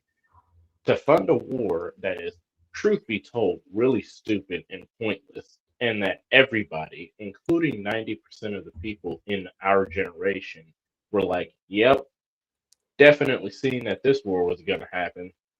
Just shocked that it took this long. So yeah, the first 400 million is designated for 2026. Yep, and the other one is designated for 2027. An 800 million plan for Ukraine Security Assistance Initiative. Why didn't he just stick to the bill? Man, just leave these guys alone and let them lose in peace. Like, why are we funding this? Like, bro, they're losing. They're getting taken over by Russia. Okay. What did John Kennedy say? I don't think we should have to pay people to hate us. I think they should be able to hate us for free. Literally. Like, why should we have to pay for this? Like, and let's be real. The Europeans over there could panicking about a takeover. And I'm just like, well, why don't y'all put boots on the ground over it if it's that bad? Because you know it's not, and you know Russia don't want to take y'all over, or y'all be acting a little bit more seriously. Bro, if Russia wanted to take them over, they would be so screwed right now. I mean, did you hear about our new plan for hemispherical power? Yes and no. I've heard mixed things about it. Bro, it's when I tell you it's gonna be wild. So pretty much I'm saying we're gonna pull out of the Eastern Hemisphere and focus on our hemisphere only, which is the Western Hemisphere. So all the Americas, Greenland, Canada, South America, Latin America, yeah, we're gonna assert our dominance on those areas and leave the Western and leave the Eastern Hemisphere alone and let China and Russia pretty much divvy that up. And we kind of know what that's gonna look like. So we're pretty much initiating the three superpowers. I mean, we probably won't leave out of every hemisphere or completely. We'll probably still be in Japan, South Korea, and Taiwan, and the Philippines. Australia has been the only U.S. ally that has asked for little to nothing in return, has supported us in virtually everything, and we have supported them. So I could see this being extreme, though. I could see Trump going to the extreme and pulling out of all these countries in the Eastern Hemisphere and just be like, no, we're focusing on dominance here alone, kick out all Chinese investment into South American resources, and just we have it all to ourselves at this point when we're the ones making money off it. And F it. We're just going to go around and take Iceland and, Greenland for ourselves. Well, Iceland or Greenland? Which one was it? It's Greenland. All right, Greenland. We're just going to go ahead and take Greenland for the resources. And that's actually way easier to be the global power. Yeah, it is. So I was like, here's the thing. It's not like I'm in full support of it, but if that's the plan, aren't we kind of just like, in my extreme scenario, we would kind of be leaving like Taiwan out to dry. We'd be leaving Ukraine and the rest of Europe out there to defend themselves against Russia. And it's either you work Russia or Russia take y'all over. Because if we back out of NATO, that's what the scenario is. Well, here's the thing. All right. Backing out of NATO, a lot of Americans and economists have even played with the numbers. We would, on average, save $900 billion a year. Just sense. On average. I know we pay like 70% of it. 80. You can look up on ChatGPT and all these other AIs. They'll say like 70. The real number is 80. Damn. Well, that's even a more reason. But all right, now let's see here. All right, well, we finally reached that time. Well, shoot up, man. What time I'll be able to go? I have to let y'all know later. Yeah, you definitely changed your hours. That's why I was like, oh, good Lord. I know, right? I know I need to get that figured out. But due to me being sick, it's kind of been on a, let me wake up and see how I feel type of basis. But, I'm still doing them on the daily. Yep. But don't worry, we'll get back to regular schedule soon. But, bro, actually, I did want to talk. Did you hear about the whole, what was it? This one guy, Milo, just came out on Tim Pool and started just calling conservatives closet gays. No, what? Wait, what? Bro, like Benny, bro, check this out. This is gonna be actually a pretty funny thing to end on. But check it out real quick. We're gonna get back to it. One of the most distinctive things about the right wing in this country is its homosexual overtones. Benny Johnson posts pictures of his children every 2 days. It's weird. And everybody knows what went on with Benny Johnson in those lobbies and in those hotel rooms at SAS. Everybody knows. I don't know what you're talking about. Men, younger men, not underage. At least I don't know that. His wife was crying drunk in the lobby 3 SASs in a row about how her husband was upstairs with boys. Come on. Go Oscar. come on. Go ask her. Come on, Milo. Go ask her. Milo, aren't you ever And scared of getting sued? You say Yeah, some let me- great. let me- I'm sitting here like I am humbled by the lore and your ability. The audacity, to just, I mean, like, there's you no know, teapots in this room right now to express how I feel. George, I have said these things about people for 20 years and never once in my career been sued. I've issued 3 corrections in my entire journalistic career because I get my facts right, and people know that they do not want to go through discovery. Actually, I want to say this. I've never been sued for anything I've ever said about anyone. The one thing I need to say this. this. I need to say Because I'm right. The most terrifying thing about Milo is that he knows all your secrets. Oh no, he knows everybody's lore. Trust me. I am terrified of Milo. I will never cross Milo. Milo is the one person that people say like, "Why are you friends with him?" Bitch knows too much. I can't afford not to be. You want to be his enemy? He knows too much. Nobody wants to be his enemy. Let me It's just- not No, safe. do not cross this dude. It's not worth it. I was going to say, Benny told you what? Did he get the dick out of his mouth long enough? Oh my God, Milo, you can't say these Yes, things. I can because it's real and it's true. Milo, stop. You can't say it because George, you it want to sounds like maintain your friendships. I can say it because I sounds care like like you've him never about met what's real. Milo. You can't I say this. know. Of No, course. I'm trying to help him. You're not helping. wait, I hold think on, you'll be hold on. fine. Guys. You can't even help you. Crank- You just came out of jail. I Okay, wait. don't need tips from you about life. Let's turn the volume from 11 to at least 10. Yes, But I want to say this. I will just say, when we're talking about how there's people that come to me and they say, Tim, we'll be the guardrails for you and you'll be the biggest. Faggotized. They're what they're really saying is, Tim, when you catch someone at a convention doing blow, Don't say the drugs. anything. Don't say the gay sex. Don't say the bad stuff because we've made an investment in that. That's an asset of ours. Agreed. And we want to protect it. Yep. Benny Johnson. Well, I'm not saying anything about Put Benny. your queen. I'm just crown saying. back on, queen. It's a king crown, actually. Yeah, Whoa. bruh. And that's the thing. That boy Hey. Milo, he ain't back down. He ain't back down not one bit. I mean, he went on a whole Twitter rant. He said, I know more about your marriage than you think I do. I have evidence. I have witnesses. I know who to subpoena. I know what to question, to ask about. No, wait, what? Oh, hold on now. He's getting into some crazier stuff. But, bro, Benny Johnson hit him with I'm duty bound to take action to protect my family against those who maliciously defame and attack us. More to come out soon. I was like, At this point, I want to say I'm shocked, but given the state of the world, what did Cat Williams say?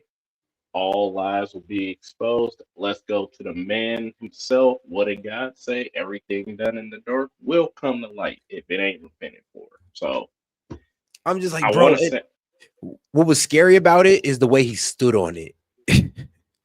yeah, that's how you know it's not a lie. Cause Yeah, it was like, bro, he's like, nah, I will go to Discovery. I'm like, bro, what? And like, then my chest kind of almost sunk. I'm like, no, bro, don't tell me that, because like now I believe him. Because when you sit there and you stamp it like that and be like, I will go to Discovery. Okay, yeah. Like we could go to anytime somebody is like, I'll take you to court. Oh yeah, we could do that. I want that.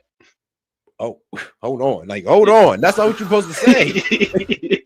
You're supposed to fold. What do you mean? I'm threatening to hit you with like a $500 million lawsuit. Why are you so willing? Bro, and this is what he wrote this man. He said Discovery will destroy your career beyond any possible ability of redemption. Benny, which was never my intention and never in my heart, because I believe that family is making you a better man, as I think it did Charlie. But this will be the inevitable result of your action. I just want you to be honest, because I believe that's important, and I believe that it is the public's interest to report on people who present one way and act another. Bruh, there's an easy way out of this. Honesty. Just tell your viewers who you are and what you've done and how you got better. Oh, if you have, he said you could be an inspiration to millions. Tell you what, I pledge right now, I'll cover the first 10,000 of your therapy with Dr. Nicholas or Kate's Ravenous Massey Bank, and we'll have them take care of it. So basically, this lady is somebody who's pretty much gay therapy. He pretty much said, I'm gonna send you to a gay therapist. I looked this lady up just on a real quick. What was it? Nacosius? Yeah. So pretty much he's saying, I'm gonna take you to a gay therapist, or we can both spend millions and I'll win. And that is the reality. Is that the reality you want? Yours in Christ or kissing damn. I know I'm not even gonna repeat the word he said. It's bad. Yeah. You want to talk about devious? Boy, I'm just like, bruh, like Benny, no. Benny, no. I ain't gonna lie, bro. It's looking I like used to follow Benny. I like watch his content, but like, and I'm not saying this because I seen the video. I'm saying this like as an independent person, like on my own. I used to follow and watch his content, but he always seemed kind of off to me, so I just kind of stopped. bruh. Say Gay. It's like, all right, you nah, got a wife and kids. That's cool, but I mean, you know what the weirdest part was, bro, when Milo went after his wife. I was like, that's effed up.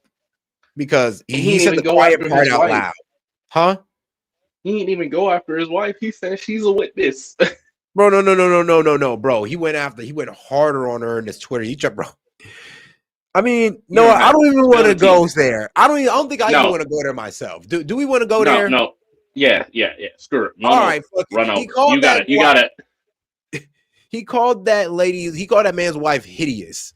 And I was always sitting there watching Benny Johnson and his wife. And I'm just like, bro, I know you could do better. But it all makes sense now. It all makes She's a sense cover. now. Just because no, like I said, it sounds fucked up to say, but let's be real. He kind of had a point when he said it. Yo, hideous wife. That's why you prefer men. I was just like, all right, bro, you kind of speaking on too much right now. People ain't ready to hear that. People sitting in the comments like, I know people in the comments just shocked with their mouth open. It's like, bro, wait, Benny Johnson? But they're like, said, I follow Benny. I know, like Benny. Right. No. Right. It's like, Benny, say something. Speak up. Please. Like, and Benny hasn't said anything. He just said, I am duty bound to protect my family. I pray for healing for some really sick and delusional wah. And I'm just like, Benny, if you do not respond to this, Benny's been responding to other things. He's been still posting videos, on the daily as he does. I think he's even live right now. Is he responding to the fact that the man just pretty much let's said, go back. Man, screw the time you going over. We need to jump into this. I'm weak. We need to. This is a tea that needs to be served hot, not cold. It's like, now, because I already read out the text message, it's just that it's so wild when you look into it. It's just like, bro, he literally went there with that guy. Literally went there. And then thing is, he even said things about Charlie Kirk as well, which was absolutely wild. But he said, he pretty much said Charlie Kirk, well, he didn't say he was gay. He said Charlie Kirk was just like a savage, pretty much. He was just like, he was way more like of a opportunist. But then after he had kids, he said it made him a better man. And I was like, all right, well. I mean, I could see that. I can see that too. I always say Charlie Kirk's language was a little bit more savage back in his earlier days. And then he kind of like, simmered down as he got older. Yeah, like in 2020 when he first came out, one of the reasons why I started following him was because I forgot what debate he said, but he said something crazy like, yeah, and that's why you'll never get married and have kids. I'm like, yo, can't say that. I'm like, damn. Yeah, he was turning up. Like that man was turning up. But now it's watered down a bit. Let's see here. Yeah, like I said, and here's the thing, he ain't even touching on it. It has not been addressed. The man live right now. I mean, bro just said he could prove that you're gay. Bro, if somebody told that about me, I'm saying, bro, let's go to Discovery. And then if you're threatening Discovery and you want that, I'm pulling your card even harder then. I'm like, all right, bet. I will see you in court. Please, as soon as possible. ASAP. Let's do it. But to sit there, just, business as usual. We're just going to read into the real conspiracy around Charlie Kirk's assassination. I'm just like, bro, right now, this conspiracy about your sexuality you have yet to address. And Candace is doing an already good job about, exposing what's going on in the whole Charlie Kirk situation.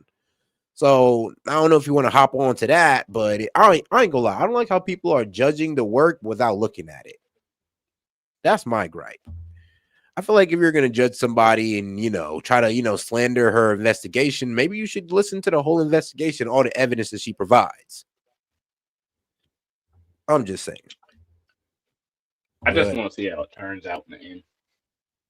Man, dog, look, I've been on the lookout and I have not seen no response. And was like breaking maybe 2 days ago.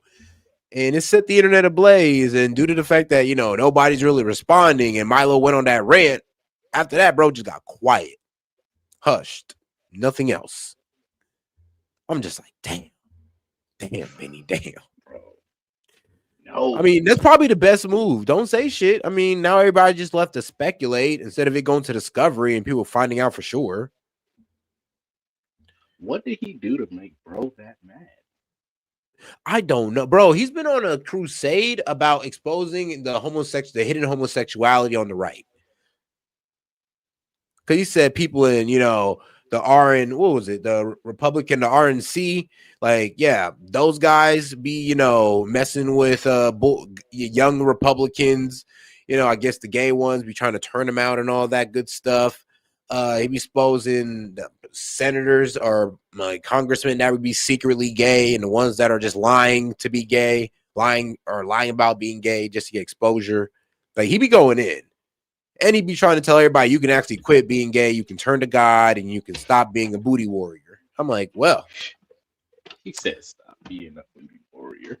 I mean, bro, he literally says to stop being gay. That's all he does. He just says stop being gay. You can fight it. This is a dark, evil spirit that's in your soul. He goes there. He goes really deep into it. I was like, huh. At least it's for a just cause. I mean, Whoa! I did not. I'm sorry. I was scrolling down Twitter. I seen some wild things about those little. Never mind. We're not even gonna get into it. But yeah, that's what's pretty much been going on. The gossip is actually that crazy, that messy, and this man Benny has not said anything about it. And of course, he's been going out. Oh, also Lindsey Graham is possibly gay too, and I believe that because this guy's been how old? No wife and kids, but all the rhetoric against gays though. Lindsey Graham. That name sounds familiar. I need a face. Yeah, I mean, so it's kind of weird. It's just like whoa. So, and here's the thing though. I mean, just be open about it. I mean, that man George Santos, he's open about it, and he's a conservative. There's a lot of guys that are gay who's actually conservative. The problem is, I guess, it's not really, you can't have that audience if you're gay and conservative, like Benny Johnson has. Because remember, he's supposed to be seen as this masculine figure with a wife and kids and Christianity and, how everything just works out so great for him. I mean, they're selling a wonderful story, but if it's slandered by the fact that this man liked to mess with younger guys on the side because his wife's a 3, then, I mean, goddamn. Makes you think. Bro. She going through it. Yeah, but wait, man, we'll see where it lands. Because he said he's going to try to put charges against Milo. Not charges, but he'll try to, take him to court on that one. I doubt he'll do it. And if he doesn't do it, well, we know what's up. We just know that my man Benny Johnson just hiding in the closet, a transparent closet that we all see him in. Transparent. How weak. But allegedly, reportedly, supposedly, I'm gonna try to give my man the benefit of the doubt on this one. But me, I'd have been so quick to respond, bro. I'd have read a whole episode. It'd have been like, look, I know that's my man Charlie, but this man just pretty much trying to call me gay, talking about I'm sleeping with dudes in a high-rise hotel while my wife crying in the lobby. Okay, I can't go. Like, what? I'd have been like, there have been some allegations made that are actually false. Let me address them right now. Bruh, it'd have been the first thing I did, but not, all right, well, let's sit here and ignore everything. Let's talk about Charlie Kirk's assassination. I'm just like, hold on. Do you not understand what was said about you on one of the biggest conservative podcasts in America? He said that on Tim Pool. With his whole chest, my boy. That's what's getting everybody attention. He's saying it with his whole chest. You have to say something. It's like at a certain point, we're all looking at you crazy if you don't say something. And if you don't want to say something, I mean, like, all right, I see how that's actually a smart move. I'll be quite honest with you. But after that, it's just like, bro, like Benny, at this point, we just know you're gay, but we're just not going to call you out on it, I guess. Yeah. But all right. That was actually some good stuff to get into, though. That was hilarious. But anyway, though, hopefully my man Benny, you know, isn't doing all that activities, you know. But you know, you got guys saying out there, saying it with their chests, standing on it. I don't know. I think you might want to address that. I want to address that real quick, Benny, please. Rather quickly. Because boy, that man Sid, bro, that man Sid was having a fucking field day. A field day with this. He was in jubilation over the whole thing, the whole segment yesterday of it. He was like, I told you, Sid. I told you, man. Hitting homosexuality. I told you. I was like, bro, shut up, Sid. Because right now I can't even say shit to you. That boy was in glee. Complete glee. I was like, all right, bro, whatever. You're right. You might be right on this one. I don't know about the Nick Fuentes one, because he also tried to say Nick Fuentes is gay as well. And I'm just like, I don't know. Just because he's a virgin, you can't just say he's gay. Yeah, come on, that's not fair. But I don't see Nick Fuentes being that way. He's too buck wild. But Benny, kind of. Another one bites the dust. Another one bites. Oh God, he was a good one, bro. He was a good one. If he'd have just told the truth, or maybe, I don't know, that would be a crazy spin. Because Milo was asking Benny, was you come out, you say that you're gay, or maybe you're no longer gay no more. It's like, dog, he completely destroys his image after that. He goes from doing 100K a video to maybe like 10K a video. Like, what? I don't think, bro, I don't think he can recover from that. Allegations? He's in too deep. He's in too deep.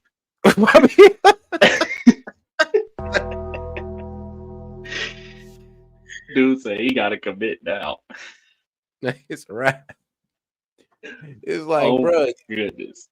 It's like, look, man, when you're entering through the back door secretly, I mean, it's bound to come to light eventually. Oh my God. I'm sorry we're about to make all the jokes about it, but it is what it is. Just go ahead, say what you gotta say, come out or whatever if that's the case. Don't do it. I'd rather Benny Johnson come out and just say it, because if you take it to court and this man Milo comes out with all these witnesses and all this good stuff and it turns out to be true, boy, you're gonna be breaking those young conservatives' heart one day at a time. Every time they hear about it, they're like, yeah, but what about Benny Johnson? Boy, they're gonna be like, oh, well, gay is an immoral way of life. Yeah, well, what about Benny Johnson? Oh, killed the whole conversation. You didn't say that when Benny was doing it, though. It's like, God, well, what can we say to that? It's like that's like your biggest guy, right? Like 6 million subscribers, right? Like, he's a voice for all the conservatives, right? Well, you know they're gonna try to. You know they're gonna try to take it like if Benny Johnson's gay. Like, look. I say he speaks for us verbally, but not through his actions. We disown him on that part if that's true. Then, like, oh man, dude, the circles they just run around people after that. Oh man. This and is why, you know, and let's be real though, we all know Benny Johnson is like close to the administration. He's highly invested in, so it just makes too much sense. Like, yeah, that's why I said, given everything that's happened, I'm surprised but not surprised.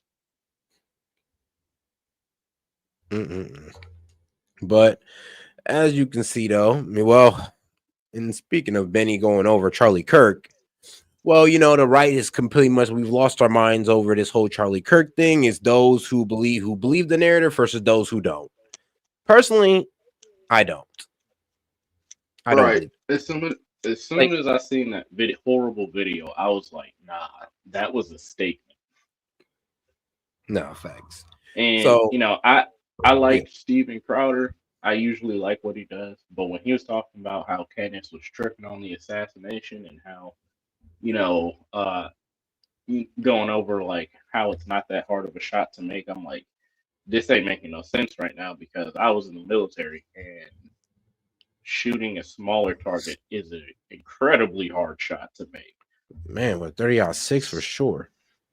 Why I think, didn't they take the headshot, which was a way larger target?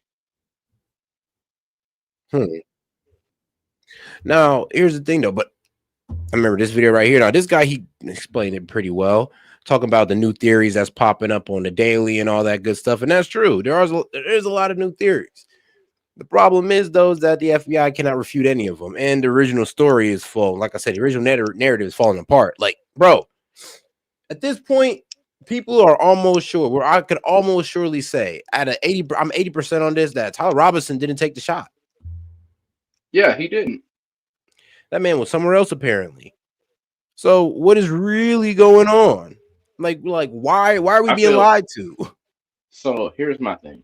I feel like they pre-selected a person that could be the fall guy, and they paid some people off that was around said person to keep their mouth shut, and they let a guy in to do the thing. Because you gotta think, not nobody seen him on the rooftop.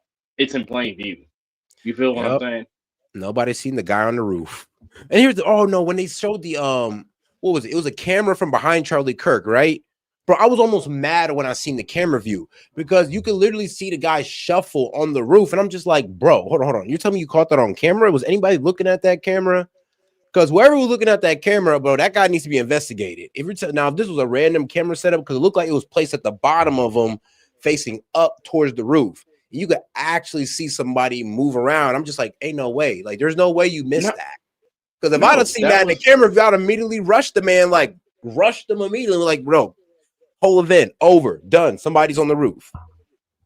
Nah, that was what's tripping people out too, because there was that video with the camera angle behind Charlie Kirk, and you could clearly see somebody get onto the roof, and everybody was like, "How did nobody know this?" Like, we could make an excuse for Charlie because he was paying attention to the crowd. All right, cool. You mean to tell me none of the security detail or the snipers that they had over the rooftop seen anything? Come on now. Man, literally. Don't pee on my foot. How the old saying go? Don't pee on my foot and tell me it's raining, bro. Literally. But I don't know. I got a little bit of time left. Let's not go into this full video, but let's enjoy something funny. Why not? Hey, yo, check this out, dog. These black people, the ones you know, these African Americans, their average IQ is about 85.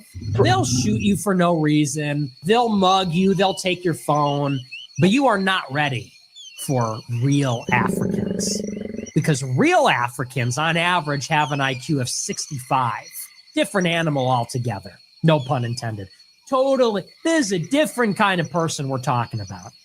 You think it's bad when they're running after you, they're going to kick the shit out of you, steal your iPhone, your AirPods. These people are going to chase you down because they think you have gold nuggets inside your head, and they're going to crack your skull open with crude stone tools to get it. That's a different ball game. They're going to be throwing spears at your neck, at your throat, bow and arrow. And they're cannibals. They will eat your organs. They will literally gut you like a fish and eat your internal organs. You thought it was bad holding a gun sideways to your head? Hey, give me your money, bitch. This is advanced darkness. This is Heart of Darkness. This is the jungle drum. This is the fertility goddess of chaos. They're literally going to eat your balls. They're going to cut your fucking nuts off and eat them.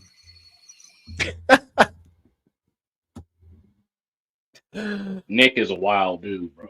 Bruh, that was so hilarious. He's like, the African, bro, that's a different ball game. And I'm just like, yeah, if you go into the wrong African tribes, it could turn out like that. It definitely could. Like, let's be quite honest. It's not like it's impossible. Right. That's what makes it scary. Mm-mm. And it's like people that get offended by that ain't never been outside the country. So it's like you don't know. Bro, you remember this lady here? I guess we're gonna go through some of my bookmarks, stuff that I highlight because either it's funny or it's informative. Israel has influence on both sides of the political aisle in American politics. For that reason, I will never be taking $1 from AIPAC because my allegiance is to the people, to the Constitution, and most importantly, to God. My morals and integrity are not for sale, and I will always put America first. There's a lot of Hamas people coming for me on my social media. I firmly stand with Israel. As part of a military family, we do not want World War III. Yeah, this is why nobody takes this Valina Gomez. Yes, this girl, Valentina Gomez. This is why nobody takes her serious. This is why when she was on Piers Morgan calling everybody dirty Muslims, I was just like, lady, how can we ever take you serious? Like, how do we do that after everything you said? Because I remember that video. I was like, oh, what? She's based? And then, a little bit later, she comes out after AIPAC swoops in and saves her campaign, starts chilling. Well, you gotta get on your knees a little bit and do a little bit of blow just to. I mean, yeah, she's an attractive young lady, so I guess I'll give it to her. I guess. I mean, you call it shilling, I call it political prostitution. I'll give it to you. All right, though, let's get into this next one then. Bet you didn't hear this in the news last night. Are hitmen real? Yes. At the National Security Council, there is a committee that meets every Tuesday morning at 9 o'clock to draw up something called the kill list. They sit around a table and they make a list of all the people that they want to kill that week. And then they take it back to the CIA, which has a dedicated unit. I won't tell you the name, but it has a dedicated unit that takes receipt of the list. They say, okay, number 1. They drive to the airport, they get on the plane, they go out to that country, they kill the person, they come back, and then they go to number 2 on the list. That happens every single week. Now, we can have a conversation about whether that's right or whether it's wrong. It's certainly immoral. It's illegal, but it's been tasked by the president. At the same time, they will tell you there hasn't been another 9/11, has there? Maybe it's because we're out there killing people. Shout out to the kill list, I guess. No. This is the same as the freaking honor killing thing. Damn. Hey. No shout outs, no kill list. No kill list, no shout outs to the kill list. All right. Well, at least we can agree on that one. But damn, he said, hey, we gotta have another 9/11. So I guess he's pretty much saying, well, shout out to the kill list. That's not too comforting because you never know who's on that kill list. But right. Hey, did you hear Tim Pool go off on Candace? No, I didn't. Oh, man, bro. Check this out. Candace Owens is a fucking evil scumbag. She is a degenerate cunt. She is burning everything down, and she's gloating and smiling while she does it. And you know what you fucking told me? She has no security. She doesn't fucking deal with the shit we have to deal with. She's a piece of shit. She's making everyone else suffer. And all of these fucking conservatives out there that send me these fucking messages have no fucking balls to call her out. More and more people have started doing it. They send me these fucking messages. Good for you, Tim. Good for you, Tim. I wasn't the first person to do it. I'm not going to take credit for that. But don't fucking DM me like I did something for you as you fucking cower, scared that she'll put you on her thumbnail and claim you benefited from Charlie Kirk's assassination, which he's doing to me right fucking now. Yeah, that was I'm fucking done with these people. She has security, just not on the level of you. Oh, yeah, the one fat guy you mentioned with no wall and no barrier in a suburban neighborhood with neighbors. She doesn't give 2 fucking shits. No one's out for her. She's lying about all of this. You told me you went to her house and she's got a 4-foot wall and 1 fat guy, and she doesn't give a shit about her security. Meanwhile, I get bullets fired at my fucking property and I have to go live in the middle of nowhere. And I got fucking strange. Now, let's be real. Now, like I said, he's coming from a very emotional point right now because somebody actually did just shoot at this man's house while his family was there. Somebody's been harassing his tenants. Like, he's under a lot of fucking pressure. So when he snapped like this, I was like, God damn it, this is not a good look. But I get it. I get it. Yeah, it's a valid crash out.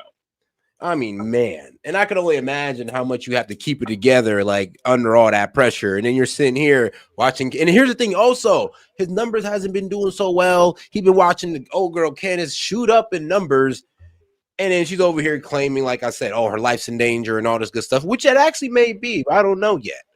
Like she loves to slow roll the evidence onto this type of stuff. But we do know for a fact that my man Tim Pool's life is in danger. So I definitely get where he snapped on that one, but it just wasn't a good look.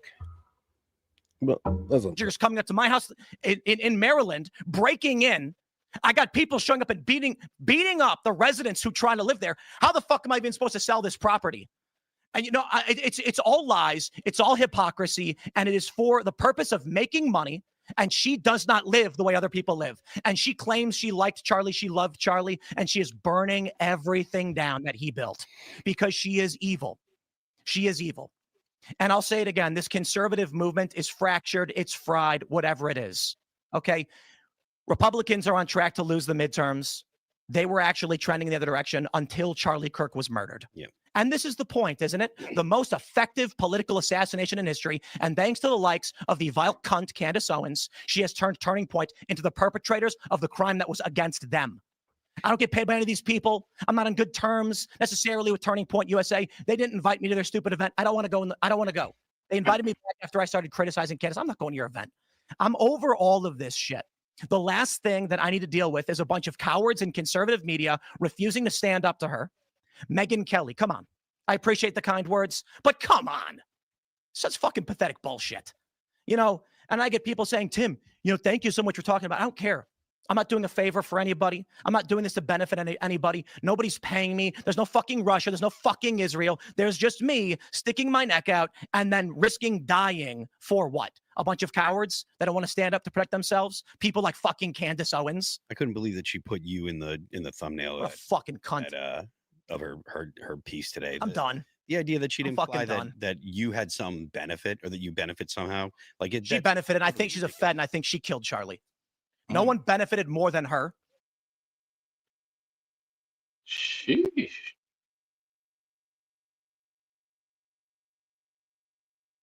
If you're talking, I can't hear you. Oh yeah, bro. I was the same thing. I was like, damn, bro, I get it. I get you going through a lot, but yeah. Well, Candace actually did respond to it though, by the way. So I will say one thing though about that situation. He is right. The media has been fractured because even you got major Republican news outlets such as Blaze Media, you have Turning Point USA, you got Steven Crowder, you got the Daily Wire, Candace Owens, Tim Pool, all these people are like doing all this infighting about what really happened to Charlie. And then you got people like Tim that are like, I want no parts of it. So yeah, what he's saying is to a degree the quiet part out loud. Yeah, I'll tell you that. Yeah, like it's like the big names in conservatism, the big names in conservative media is fighting. I mean, the biggest names.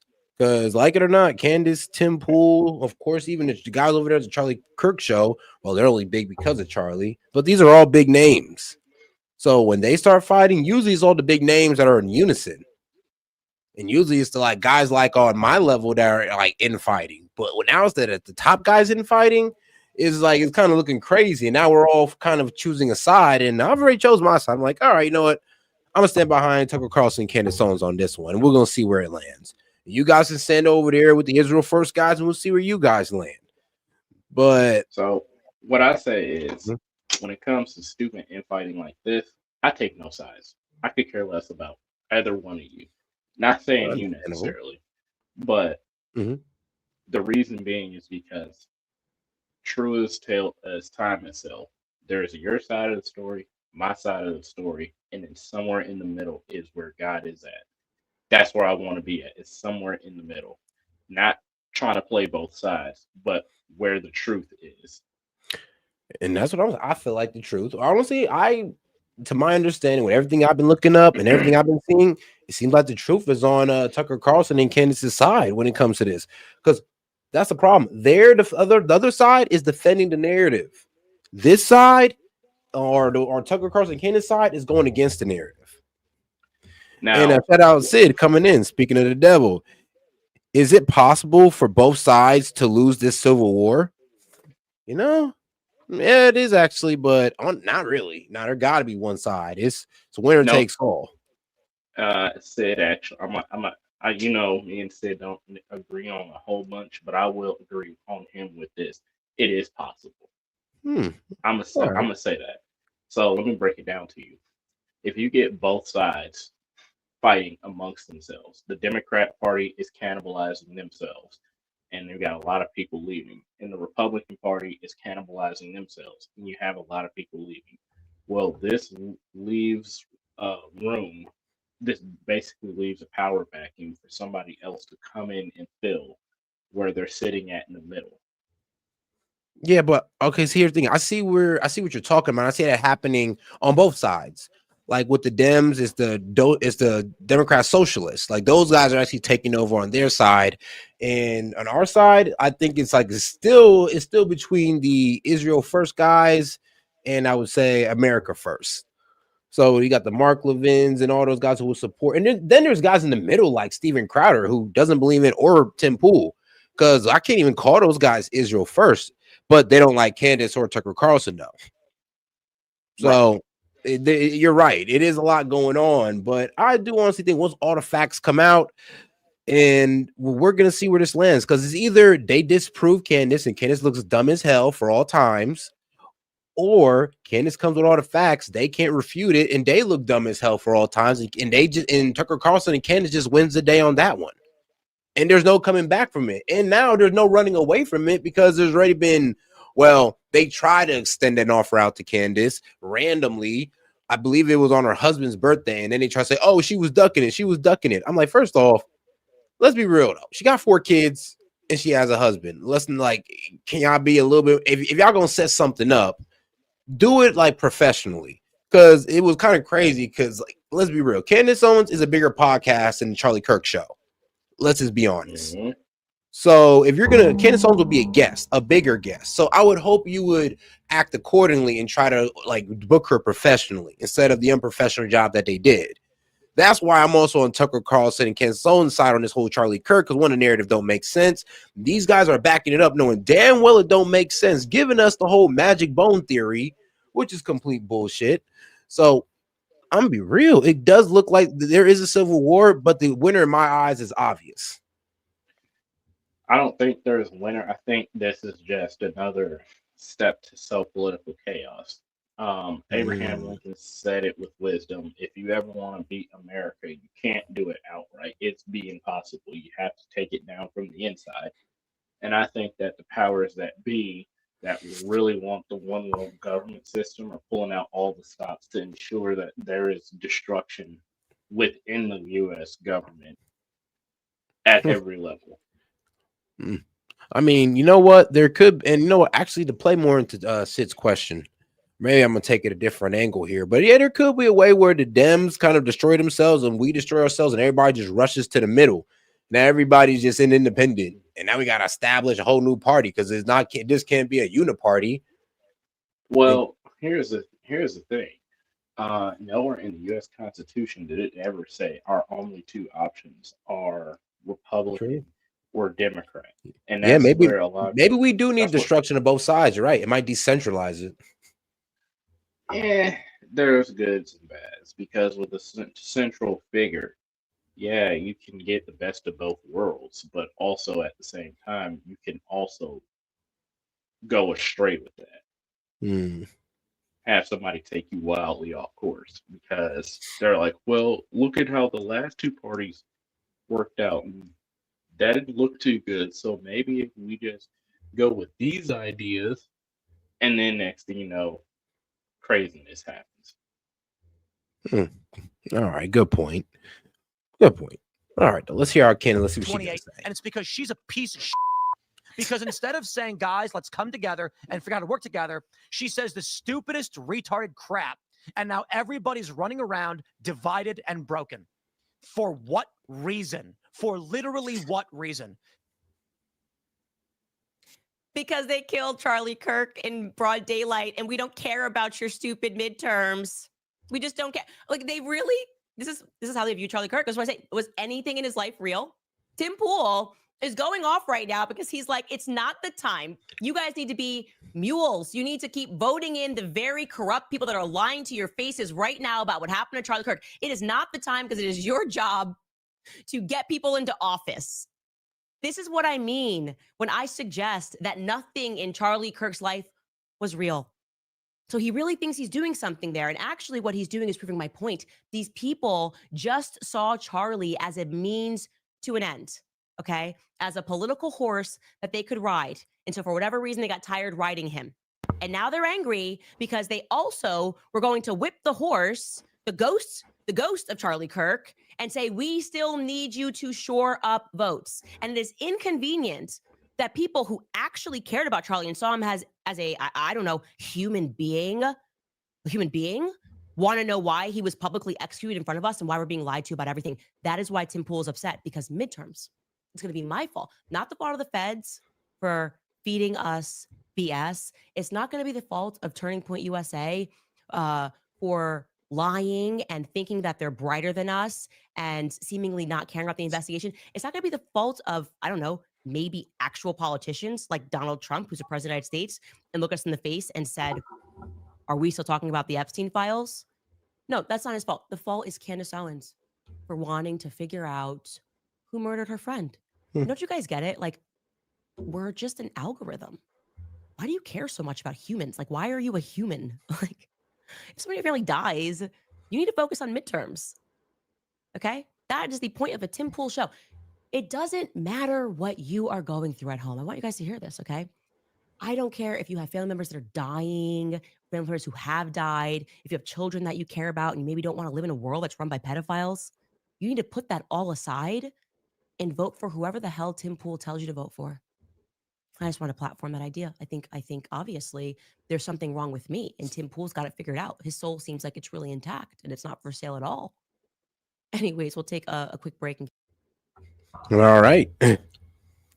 So, and that's how pretty much Candace responded. But all right. Jeez, man, that's tough. But at the same time, she has valid points. That's what I'm saying. It's like, you can't just sit there and just say that, oh no, Candace is crazy and all this wild stuff. I'm just like, I don't know, man. She bring up valid points. Like, if y'all ain't looking into it, you might want to just, put your hatred of Candace to the side and, just start watching her for a little bit. I mean, when I do find I think that Erica had her husband killed. Oh, you said That's Erica? Say that again.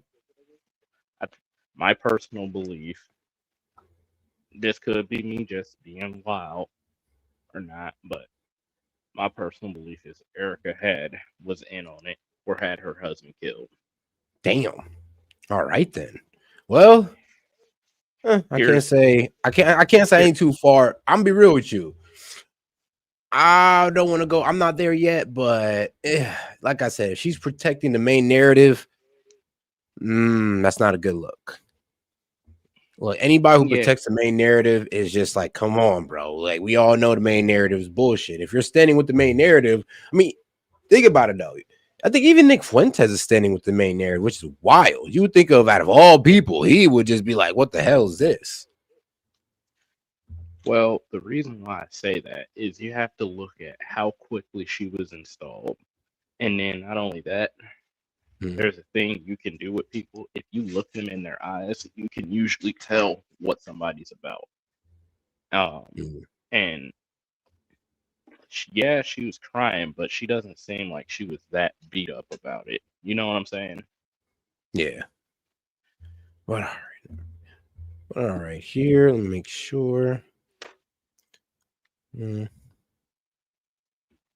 weak. Huh. What? Oh no, just a James O'Keefe video that just came out a while ago. talking about caught on hidden camera. Georgetown professor caught on hidden camera calling black conservatives coons and saying he works with stupid white people on undercover tape with James O'Keefe. Candace Owens, another coon. I work with stupid white people. I'd have to stop being a reporter to say what I really think. Oh, wow. Yeah, Jonathan Franklin, a current University Junction professor and former NPR correspondent. Oh, NPR correspondent. That's where it's at. Okay, that's why. NPR, they hate Trump. They hate that man. Actually, well, you know what? Why not? Show you the first little clip of it. And then, because I work with a bunch of stupid white people. Lawrence is his name? Yeah, Lawrence. Yeah. Lawrence, what do you think of him?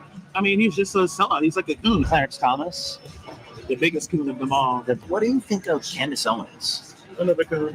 Have you ever heard of a guy named, his name is James O'Keefe? Well, the thing is that I actually am James O'Keefe. Are you? Yeah. No, you're not. No, I'm not. I'm not James He's on a O'Keefe. date. No, you're not. I am. You know.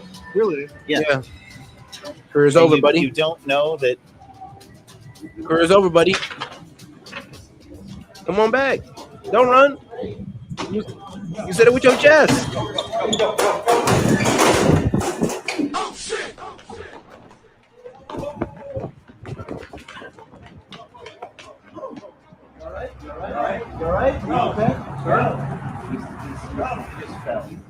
You called black people quote coons. Whoa! He's attacking the camera. That's a misdemeanor. You can't. Jonathan Franklin, the man you see across on an undercover date with me, is currently an adjunct professor at Georgetown University. Franklin is scheduled to teach a class on sourcing and interviews technology in the spring. More on that later. Franklin is also a former correspondent from National Public Radio that wrote about issues concerning race, culture, identity, and justice. Now, in our meeting, Jonathan claimed he was a national correspondent for CBS, a detail that I believed at the time. I later discovered that this was false and that he was lying to me. Lawrence is his name? Yeah, Lawrence. Yeah. Lawrence, what do you think of him? I mean, he's just a sellout. He's like a coon. Herschel Walker, like all like Clarence Thomas? The biggest coon of them all. What do you think of Candace Owens? No situation. Annoying. She's crazy. She's crazy. So, is she another, like what you said? Another coon. Yeah. Yep. She is. She is. Rosa. She sells out to like white people? Yeah. Yes. Selling your soul to the Uncle Sam, the white man, and it's just assuming that aligning your views with him or with that point of view is going to get you ahead, but it's actually going to set you back. Because I work with a bunch of stupid white people. Stupid white people? Yeah. Like, a spade is a spade. So, like, I am ashamed, to be honest with you. I really like it. Like, no, you're fine. I'm so ashamed of my race. You know, Candace is a. No, it's the same guys that have this crazy rhetoric about, black conservatives and white people who will turn around and date white people. Bro's literally on a date with he's in his mind, he's on a date with a older white man. Remember this.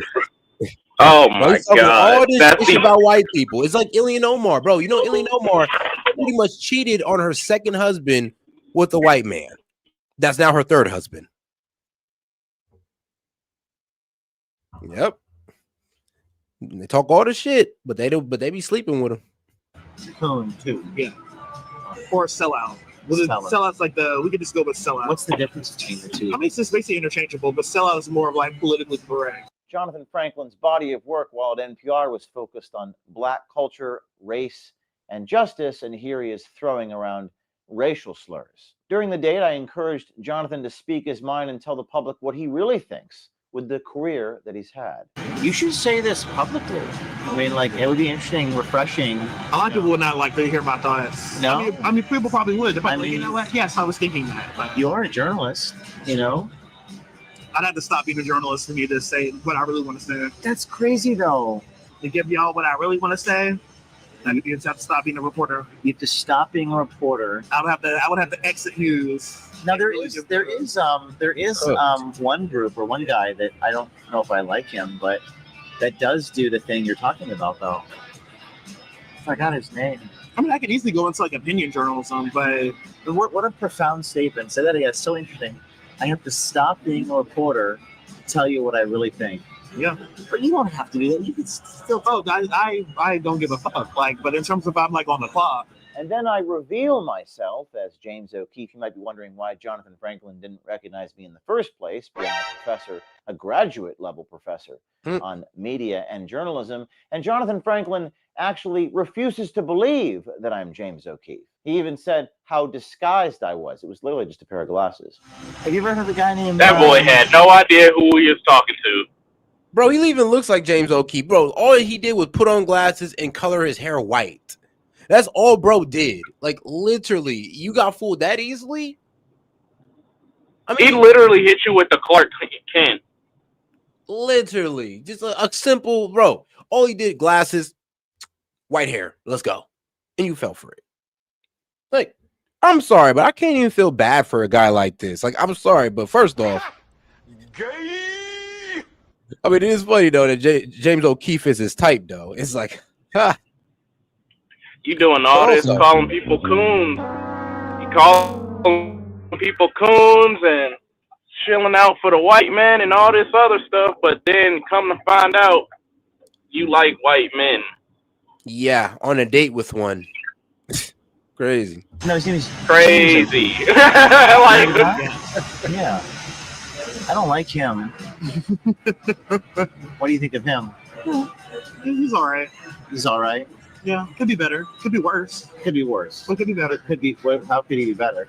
Just they'll be an asshole. Is he an asshole? I've heard people he's an asshole. Oh.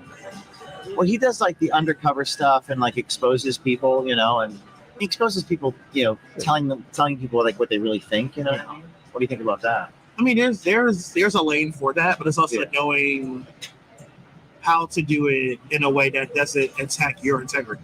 Yeah, because you have to use like hidden cameras and shit. Right. Yeah. There's a way to do that sort of like watchdog, gotcha, ambush journalism, but doing it in a way that doesn't disrespect the person that you're trying to catch or yourself as a reporter. Well, CBS used to do it like way back in the day, like with 60 Minutes and Mike Wallace. Well,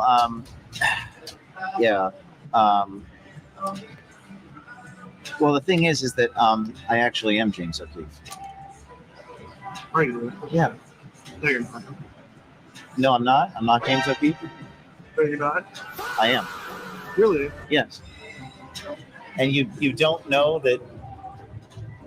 Bro, after you lose.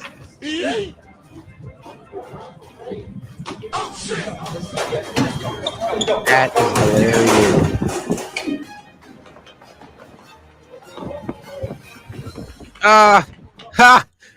Fat people always fall when they run. Boy. Are you okay? Are you okay?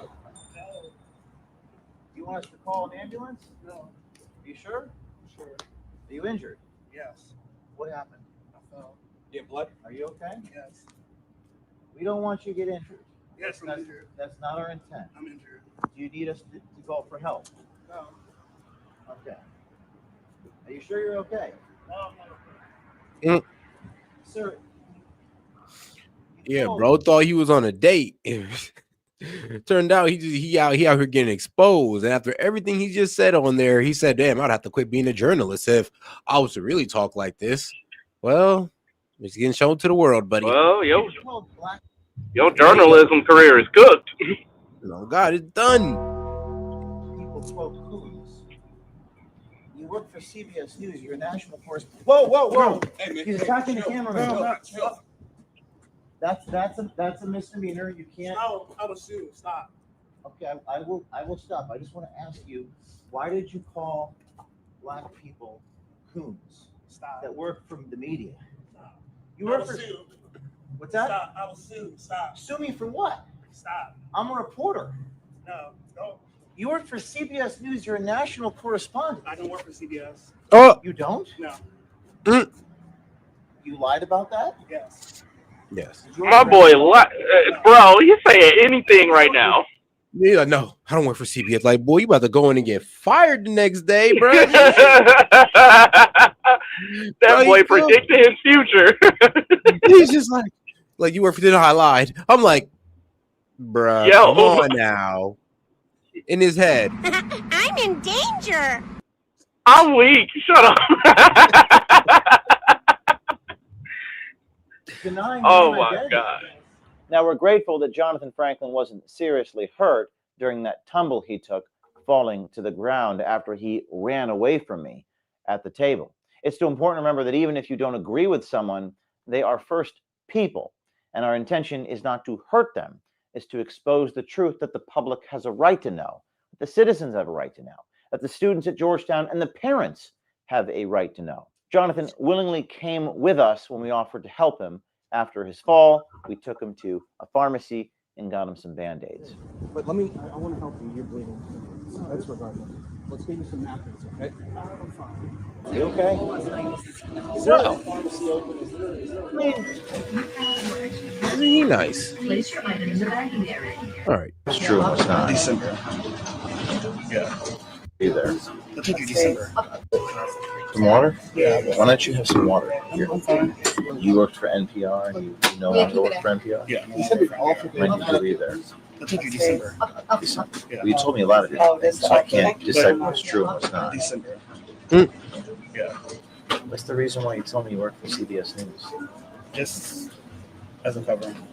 As a cover? We were able to verify that Jonathan Franklin actually does teach a course at Georgetown. He did and he will in the first semester of this coming year, just 1 month from now in January 2026. Oh. And he's been teaching, ironically, about how to, quote, find sources and interview them effectively. There's a class that I have. It's for a sourcing and interview tech class in journalism.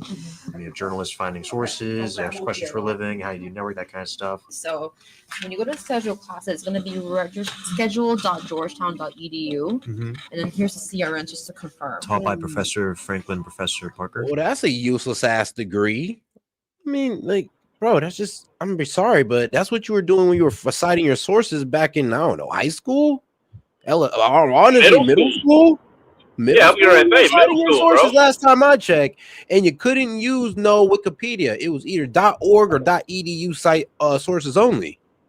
Let me go on a tangent about the Wikipedia thing. So Wikipedia actually is way more reliable than some of these websites because they had due diligence by going through and verifying that the data they put up on their website is verified and accurate, and they will update it if it's wrong. And they take misinformation seriously. We're talking about way more serious before it even became mainstream. Yet everybody else, yet there's been this PSYOP campaign to pretty much make them, not quote unquote trustworthy because they're a community website and anybody can edit a community website. Yet you'll gladly go to like something like CNN.com or some other .com website to get your fill on like garbage. Literally. I'm like, so there's a whole college class on how to cite your sources correctly. I can't believe these people. Like, right, I literally do that every day. But okay, I didn't need a degree for that. Right. There was this one website we actually used in our middle school where like you take the URL of like the source you use and it gives you pretty much a citation page. I can't remember the name of it. But you know what I'm talking about, right? Here's the thing though, even if you want to use Wikipedia, just go to the sources tab and it'll have all the sources right there. Right. That's usually a link right to the source. If you don't have a sources tab, then yeah, you might want to question it. So getting that degree is stupid. Like, I ain't gonna lie. Oh God, it's a completely useless course and degree. Yes. So I see Parker Lene and Franklin Jonathan. Now, what Jonathan Franklin says about not being able to say what's on his mind is interesting. To give y'all what I really want to say, I just have to stop being a reporter. Historically, a journalist not saying what he thinks might be seen as a type of ethical restraint. If he means to say, I can't let my biases contaminate my reporting, then perhaps that might be considered ethical. Now, if he's saying I can't speak truthfully, it might indicate a problematic culture as a professor or in a newsroom.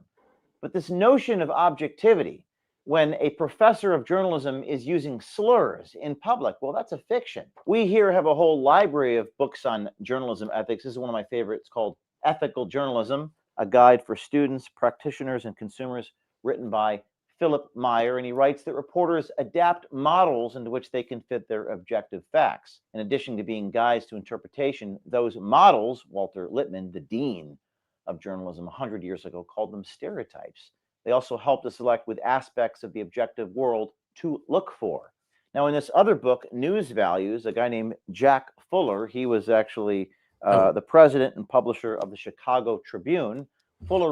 All right, well, he gives us books on how to be a better journalist. Biases concept of objective ethics textbooks that directly Really? tips at O'Keefe. All right, I guess that's it. I guess he started giving us a whole bunch of books on how to do effective journalism.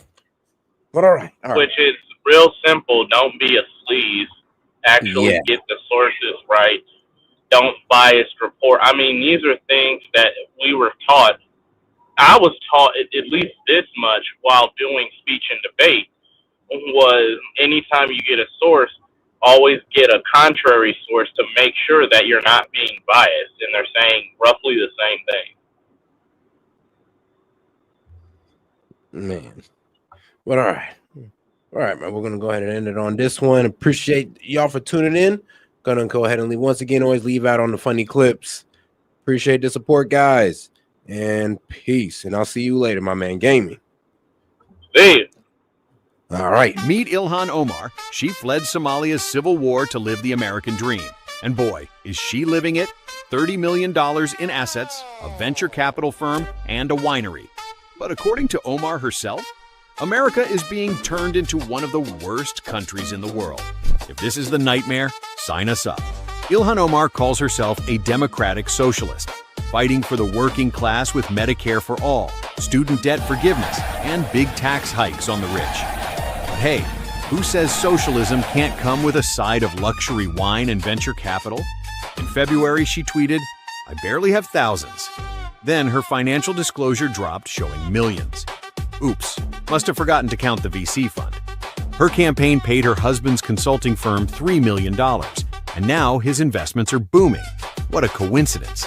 She rails against the 1% while quietly becoming the 1%. That's not hypocrisy, that's entrepreneurship, baby.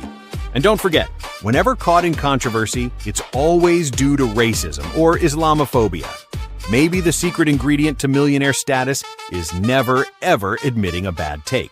So America just quietly dropped a new global doctrine. It basically says, we're not the world's police anymore. Jeez, finally. We're the boss of our own hemisphere and everyone else can deal with theirs. On December 5th, the White House released Trump's new national security strategy. Inside the document is something they're already calling the Trump corollary to the old Monroe Doctrine. Translation, the United States is already declaring dominance over the Western Hemisphere. North America, Central America, South America, and the Caribbean. He's basically saying that this is our neighborhood, our rules. At the same time, it signals something huge. America is stepping back from trying to manage every crisis on the planet. Here's the core of it. America first, but not just the slogan, as the actual blueprint. The strategy says that the US is done acting like a global babysitter and instead wants to be a regional superpower at home with select pressure overseas. It talks about sovereignty, borders, migration, cartels, critical minerals, energy, not spreading democracy or building global institutions. And in Europe, the document literally talks about civilization erasure, mass migration, and cultural collapse, and basically tells Europe you're on your own. In the Americas, this doctrine means cracking down on cartels and narco-terror groups, pushing back hard on China's influence in Latin America, and trying to stabilize countries down south so mass migration doesn't end up on US border. In Europe, leaders are freaking out. French and EU leaders are calling it brutal and a declaration of political war, because it blows up the old idea that America will always bail out Europe first. And on Russia and China, this doctrine quietly accepts